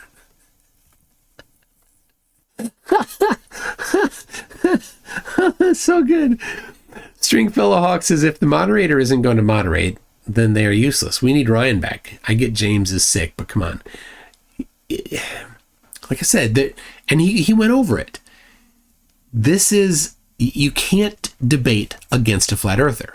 Flat earthers don't have the necessary things for a debate. They don't have evidence for their position. It's just a ploy to get them to embarrass themselves. So that's it. That's what we're doing. So why did you never take my bait, says Windrider. I don't know what your bait is. So you'd need to elaborate, Windrider, I think.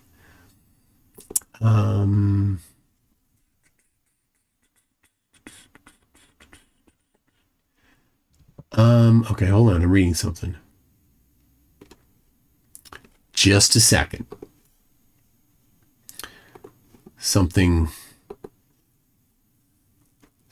that's, oh yeah. Okay. Is that who just sent me the email? Maybe. Okay. Yeah, I'll have to deal. I'm still backlogged on a lot of things, so I'll get to that. The Lord Illuminous Poo says the worst part about immortality isn't seeing all your loved ones fade away. It's having your gut bacteria evolve into dinosaurs and burst their way out. Oh my gosh. The Wind Rider says, I always flat earth in here, Lamau. I always flat earth in here. Okay. Ooh, TechMine is still here. Says, gravity is the observed effect of objects following their geodesic through curved spacetime. This is a response that even PhD Tony will agree with. Yeah, I think so. Denying that mass attracts mass within our reference frame is just denialism. It doesn't make you look, you're not woke. You don't have secret knowledge. You're just a denialist. It definitely does happen. There's many experiments that confirm it. So you're not special. You're not woke. You're not enlightened. You're dumb. Tech mind. So P. Barnes says poor James is pondering his life choices. Yeah, poor guy was feeling pretty bad today. Otto says really glad to hear Brian's cough is better. Brian's logic constantly coughs. Listening to him is difficult because of that. But I've got a little bit of Santa time here. Hold on.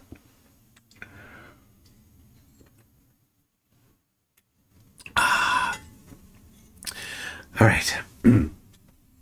Yeah, that was a Christmas gift, by the way.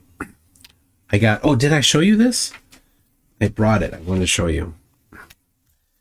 So, Max Dandry made this for all of the participants in TFE. He 3D printed this, and we all got our names on it. Really cool. Really cool. He also, the same Max made this one here. Right? Look at that.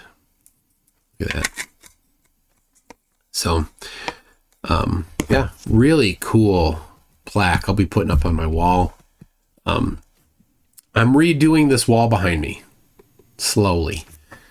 I was going to do it faster, then got sidetracked. So, TechMine says send MC. Okay.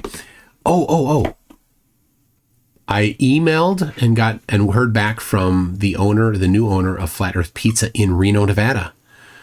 On the 10th of January, we will be at Flat Earth Pizza in Reno, Nevada. So plan to be there 6 to 6:30 at night if you're interested in going. So that's, again, Friday, January 10, Reno, Nevada, Flat Earth Pizza. He's not a flat earther. He just kept the name after he purchased it from Ryan Walker, the former owner.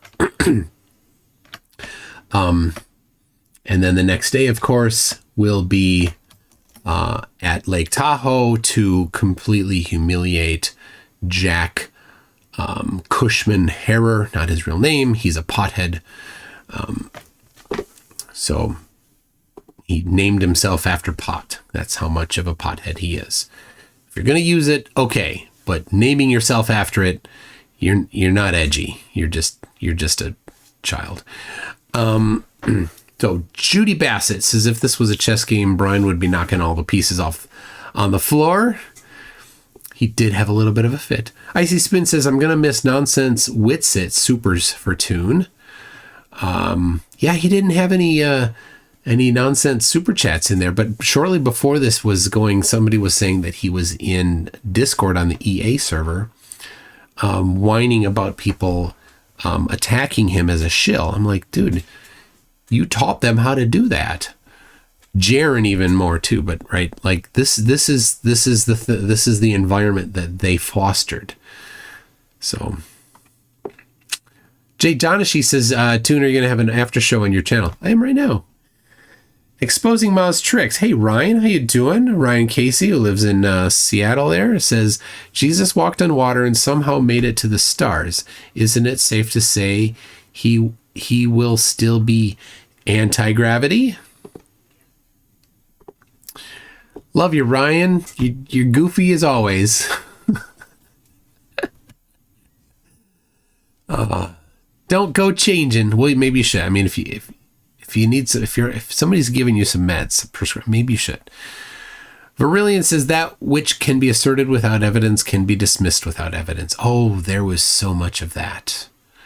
If only there was like some way in a debate, like for that to just like hover over anyone, basically like Nickelodeon's the old TV show, You Can't Say That on Television, right? Where people would get green slime on them. Right? Wouldn't it be great if any time that somebody in a debate made an assertion without evidence, they just got green slimed? That was it. And then everybody can say, there it is. They made an assertion without evidence. We don't need to address it. Don't need to address it. When he says elevation angles are all off a flat plane and then won't provide support for it, and I say, please provide support, and all he can do is obfuscate, well, I mean, everybody sees that, right? It's not a good look for them, but it'd be better if there's green slime coming out on them. Monkey Cat Pat Pat says, I forgot about Brian. Now I'm sad I remember him. I need more water. Help me, Santa. Mr. E-Man says, how many observations matched globe Earth predictions? How many observations matched the flat Earth predictions? What is the logical conclusion? Well, 100% of the observations matched the globe, and 0% matched flat Earth predictions. Now, some of the flat Earth predictions were vague, like the magnetic field should always decrease in strength. There were no numerical predictions. There was just, it should decrease. But the globe had very specific numerical predictions based on the world magnetic model, which is based on the globe. So win for the globe. What about the downward acceleration? Gravity. So Critical Think brought 3 different high quality precision scales and some test masses that he had calibrated at home in Brisbane. And he predicted significantly ahead of time the magnitude of the downward acceleration for each of those locations that we're at: Santiago, Punta Arenas, Union Glacier, and he nailed it. Absolutely nailed it. Super close. Flat Earth predicts that there's no variation in the magnitude because Flat Earth does not acknowledge that the Earth is rotating. The Flat Earth does not acknowledge that the distance from the center of the Earth will vary your downward acceleration. So there you go, TACMind. Did he go there? No, he don't time him out, King Envy. There's nothing wrong with that. He says, scientific hypothesis for gravity, please. Gas expands in all directions, not falling down. But gas does fall down at 9.8 meters per second squared. That's the problem. He's just asserting. That which is asserted without evidence is dismissed without evidence. We know that gas does not expand in all directions equally because as you go up in elevation, the gas pressure decreases. So your assertion that it expands in all directions is wrong. And the not falling down part is wrong. It does fall down. That's why the pressure is higher at low elevation. So, I mean, why are you saying such ridiculous things, TACMind? You're not right. You're very much wrong. I know that you're just parroting. Oh, he's just spamming that nonstop. Okay, got it. Okay, yeah, if he spams it over and over, that's fine. That's not, all you're doing is lying. You're repeating somebody else's lie. It shows how dumb you are, right? Right here we have the evidence of your dumbness, TACMind. Right? Does it not bother you? Sorry. Does it not bother you that you're just being an idiot? I mean, you're really not smart. And you're showing how not smart you are. So looking at your channel here, let's see. Oh man, 9 months ago, Nathan Oakley. So you fell into the Nathan Oakley cult somewhere over 9 months ago. Yeah, poor guy. Yeah, hey, all good, Lisa, all good, King Ed V. If he's spamming like that, then there's no need. Lord Illuminous Pooh says Sally, Jesse, Raphael, Michelangelo, Leonardo, Donatello. So funny. Cody Payne for $5 says, I don't have a testable model, but my religious belief is scientific anyway. The true scientific method, according to Brian. That's it. This is funny. I asked him for a citation for the scientific method that he dogmatically claims to have. He didn't have it. He didn't have it.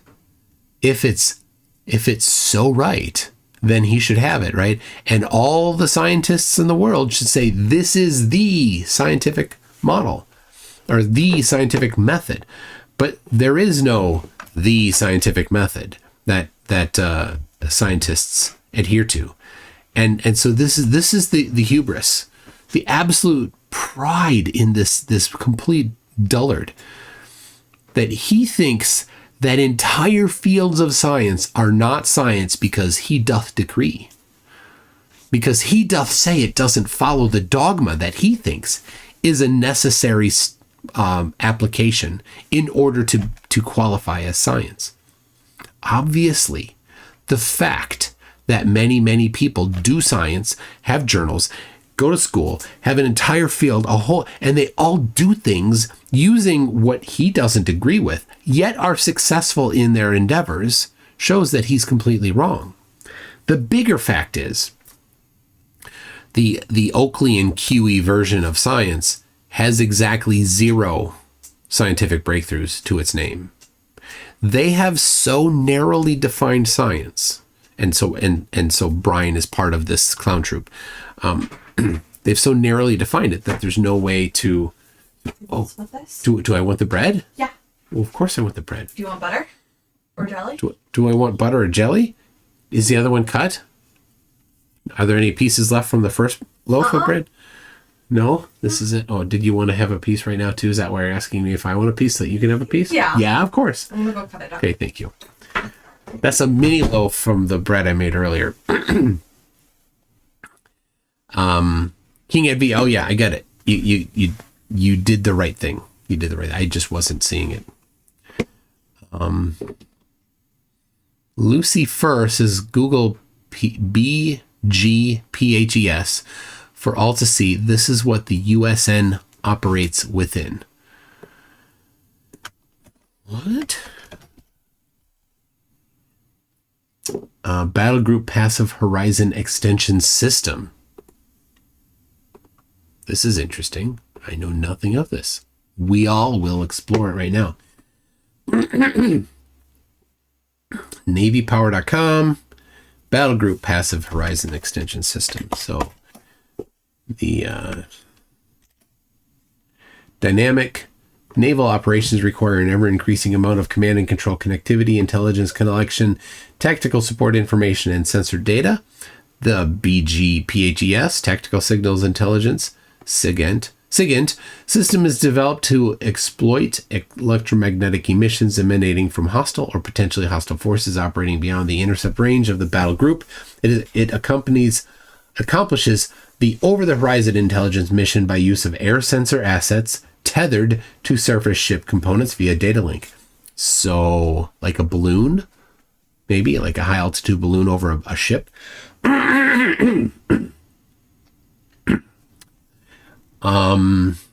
It fulfills selected information requirements of BG, including combat surveillance, indications and warnings, airborne early warning, intelligence information, communication warfare support measures, and counter communications. Command and control, BGPHES, also supports Navy C3 initiatives to gain real-time access to sensor systems, exercise tactical data. Interesting thing here. So yeah, in order to see beyond the horizon, which you can't see because of the curve of the Earth, you need to do something. So a balloon overhead makes sense. And there's other things that I know that they use, like airplanes flying around that then signal down. Or if they need to paint a target, they'll have some airplane somewhere painting a target. They'll launch a missile. That missile will go not seeing the target initially until it gets in range, so where it can see the target being painted. So when I say painted, it's like they're putting a laser on something so that the particular wavelength of light, typically an unseen frequency, is hitting this object. The missile sees it and says, oh, that's what I'm going for. But it can't initially see it when it first takes off because it's out of range. So cool stuff there. Can you Google, can radar reflect off plasma? That's a good question. I put in a few links to it. So radar surrounding plasma surrounding aircraft might be able to absorb incoming radiation, therefore reduces the signal of the aircraft.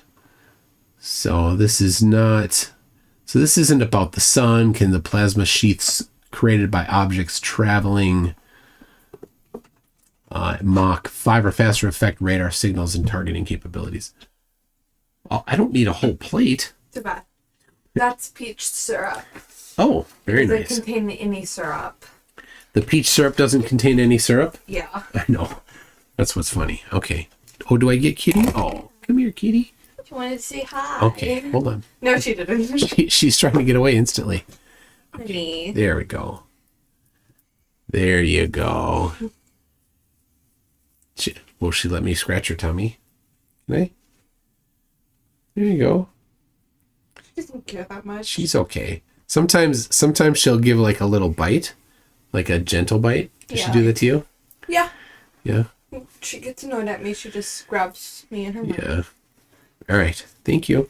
Mm-hmm.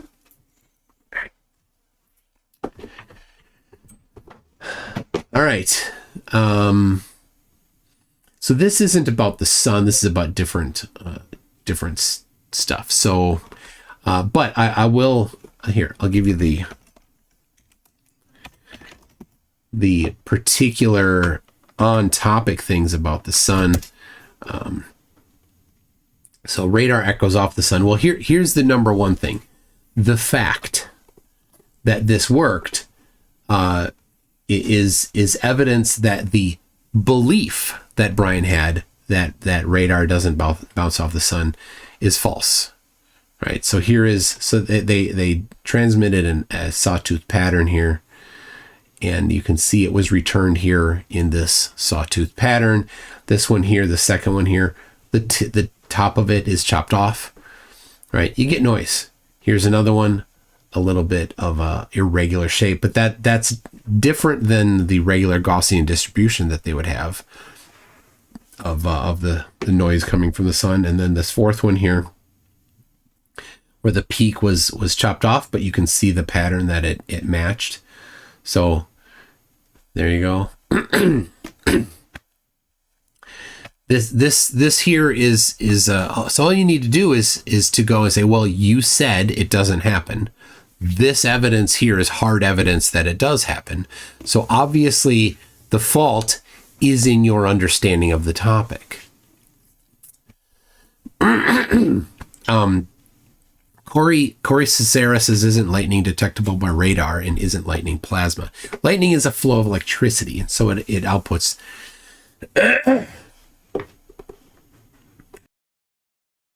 sorry. It outputs magnetic or electromagnetic radiation. So what did Relic say? Relic is getting spicy. Relic, dude, if you want to come on, MC2 and MC2.net. You can bring your woke evidence. You know what people don't do? You know what people don't do when they get all bold in the chat and I say, you can come on right now? You know what they don't do? They don't come on. Keyboard warriors. Whatever. Lord of Luminous Poo says, why does MC2.net/feetpics 404? Yeah, it's a different URL. Yeah. Aaron Armstrong says, Brian, Why have many flat earths attack Witsit post TFE? Good question. Well, of course they have to reject it. Ooh, Bobby Shafto. Bobby Shafto always gets moved to the top. It says, "Hey Toon, I've had an idea for TFE that I think the sort of show me the curve flat earthers say they want to see. Would like to bounce it off you sometime." I would love to hear it, Bobby. In case you don't know, people, Bobby Shafto was basically the first glober I know of. Bobby was active on the the Flat Earth Society, tfes.org forums back in 2018, where I cut my teeth. And Bobby, if you don't know, look at his stuff. His stuff is solid. Bobby doesn't cross his I's and dot his T's. Bobby double crosses his I's and double crosses and double dots his T's. Just so you know.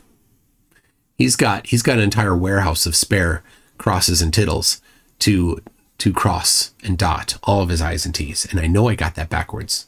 I did it on purpose. So yeah, Bobby. Yes, we knew Tom Bishop. Yeah, email me mc2@mc2.net, or if you want to do a voice call or something, we can do that. I'd love to hear it. So all right, I'm trying the bread. It's good bread. Ever so good. It's like man, it's just too good. Like, I shouldn't eat a whole ton of bread, but I'm gonna because it's so good. Eugene Sandful, for $5, has a message retracted. I don't get that, but thank you for that, Eugene Sandal. If you want to tag me, I will happily read it out, whatever you tag me with. Icy Spin says, "How does this guy live without a brain?" It's a struggle. Randall Chase says, "In the future, there needs to be time segments and the mute button needs to be used. Otherwise, it's painful for all of us." I agree. I was begging James to do timed intervals. I mean, it'd be really nice. Zoom doesn't let you do it, but if you could just like set it up so you say, boom, 1 minute, just go. And it like gave you a 10-second countdown. And then at the end, it auto muted you and auto unmuted the other person. I mean, that kind of a system would be really cool. You could just go back and forth. And then a way for you to say, "I'm done," and hand it off. So Astro Kate Sathek says, "Radar uses a flat plane. Naval academies disagree." And that's the thing, the zero responsibilities. If Brian had any personal responsibility when it comes to designing radar, he would not believe that. He would be fired instantly. But he has zero responsibility because working as a taste tester down at the urinal cake factory, it doesn't matter. He can have whatever wrong views he believes about how radar works. It doesn't affect his ability to do the taste testing he does. King Ed V says, "I like how Brian lied, considering I'm a retired air traffic controller." Of course he lies. That's what flat earthers do. Lord Illuminous Pooh says, "You're not here for a joke. You are the joke." And yes, I don't know if he got that in the end. Maybe he was starting to realize this.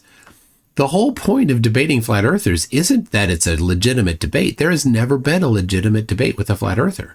They don't have evidence. They know they don't have evidence. All that they do is they sit around in their echo chambers discussing and schooling themselves on how to not get themselves into a corner by making a claim that they know they can't support. I can happily say that the sun is plasma because I know that I can provide supporting evidence for it.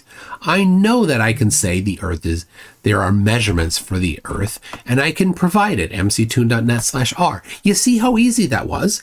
No flat earther can do that. Steve Revel says, "This was so good, I have to watch it again." Poor Brian. Randall Chase says, "Brian, what do you accept as proof or evidence?" Nothing. And that's the thing. When he's like, he doesn't know what the sun is made of.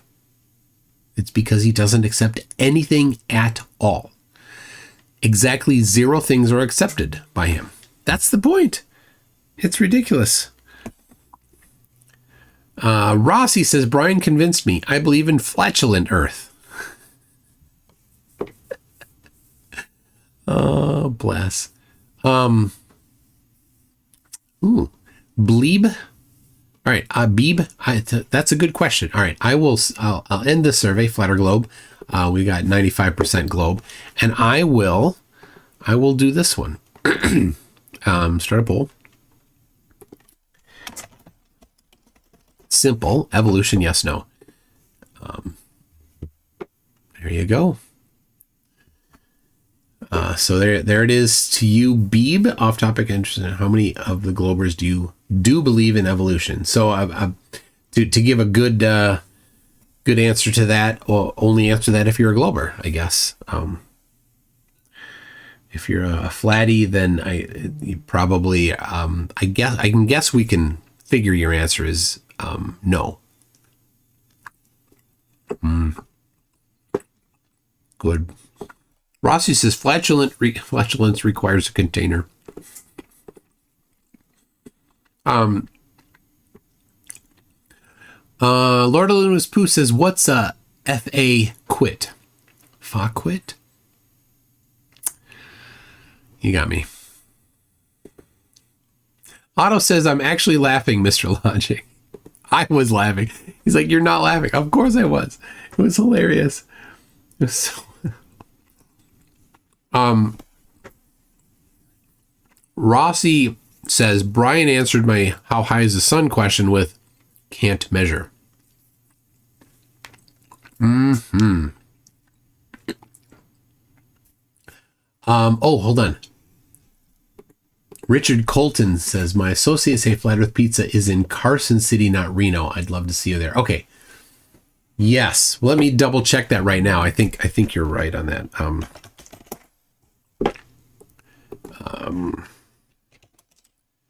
It's near Reno, right? Reno is near Carson City. And yeah, so I'm flying into Reno, and then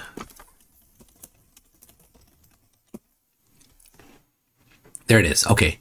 It is Carson City. So correction, it's Flat Earth Pizza in Carson City, Nevada is where we will be on January 10. So thank you for that, Richard.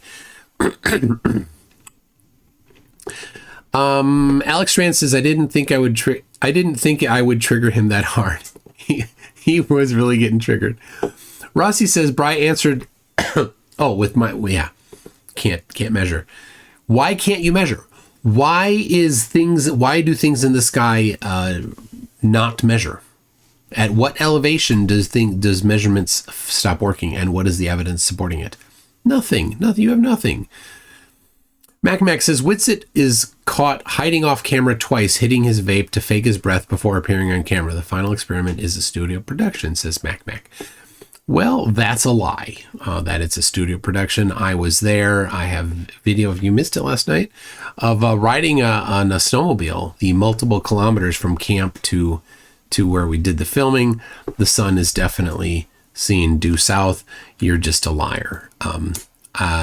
To my knowledge, he did not have a vape pen, but there are some instances of people's breath being seen. The thing is that it's extremely dry. I brought with me custom made lotion. We make this typically once a year. We make this, and this particular batch has a little more beeswax in it, or the beeswax is a little more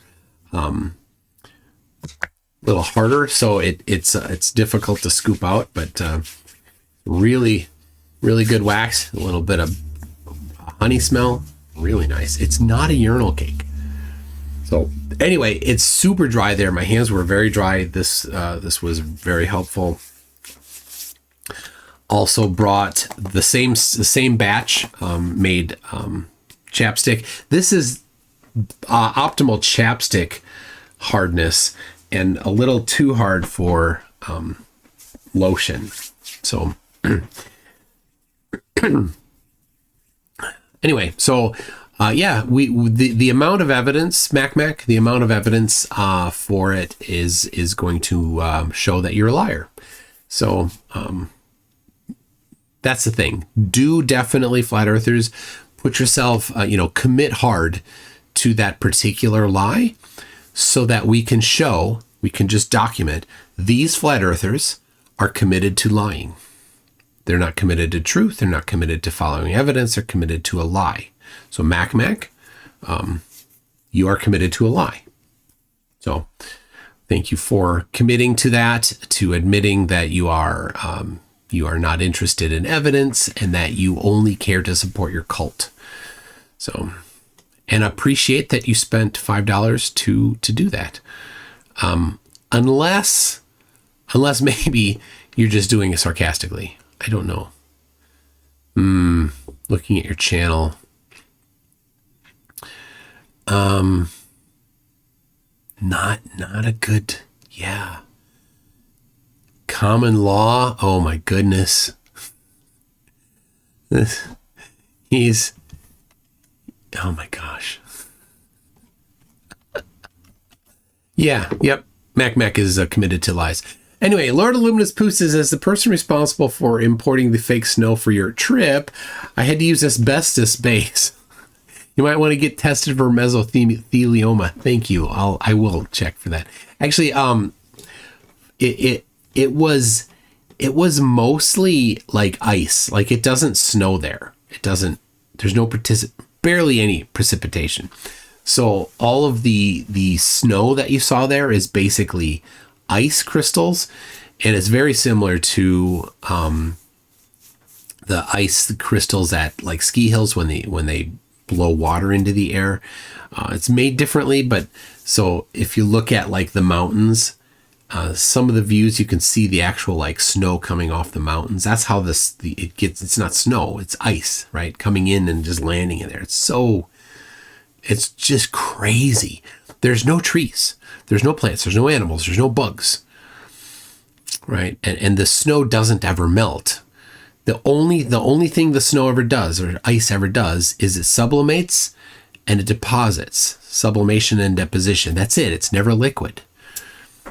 So like it's different there because it can never be liquid, which is different than the North Pole, because the North Pole is ocean. And so what you're on in the North Pole is frozen seawater. Very different. And then of course it does snow there a bit. And so then you get a top layer of it that's different than the bottom layer of it, which is frozen seawater. And so the guy that we interviewed who organizes the North Pole Marathon, pretty cool interview. Cool information from that. Go watch it. I'm 41 says you must upgrade to Brian GPT Plus to continue use. There's no plus. Darkstar 4400 says debate is like any other sport. If golf is agreed to beforehand and one shows up and then insists on a boxing match, they have no right to complain. Yes. That's debating flirts is a sport. Right. It's not a serious endeavor because they don't actually participate in it in a serious way. Like, they take themselves very seriously. Right. Way more seriously than I do. But they don't actually take their responsibility as a debater seriously. They don't understand that they need to provide evidence for their position. Anyway. Jay Donashi says, MC Toon, is there a concession video of the flat earth, or did you not make one? I only believe if you made one, if you show it right now. Well, I did make one. I did not want anyone to see it if I didn't, right, if it didn't trigger. So I did schedule it, and some people probably saw that it was scheduled. So let me see. It is... Where did I put it? Did I remove it? I must have removed it. So, oh no, it was on my other channel. Hold on. So, all right, here it is. It's on Conspiracy Tunes. I created both of them and I set them to both go live at the same time, to premiere at the same time. And where'd it go? It is called Flat Concession. It's set to private.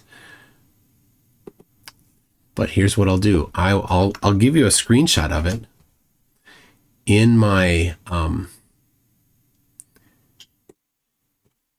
here, there it is. There's the screenshot of it. Still sitting there on my channel, ready to be shown if in the past things happened that didn't happen. So, okay, here it is.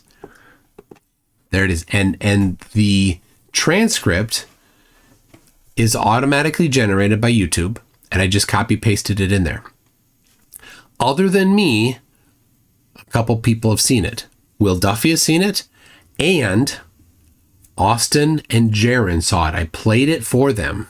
I said, I want you to see it. And I showed Jaron Austin was hardly interested. I showed Jaron the transcript. I played it. In the transcript, I do say all those things. I won't say them now. I don't want to give them anything. But let's see. I do say that I'm going to become I'm going to join the Glowbusters. Jaren didn't. She's like, no, you're not.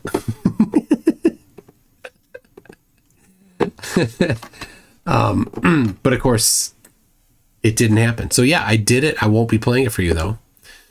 Nobody gets that. I suppose. Tell you what. In person, I'll play it for you in person because I don't want any recording of it. How about that? XPenguin95 says, sorry, but modern day debate should be called modern day arguments if he does not want to control the participants. What are you going to do? You can't actually engage in a flat earth debate. It's not possible. So then what? Right? He does it as comedy. Right? He does have other serious debates on topics that you can actually debate. It's not possible for a flat earther to debate, to take their side legitimately. So I don't know. What are you going to do? How are you going to do it? The casual engineer says, the carnage I'm seeing on X is a wonderful outcome. Seeing there are people realizing and leaving flat earth priceless. Yeah, absolutely. Lucy Fur is a new member at Newton. Thank you for that. Digital Demonic Davros says, as an Australian, it was funny seeing you saying 2:30 a.m. in the South when it was 6 p.m. and still daylight in South Australia. Yes, we exist. You do exist.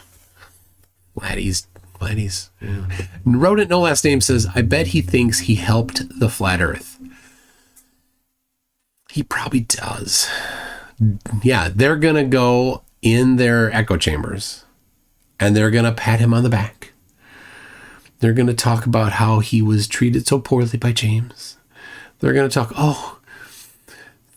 the ad homs, so many ad homs. Brian, you're dumb. That's not an ad hom.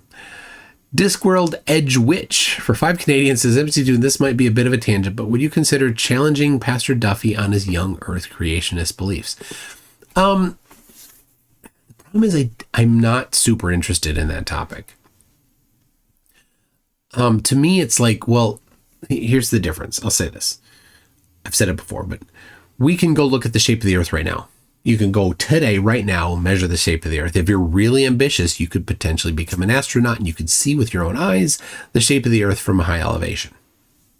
Right? We can do that right now at this moment. Can you go look at what happened a million years ago? We can't.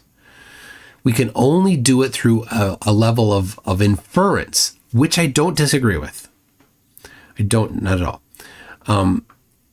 But it's a whole different way to come about it. So I have talked with him briefly about that topic. when back in April, in fact. But like I think it's more of a it does the opposite of what Flat Earth evangelism does. This as well for Flat Earth, but I think for people that care, here, let me put yourself in the shoes of a young Earth creationist for a moment, okay? PhD Tony says you can go to Antarctica and count the ice core layers. You can, and that is a one level removed, right? Like it's not like you can go and see when those layers were added. So I'm not disagreeing with you, Tony. I think it's fantastic, absolutely wonderful evidence for it, but it's a little different. Anyway, so put yourself in the shoes of a young Earth creationist who wants people to not care about young Earth, but care about God, right? Because they all say that it's not about God. It's right. The young Earth part isn't about it, right? Then why talk about it anyway? It's about encouraging people to accept the position about God. So does talking about young Earth move that forward? I don't think so at all. Not at all. So putting on that hat, I think that a young Earth creationist that cares actually about that goal would be it would be best to just not talk about it. Because you're not going to move somebody forward. So somebody that says the Earth is old isn't going to move toward their actual goal by talking about young Earth. Doesn't help. So anyway, Truther's Hour of Comedy. It is comedy. Thank you for that. Anyway, that's my position on that. So I think that young Earth creationists are best served by just not talking about it. So the debates on it, I would encourage them, don't debate on it because it doesn't accomplish your intended goal. So when is it going to end? Is Flat Earth forever? No, Flat Earth is crumbling. It's crumbling right now. We put so much together. There's so much that we're putting together. I was just talking with Will yesterday about the plan. We have multiple 15 some steps that we're doing here. So don't engage. Look, the Truth or Comedy Hour is just comedy. Don't take them seriously. Okay. Cody Payne says, can you clarify where the King Nico debate was? I can. So on my on the channel, in my community tab, you can get a link to it. It's on the Drunk Debunk show. He doesn't have a whole lot of subscribers. Go subscribe. If somebody wants to grab it, drop it in the chat. I'll pin it, and then people can go and go there. What is going on with you? Truth or Hour of Comedy? What? Why are you doing that? Do you know Shifty? Do you know this person? Because I'm not. Big Fish says YEC is still science style. I agree. I totally agree. I'm not saying I agree with it. I'm not saying anything positive for it. I'm just saying that it's a different way of exploring things. You can't go direct. So PhD Tony says you can cross-correlate ice core geochemical signatures with other data sets, but yes, your point stands. It's not a matter of simple observation. Yeah. I thank you, Tony. And Tony, dude, I'm with you 100%. I old light. How do you explain old light? Darkstar 4400 says, I'm not a creationist, nor am I an evolutionist. I'm a wait and seeist. Hey, that's a great position, right? I can't argue against that. So, and I'm, does it affect us? In some ways it can in science within, yeah. Does it affect in a religious way? It does not. So, yeah. Astro Kate, I'm jumping ahead. I'll go back. Astro Kate says it would be awesome to decode endogenous retrovirus during a live stream to demonstrate the rock solid evidence in favor of human evolution. That would be great. I don't understand that topic very well, but I would love to have it. So, all right. Here it is. Zoomy has the link. I will pin that. There you go. So there you can go to the link. It's about 2 hours and something in where I come in. So, all right. Pyrex Pickle Blowfish says, when you pulled out the Santa mug on a live debate. Yeah, this is good. Did you see this? Can you read this? That's in different languages there. What are those languages, anybody? Here you go. So, and here, this is the thing. Jeffrey Luciana says, God created man in his image. Is not a monkey. So, and this, I think, is your version of it, is that it's a physical in the image of. And other people would say it's a spiritual or a rational in the image of God, not a physical in the image of God. Right? Yes, there is some Tolkien there on the bottom. What are the other two? What's the second one? I'll help you out here.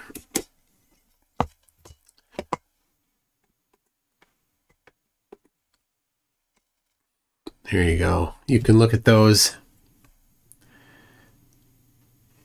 Oh, that's the wrong one. All right, I'll remove that. Unpin message. So we've got, I'm 41 says, why no pilots interviews versus flat earthers? Well, flat earthers don't want to talk to pilots. Brian's Logic has a challenge to discuss flight planning with Wolfie 6020. He ran away. He then said that you need to pay, and Wolfie agreed to pay. And all that Brian had to do was provide a flight plan from Sydney to Tahiti. He ran away. Flat earthers can't produce flight plans. That's ridiculous. Of course they can't. They know they can't. They know the earth is not flat.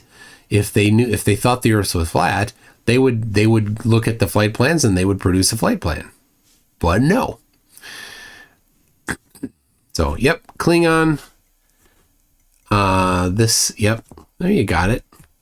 Coder Joe, and the bottom one is Elvish. So they all say the same thing, Flirfteers. You can kind of see it in the Elvish here, F, and then this L is a lambda, right? It's a Greek lambda. E is an E, R, F, they're not, you put dots above it, right? Tolkien was, he made it look cool. And then tiers, so the T is an H, and then the I, E, right? R, S, I don't know, maybe this is an S. Maybe it's a T, I don't know. Anyway, that's what it is. Available, MC-Tune, just Google MC-Tune fourth wall. You'll find it there. If you want to get your own Flirfteers mug.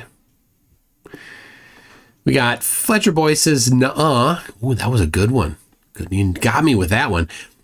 Toads in My Eyes says, I was listening to some Planet Peterson contents in the last few days. It was nice to hear MC-Tune's voice in a video from 1 year ago. Yeah, I was on there a while ago. Planet Peterson's awesome. Love him. Love his stuff. Lucy first says, I'm Adam, and I'm an avionics programmer for Boeing. Please Google the U.S. Navy's BGPHES for all to see. So I got that. Thank you, Lucy Fur. See what you did there. That's pretty cool. An avionics programmer for Boeing. Here's the thing. You've got responsibility, personal responsibility. Flat earthers don't. They spout their BS, and it doesn't matter when they're taste testing down at the urinal cake factory. Nick's Shorts says, hey, Toon, have you ever asked a Flurf about asteroids? How do they explain them when they think that were covered with a dome. You mean like meteorites that hit the Earth? You get a couple things. You get it's chunks of the dome falling off, which doesn't explain anything, because if it was chunks of the dome falling off, it wouldn't nearly have enough speed to get that to get hot like that. And why would it go sideways? They fall down, or they just change the topic, right? That's it. They really don't have anything. What about comets that appear on Q? Next week, this comet will appear here. What is that? It's just lights in the sky. Cope, losers. Cope. It's not. Somebody predicted it, when it's going to be there, and it showed up, and they're not using Flat Earth to do it, losers. Shadow Doc says, if you make a video series of your time in Antarctica, you should name it It's Always Sunny in Antarctica. Oh, I love that. That's a great name, and that's exactly what I'm planning to do. I've got... I'm uploading them one at a time, slowly. 1, 2, 3, 4, 5, 6, 7, 8, 9, 10, 11. 11 days. So I'd do at least 11 days. Probably a couple more. So, okay. Oh, Zoomy has a correct link. There it is. Okay. Here's Zoomy's link. If you want to go look at the beatdown that I delivered to Nico, go ahead. Daniel Jameson says, might be worth pairing a flurf and a glurf and build an observation model only from observations and experimentation of the participant. Start with the assumption that the Earth is a single point. The thing is, Daniel, I like that. I like that idea. The problem is that no flat earther will participate in that, because as soon as you start doing anything, it requires geometry, and they can't do geometry. And if they could do geometry, they would instantly see that nothing works, and then they'd bail. It's really difficult to get a flat earther to do anything with normal people, right? It was twisting arms to pay for somebody to get the trip of a lifetime to Antarctica. Really. It had to pressure them, had to make them feel guilty if they didn't go in order to get them to go. All right. So how are you going to get, Dan, how is anybody going to get a flat earther to say, okay, let's do this. Let's let's do some observations. They can't do the geometry. That's how they got to be a flat earther. The fact that they think the sun could set proves that they can't do geometry. You can't get into the door of flat Earth without the complete inability to do geometry. So how are you going to work with a flat earther to build a model from observations? Here's an angle to Polaris. Start with that. Okay, let's do the geometry. Okay, now what? Let's do an angle to another star. Okay, now you're in trouble. All right, let's not do that. Let's do an angle to Polaris from a different latitude. Oh, we're in trouble. Doesn't work. Okay, let's do, what are you gonna do? They don't have anything. They can't participate. Lucy Fur says Google. BGPHES. Maybe like I did Google it. Tell you this, I'll add you as a moderator, and you can link the one you want. One God is now here says, I hope there will be a live stream with Mike and Dave at some point. Someone in chat in Punta Arenas referred to this comedy duo as McTugan. So yeah, well, of course, there was 2 times that we live streamed together in Antarctica, and you can see them on this channel. We really had a fun time just chatting about stuff. So, of course, it's different in person, and our time zones are a little challenging, but if we can make that happen, I think it would be fantastic. It might be even better if we're both sleep deprived. That does seem to add to the fun. A-Bait says, need to keep writing zenith angles and plumb lines. They have latched onto angle needs 2 lines nonsense to say a level. Yeah, I do that a lot. I do that one a lot, and I'll continue doing reciprocal zenith angles. We did measure the surface of the Earth, though, when we were in Antarctica and Punta Arenas and Santiago. We measured the surface. They're like, you didn't measure the surface. We measured the surface. I was going to bring that out tonight, but it'll stay for a little bit longer. We use a trundle wheel. Rennie, Critical Think, brought a trundle wheel from home, and we measured the length of it was about 260 meters. It's pretty cool. And then in Antarctica, we couldn't use the trundle wheel because the snow was so uneven, so we used the laser rangefinder. They both super good, worked really well. So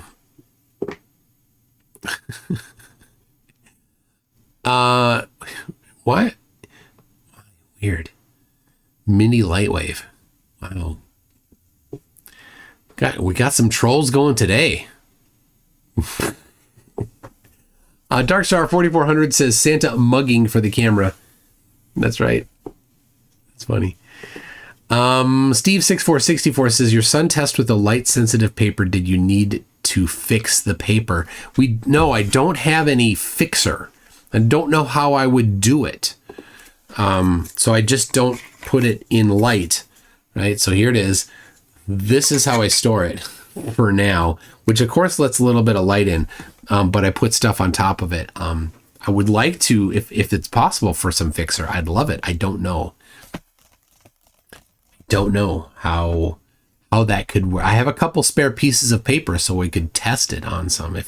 I don't know anything about that old type of photography and fixing photographs, things like that. If somebody has knowledge on that, maybe Max Dandry and I and you could put our minds together and get something so that it won't continue to expose. Judge Rightly, bad drives for the lower 48, says stupid does not make you sin. Sin makes you stupid. And sadly, Brian came off as very stupid. Interesting way to put it, yeah. Vern C says, can you strongman the flat earth argument with regards to measuring the earth as flat? No, you can't. There is no measurement, right? What they do is they assert with blind faith that the measurements require a flat earth, but it doesn't. It simply doesn't. So I can't steelman or strongman their argument right here. This is it, right? This is what I did. And their claim is that if you use, where'd it go? Where'd it go? Oh, I don't have it. I like to use my Lego separator piece. They claim if you use this tangent angle here, just the fact of using this magically morphs this into flatness. That's their claim. So that's it. How can you strawman that? There's no strawman of it.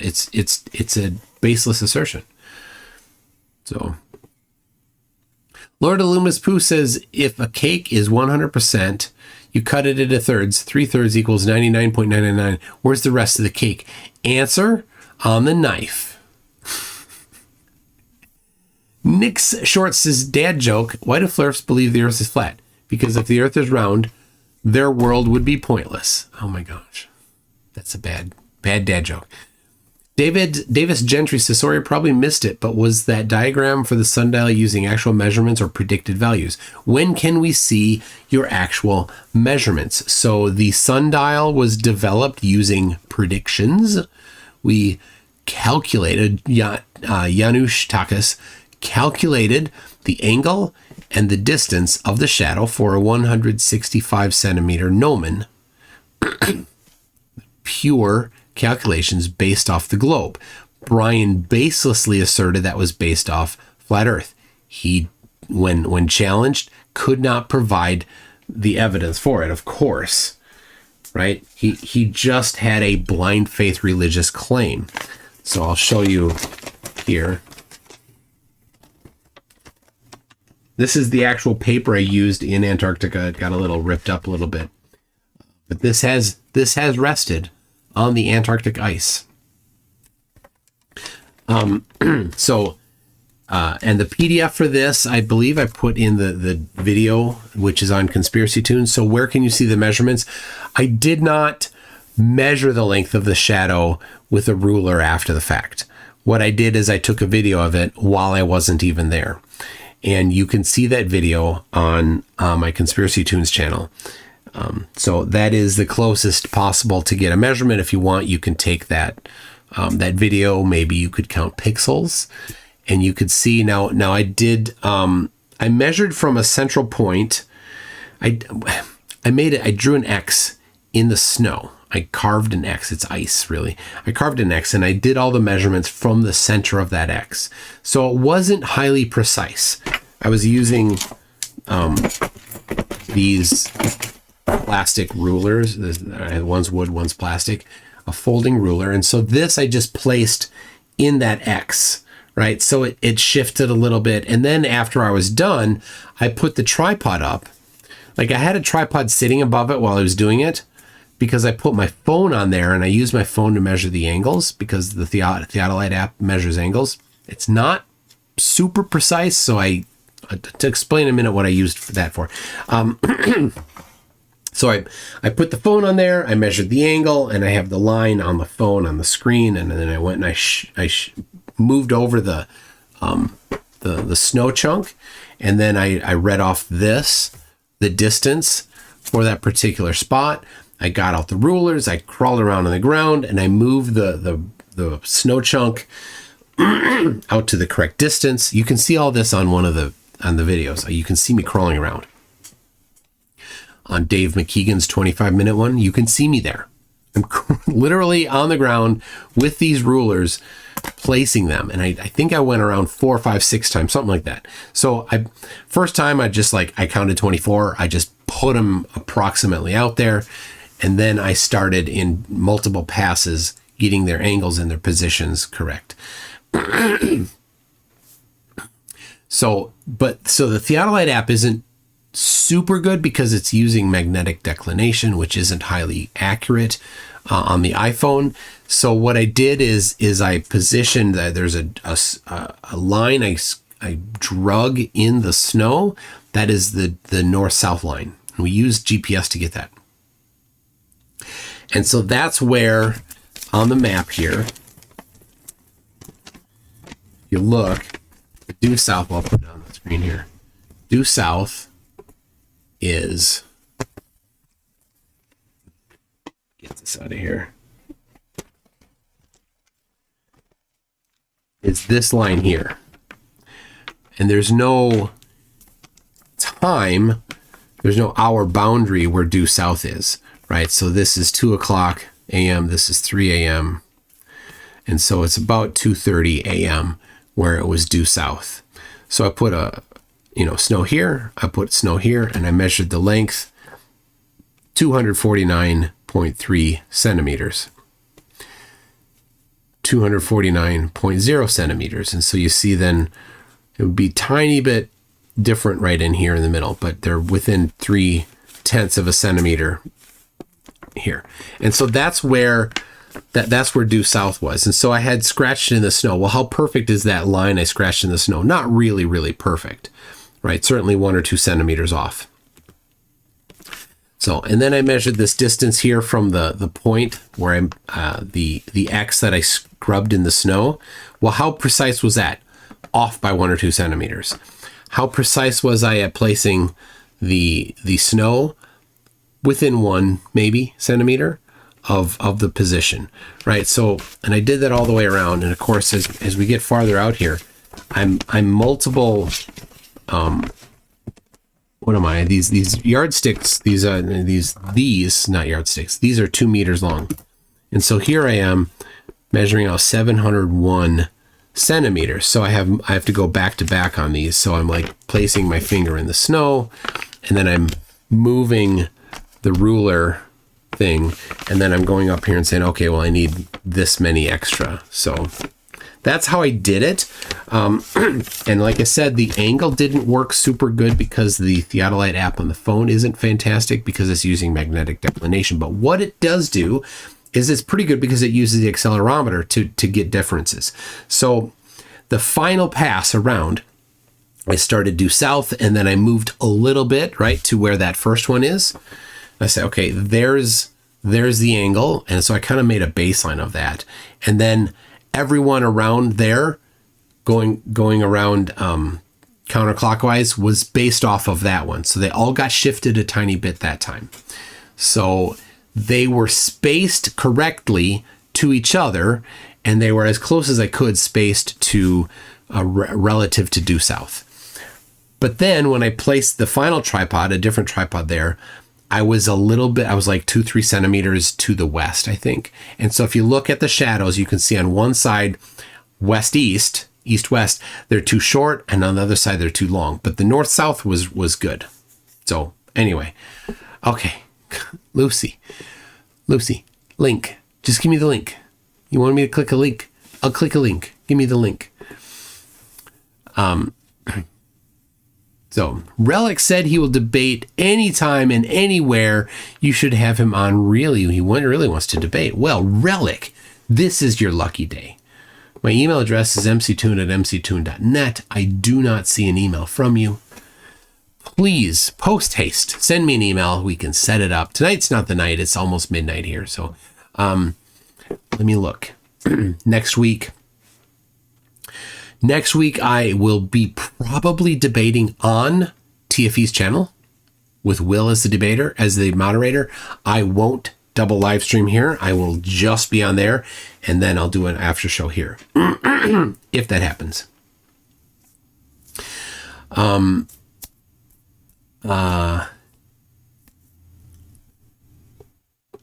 Yeah, AW says, I found the assertion that you can't have a tangent on a globe ironic. When presenting Brian with a globe, he goes on all sorts of tangents. So, yep. All right, so next week, let's see. I have family time on New Year's Eve. Maybe Monday, Relic. Maybe Monday. What do you think? Let's do it Monday, Relic. Monday night. What's your time zone? I'm in Central Time, so 8 p.m. Central would be fantastic, Relic. So, anyways, you're gonna have to send me an email. It says, Relic says, I will go behind the shed with you. Oh, are you trying to have some fancy time with one of these people?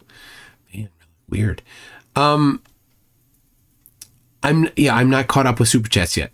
So, Steaming Cup of Reason, I hope to get to it. I will. Timothy Hope says, thanks for what you do, Toon. Big love from Australia. Thank you so much, Timothy Hope. I appreciate that. Lord Illumis Poo says, why does mctoon.net/feetpics401? Yes, I covered that already. Hardold says, where can I catch up with on why Broin left FED? Was he booted? Was there a hilarious FED blowout I should listen to? This is my sad reality TV. So people, Harnold, who is on Discord, you can find him on Discord, is wants all of the deets on Brian exiting FED. If you can give that to him, I think he will very much appreciate it. All right, Lucy, there we go. We've got C-based X-band radar. So hold on. Thank you for giving that link. Here comes. See, I made you a moderator so you can do that. C-based X-bands radar is a floating, self-propelled, mobile active electronically scanned array warning radar station designed to operate in high winds and heavy seas. It was developed as part of the United States Department of Defense Missile Defense Agency Ballistic Missile Defense System. Oh, this is really cool. I didn't know anything about this. The radar is mounted on a 5th generation CS-50 twin-hulled semi-submersible oil platform. Conversion of this vessel was carried out by AM Fells Yard in Brownsville, Texas. The radar mount was built and mounted on the vessel at a Kiewit Yard in Ingleside, Texas. It's nominally based on Adak Island in Alaska, but it spent significant time at Pearl Harbor in test status. That is really cool. Look at that thing. It's just a drone, right? That just goes and does that's so cool. It does radar so that it can be between the ship and the whatever you're trying to scan.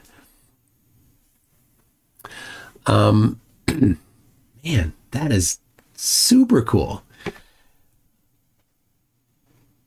There's Pearl Harbor. So how high is this thing? So it's you're going to want to be higher is better because of the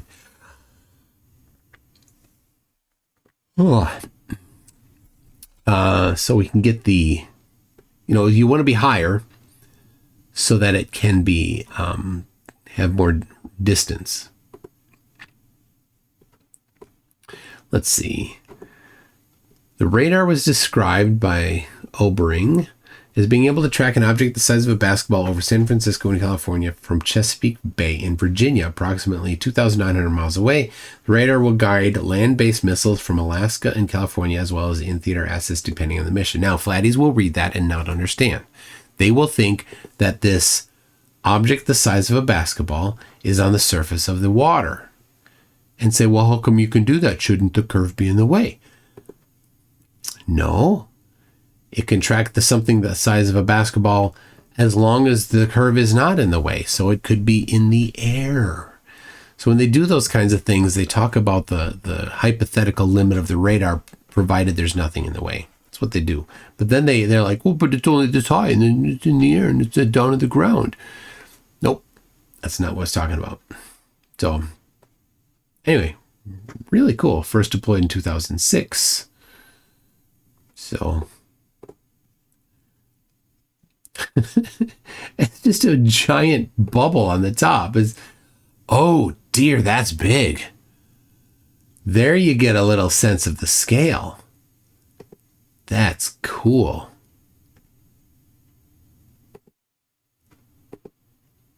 So yeah, that's pretty awesome. It's it's a bit larger than 31 meters tall, says Cassiopeia 1. So for Americans, 31 meters is about 90 feet, about 9 stories, so 10-story building maybe. So there you go. Icy Spin says, is Jonathan's footage ever going to be put out, or will he use it for his documentary? Well, Jonathan does not have a YouTube channel that he does stuff on.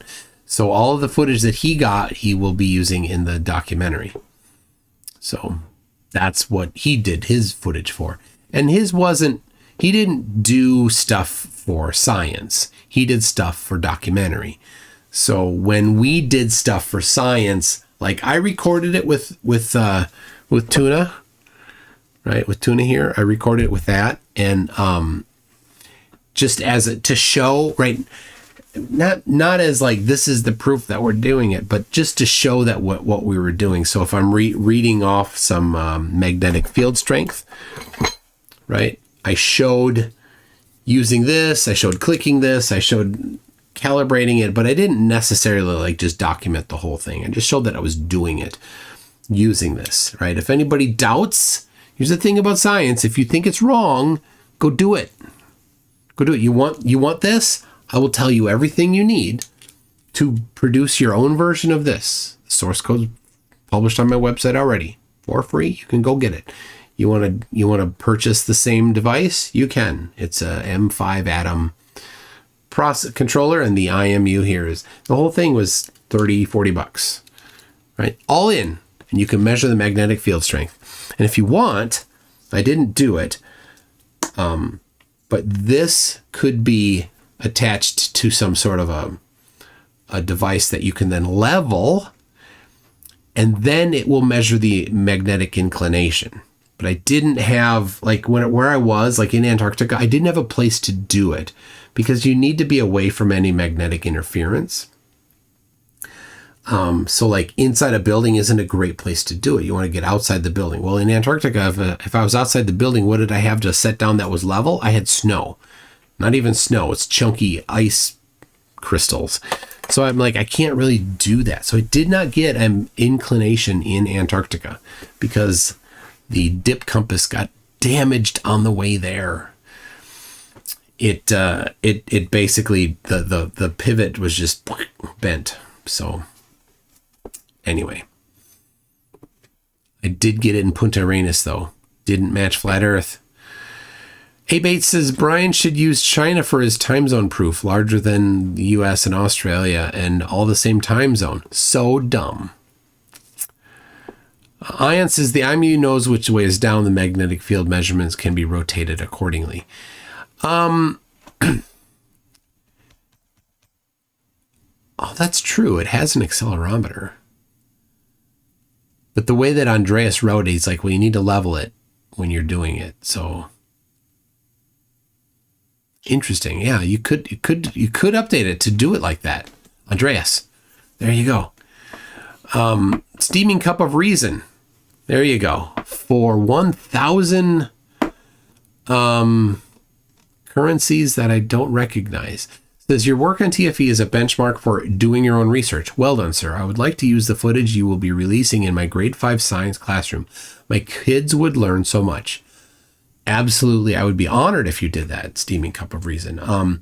I am uploading all of the files, the raw video, to, it's running right now, in fact, to flurf.info. If you go on there, you just search for MC2 and you'll find a link to the raw, MC2 raw, which has the links to the videos unmodified as they came off the camera for the most part. Like, there's one video where I'm like, I want the whole video here, but I want to redact this chunk of it. So I did edit it, and that got uploaded with an edited version. So I have a little bit of redaction. So I'm like reviewing them all as I'm putting them in. Some of them I'm not putting up either because it's like the camera was upside down. I didn't know it was on. I went into the elevator and got in my room and laid it down on the bed. Like, oh, that's not very good. Or there was a private conversation. Well, not putting that up. But like, if the rest of the video was interesting, well, then maybe I'll redact the private part of it and upload it. I haven't done that yet, but anyway, for the most part, all of the stuff's going to wind up there. I'm currently uploading. So we got to Antarctica on the 14th. I'm currently uploading the 13th. So the next chunk, so it takes more than a day to upload a day.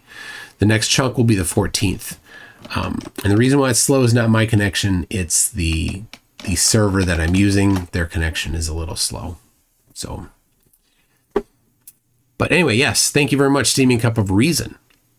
Where are you? Are you in Thailand? Is that what that is? I've been on your show. It was what, years ago. So anyway, Sejo says, how were the flat earthers personally in Antarctica? Jaren, Lisbeth, Whitsitt, and Jonathan. They were fine. They were all fine. The first day, like Whitsitt was pretty fiery. There was a kerfuffle one of the days, with, they wanted us all to sign an additional contract for filming. In addition to the one that we signed with ALE, basically saying the exact same thing that we agreed to with ALE. We're like, well, why do you need an additional one with ALE? And Whitsitt's like, well, because then ALE would have to sue instead of us if you violated the contract. I'm like, that's not how it works. They wouldn't have to sue. You wouldn't have to go to them. If somebody broke their agreement with ALE, you could sue as the injured party without insisting that ALE be involved. Like, Whitsitt, you're not that bright on legal issues. Everybody's like, what the hell are you talking about? He's like, okay. Anyway, in the end, we didn't sign any additional contracts with them because like, why? They're like, well, then we won't go. And Will's like, okay. Look dumb then. Anyway, so Icy Spin says Whitsitt seemed pretty blasé when you're up Oakley's. Yeah, so we were all tired. Part of us, some of us, were super excited. This is the Super Bowl. Others were very much not excited. It was not the excitement that they were hoping for. Now, a true truth seeker, when finding out some new information, is excited about it. So I would expect that they should have been excited if they were truthers. Their response tells me everything. Anyway, so I'm not blaming him for how he was feeling when I was talking to Oakley. Like, he doesn't like Oakley. He despises Oakley with good reason. So his response to that, I think he probably didn't even hear me talking. He probably had his earbuds in, and he was probably on a Discord server, because a lot of the time he was on Discord. Like, we're sitting at a meal and we're all around talking to each other, and then he'll say some words. We're like, who is he talking to? He's got his earbud in and he's on Discord. And so he's like got his phone, and you don't even see it because it's under the table, and he's pressing, press to talk. So he's like, like, he was just disconnected. And I get it. He wasn't right. That this wasn't an exciting thing for him. He knew what was going to happen. There was no doubt. He knew what was going to happen. They, standing in Punta Arenas, they watched the sunset, and they saw the light across the horizon move across to the south. They're like, oh, we're going to see that when we fly 4 hours south. They knew. They totally knew. They all knew before they got on the plane. So, yeah, I don't blame him. Right? Too much. I think, if he was a truth seeker, he would have been more excited. He's not a truth seeker. So, yeah, he's not going to be excited. All right, Andreas, already. The software already has a bubble level integrated, so properly set it flat according to the accelerometer sensor. Didn't read the docs. No, I didn't. I didn't, Andreas. I was so swamped. But I think Andreas is fixer for black and white photography.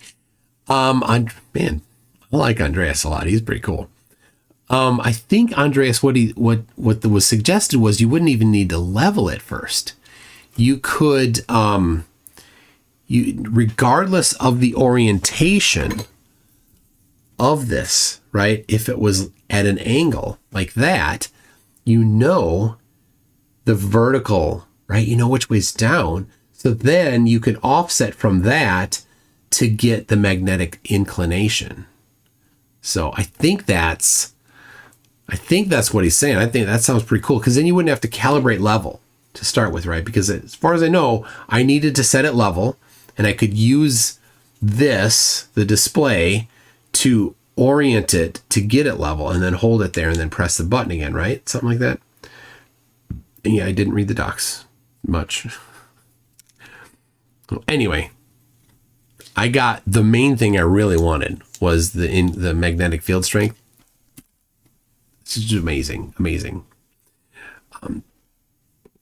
That's devastation for flat Earth. It's absolute, and it goes right to Witsit. He kind of had a little bit of interest. He's like, what's this magnetic stuff you're doing? Like, oh yeah. And I offered to show it to him, and then, like, as Darkstar is saying, basically Witsit wasn't really there. He really wasn't there, right? Like, he had checked out. So, again, if he was a truther, he'd be excited. He wasn't. He's not a truther, and so I understand why he wasn't excited. So, Lord of Luminous Pooh says it puts the lotion on its skin, or it goes to Antarctica again. Do you promise? I'll avoid putting on lotion if I can go back to Antarctica. I loved the trip. It was awesome. I was like, afterwards, like, Jonathan and Will and I were saying, like, we should all go again. We should bring our wives next year. Let's go. Yes. So apparently Lord of Luminous Pooh is gonna, all I have to do is not put on lotion and I get to go again. Alex Strand for $10 says, I triggered him over his claim that you can't measure the sun, that he lied and claimed he never said that. I doubt he will ever do another actual debate after that disaster. Yes, he said you can't measure the sun, and then claimed that he measured the sun, and then he claimed that he never said that. Absolutely. They constantly talk about measurements, and you're like, whoa, show us the measurements. Well, you can't measure. What do you mean you can't measure? You just said you can. Lord of the Luminous Poo says, man, I'm getting the legs tonight. Either my jokes are getting better, or your sense of humor is warping to mine, just as I planned. Is this what you did? I see Spence says, you have to watch this video. What video? Link it. PhD Tony says, you can go to Antarctica and count ice core layers. It's about age of the Earth stuff. Seho says, how were flat earthers personally in Antarctica? Oh, you asked that already? I didn't quite answer on anyone other than Witzik. Jaron was pretty good. He knew what was coming, and I think he knew months ahead. I think he knew once things didn't get canceled a month out, it's like, oh, that's looking like it's going to happen. So, and I think that he had gone through the process already, right? So the I don't know if the process of grief, denial, bargaining, whatever, maybe he'd, whatever process it was that he'd gone through, I think he'd already gone through that process.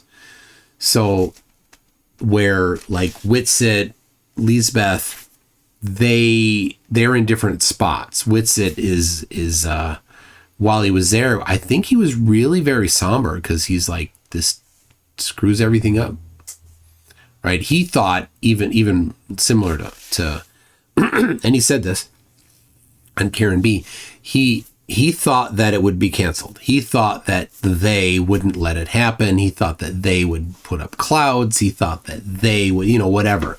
And I think that he thought, until he saw the sun going across in Punta Arenas there, that it would set. I think he actually believed it until one of those points there.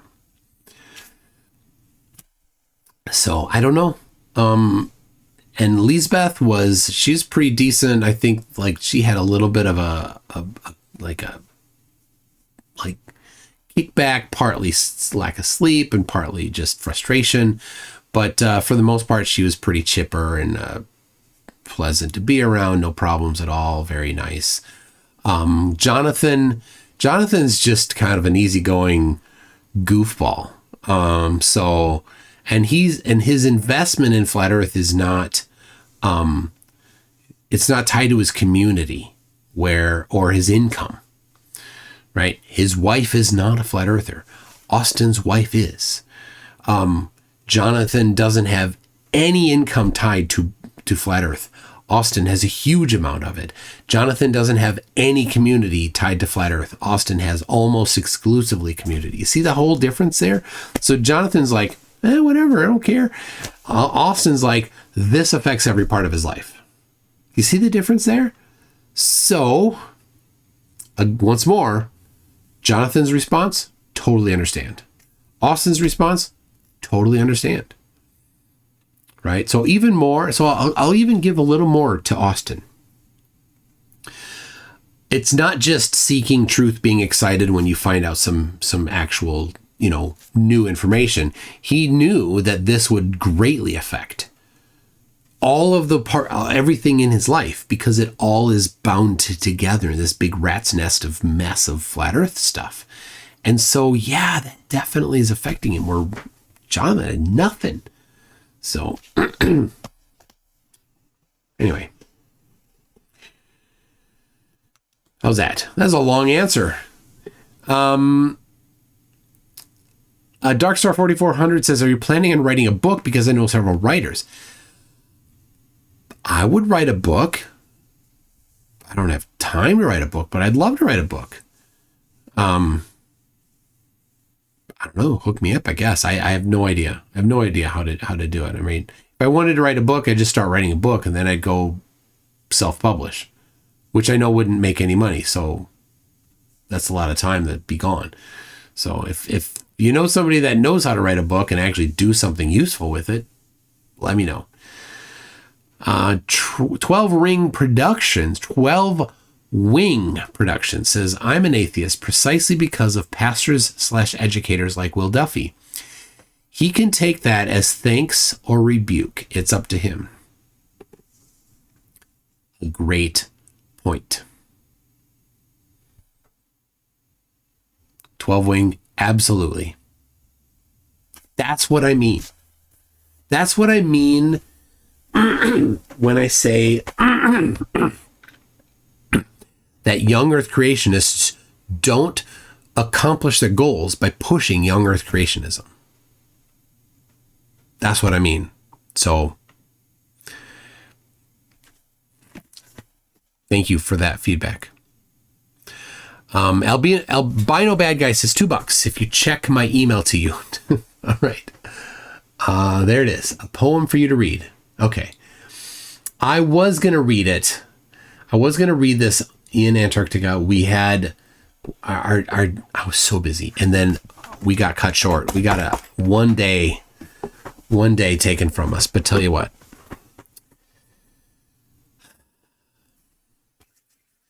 sit back. I shall read it. 'Twas the night before sun night, and all through the flurfs not a creature was stirring, not even Dave Dearth. The horizon was flat, the evidence clear, no curvaceous earth in sight, no fear. The globes were all hidden, the maps all awry, as the flat earthers gathered to deny the sky. The astronomers trembled, the scientists too, as the flat earthers proclaimed, the earth is flat, it's true. The moon was a projection, a mere illusion, you see, and gravity just a myth, a fantasy. The stars twinkled brightly on the firmament above as the flat earthers rejoiced in their endless love. But then, on the sun night morning, oh, what a sight, a group of globe earthers with evidence in sight. They brought forth the photos of the curved earth so fine, and the flat earthers were silenced, their theories in decline. The night before sun night was a night of great cheer for the globe earthers who banished all fear.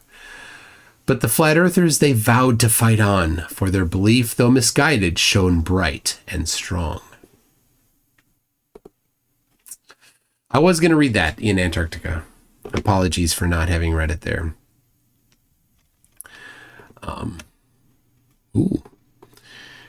Icy Spin says this is what we have to look forward to in...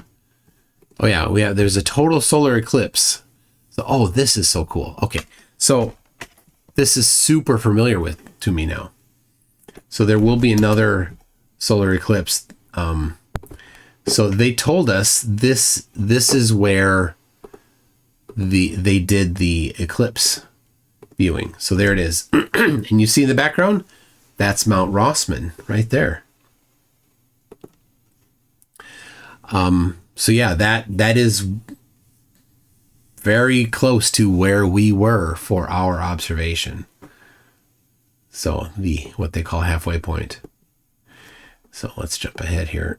You can see it's getting dimmer and dimmer, but is the sun actually shrinking in size? Of course not. The glare is reducing. Pretty cool. There it is. Oh, the shadow. Okay. Here you go. No shadow. So this is annular eclipse. So the moon is smaller in angular size than the sun. We were lucky with the weather. You're right. Very fortunate with the weather. And you can see their shadows are starting to come back. See that? There it is. So cool. Very cool. Thank you for that link.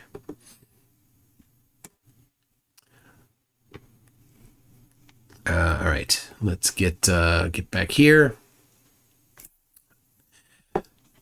Tussie Rocks for $20 says, I don't like the way many flirts talk to you. Let another MF talk to you like that again. I'll take them behind the shed. Hashtag Toon Squad.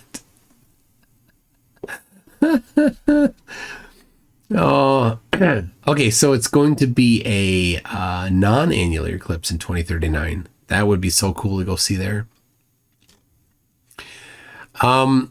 Yeah, I mean, it shows that they don't have anything. So, did Regis? I don't see an email from Regis. Let's see. Okay. I don't see an email from him. Okay. A-Bait says, why did Glober use lame foldy rulers and deny the superior science of tape measures or laser measures? Lame. Time saved could have spent sleeping. There's a couple reasons. I didn't want the weight. I like the folding rulers. I like them for their ability to stand up. I wanted to use it to measure the lapse rate, and this was a big one. To measure the lapse rate, it really helps to have a rigid ruler. So what I do is I don't have a... Oh, I do. Where is it? There it is. Hold on. Oh, no, this is the water bottle. It says Flurf Tears. And then, where is it? Where's the other one? I have the other one. I didn't use it. Where'd it go? Oh, there it is. Okay, hold on. This is the Santos's VSOP. Right there, Santos's VSOP. Never used, but look in there. I brought stuff home in it, including, and this is really the important one. So you can't take a steel ruler and put this on the top of it 2 meters up, right? So what I did is I clipped this on, right, like this, and I put it at different heights, and I took pictures of it.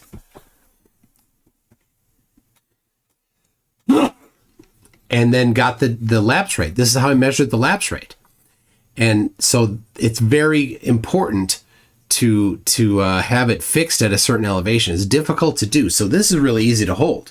Imagine doing this with a ruler that's a metal tape, right?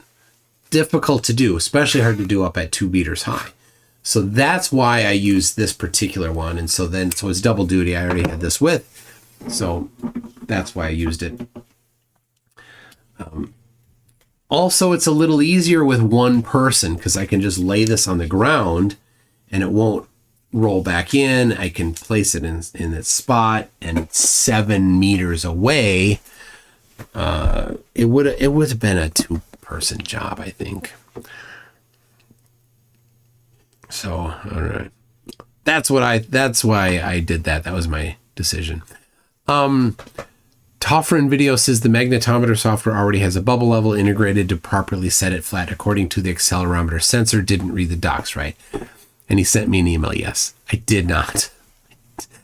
I did not read the docs. My Mom Bakes Cake says, when you go to Egypt, you can visit all the Flurfs, as they all live in denial. So Will is planning a trip to see the eclipse in Egypt in, I think, 3 years. And so I right away he said that. I asked my wife, I'm like, you want to go? She's like, yeah. So she said, yeah. So anyway, yeah, there's still 1,000 people watching. What's wrong with you people? Darkstar 4400 says, Antarctica to the science-minded is like a kid in a candy store. Prove me wrong. It was. There's so many things that we could do there. Albino Bad Guy says, nice. Thank you. I understand you were super busy. So, yeah, it was so cool. One of my favorite. So there's a few. The magnetic field strength, Rennie did that. Or sorry, gravitational, Rennie did that. Magnetic field strength, I did that with Andreas's code. Very cool. The length of a line of longitude, super powerful. Super powerful. Flat Earthers like, why don't you measure the surface? Things in the sky, blah, blah, blah. we measured the surface. We measured the surface. So, I was so excited for it that after we did this, on the way, like shortly after we measured the length of the line of longitude in Antarctica, oh, here it is. I was doing the math in the workbook here in my, and so I scribbled it all up. It's a bit of a mess because of all the extra stuff I did. So here is longitude lines, Santiago, Punta Arenas. So here's what we did in Punta Arenas here with the our start and stop positions: 53 degrees, 9.814 minutes, 70 degrees, 53.805 minutes. Right, that's where we started. You can go look up on Google Maps. You can see where we were. And so we measured this distance here, 264 meters with the trundle wheel. Right. We did it one way. We came back the other way. We did that twice. Right. And then I'm like, how should I process the data? This was a false start on it. This was another false start on it. What I did in the end was I put them into a spreadsheet and put them all together, one at a time. So there's 4 measurements. I did them one at a time. So there's 4 measurements. And then here is in Antarctica. And here's some of the math I was doing there. We tried using the trundle wheel, but it was not very good. So like we got 62 meters. So the trundle wheel's going up and down over snow and slipping on ice. The actual distance was 74 yards, which is 67.686656 meters. That was the distance, and the trundle wheel was giving us crazy all over the place stuff, and it was sliding. We could never get a good one. So with the trundle wheel, so we said, no, that's not the way to do it. Let's use the laser rangefinder. So here's the raw data for the laser rangefinder measurements. So I did 6 this way, and then Rennie and I traded positions, and then I measured the other direction and used these lat long spots there. And then we did it in Santiago as well. So anyway, okay, we've got Seijo says, okay, now talk about the Globers. Will and you all. Did Will get all religious on y'all? He did not. He did not at all. In fact, he let everybody be whoever they wanted to be and didn't give any critiques on stuff. Same for me. Like, Will and I have you draw a Venn diagram of positions on that. We overlap a lot. Not on the age of the earth, but we have a big overlap there. So yeah, I'm like, people do what they want, whatever. So no, he didn't get like that. Dave McKeegan, super awesome. He was, when it was time to do business, it was business time. And when it was time to have, to joke around and have some fun, he was ready to go. Rennie, Critical Think, it's just, he's a goofy, fun guy.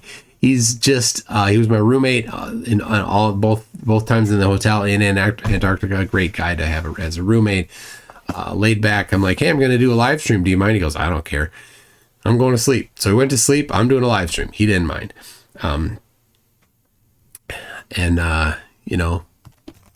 Who else? Mark Herman. Mark is Candace Owens' director. Great guy. He was always kick. He came in late. Like, he had a tight schedule. He came in a little late. He left early. But he was a good guy to have around.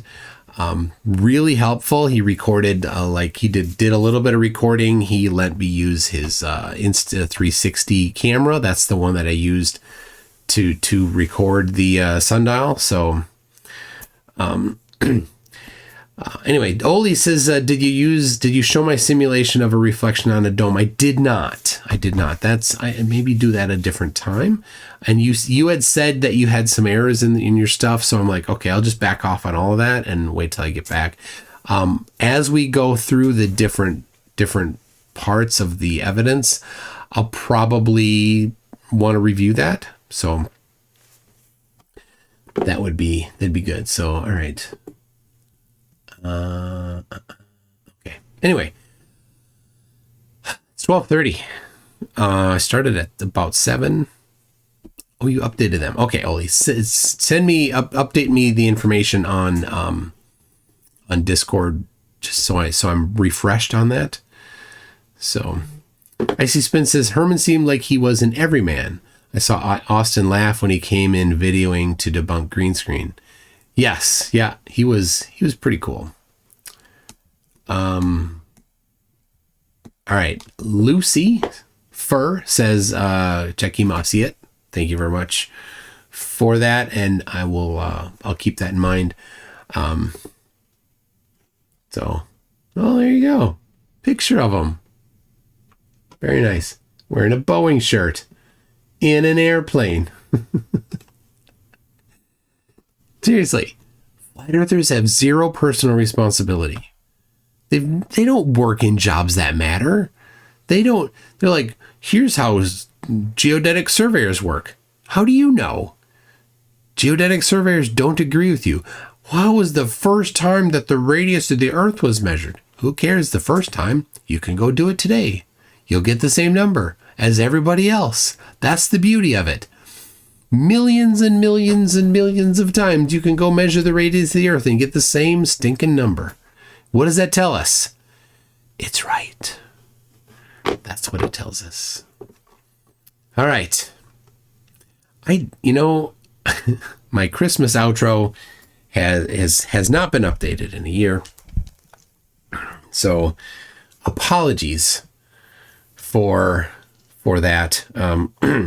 But anyway, Professor Phil Bell says your sundial was epic, probably historic. It probably was. That's what I was thinking about. Like, has a 24-hour sundial ever been assembled? Maybe. Has it been done in Antarctica? I don't know, but it was custom for that time and position. So it's not like a generic sundial where you just get the length of the position, the angle of the shadow. It's about the length too. So that was very unique. So anyway, I have another copy of it rendered where it shows where the sun is.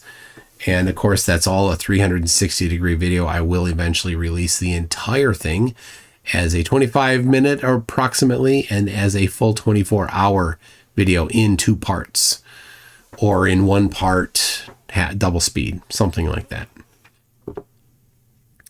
So anyway, Icy Spin, that was amazing. Very, very good. Is that what the professor reached out to you about? What professor? No, I don't think so. Before you finish, read that private email. I'll be on Discord for an hour. It says Philip Barry SDA. Which, I don't know which one is Philip. I got a few emails. I got Andreas. I got that one. Well, I don't know. Send me a Discord message. So I'll be up for about another hour too, probably. So anyway, we got another flatty timed out here. DS. Oh my gosh. Why? Anyway, everybody, thank you very much. Get ready for a little bit of Christmas outro music. This might be the last time this year. There it is. Okay, I see your message there. Philip Barry STA. Everybody, thank you so much. It's been great. Thank you to James on Modern Day Debate for letting Brian be Brian. Anyway, we'll see you later.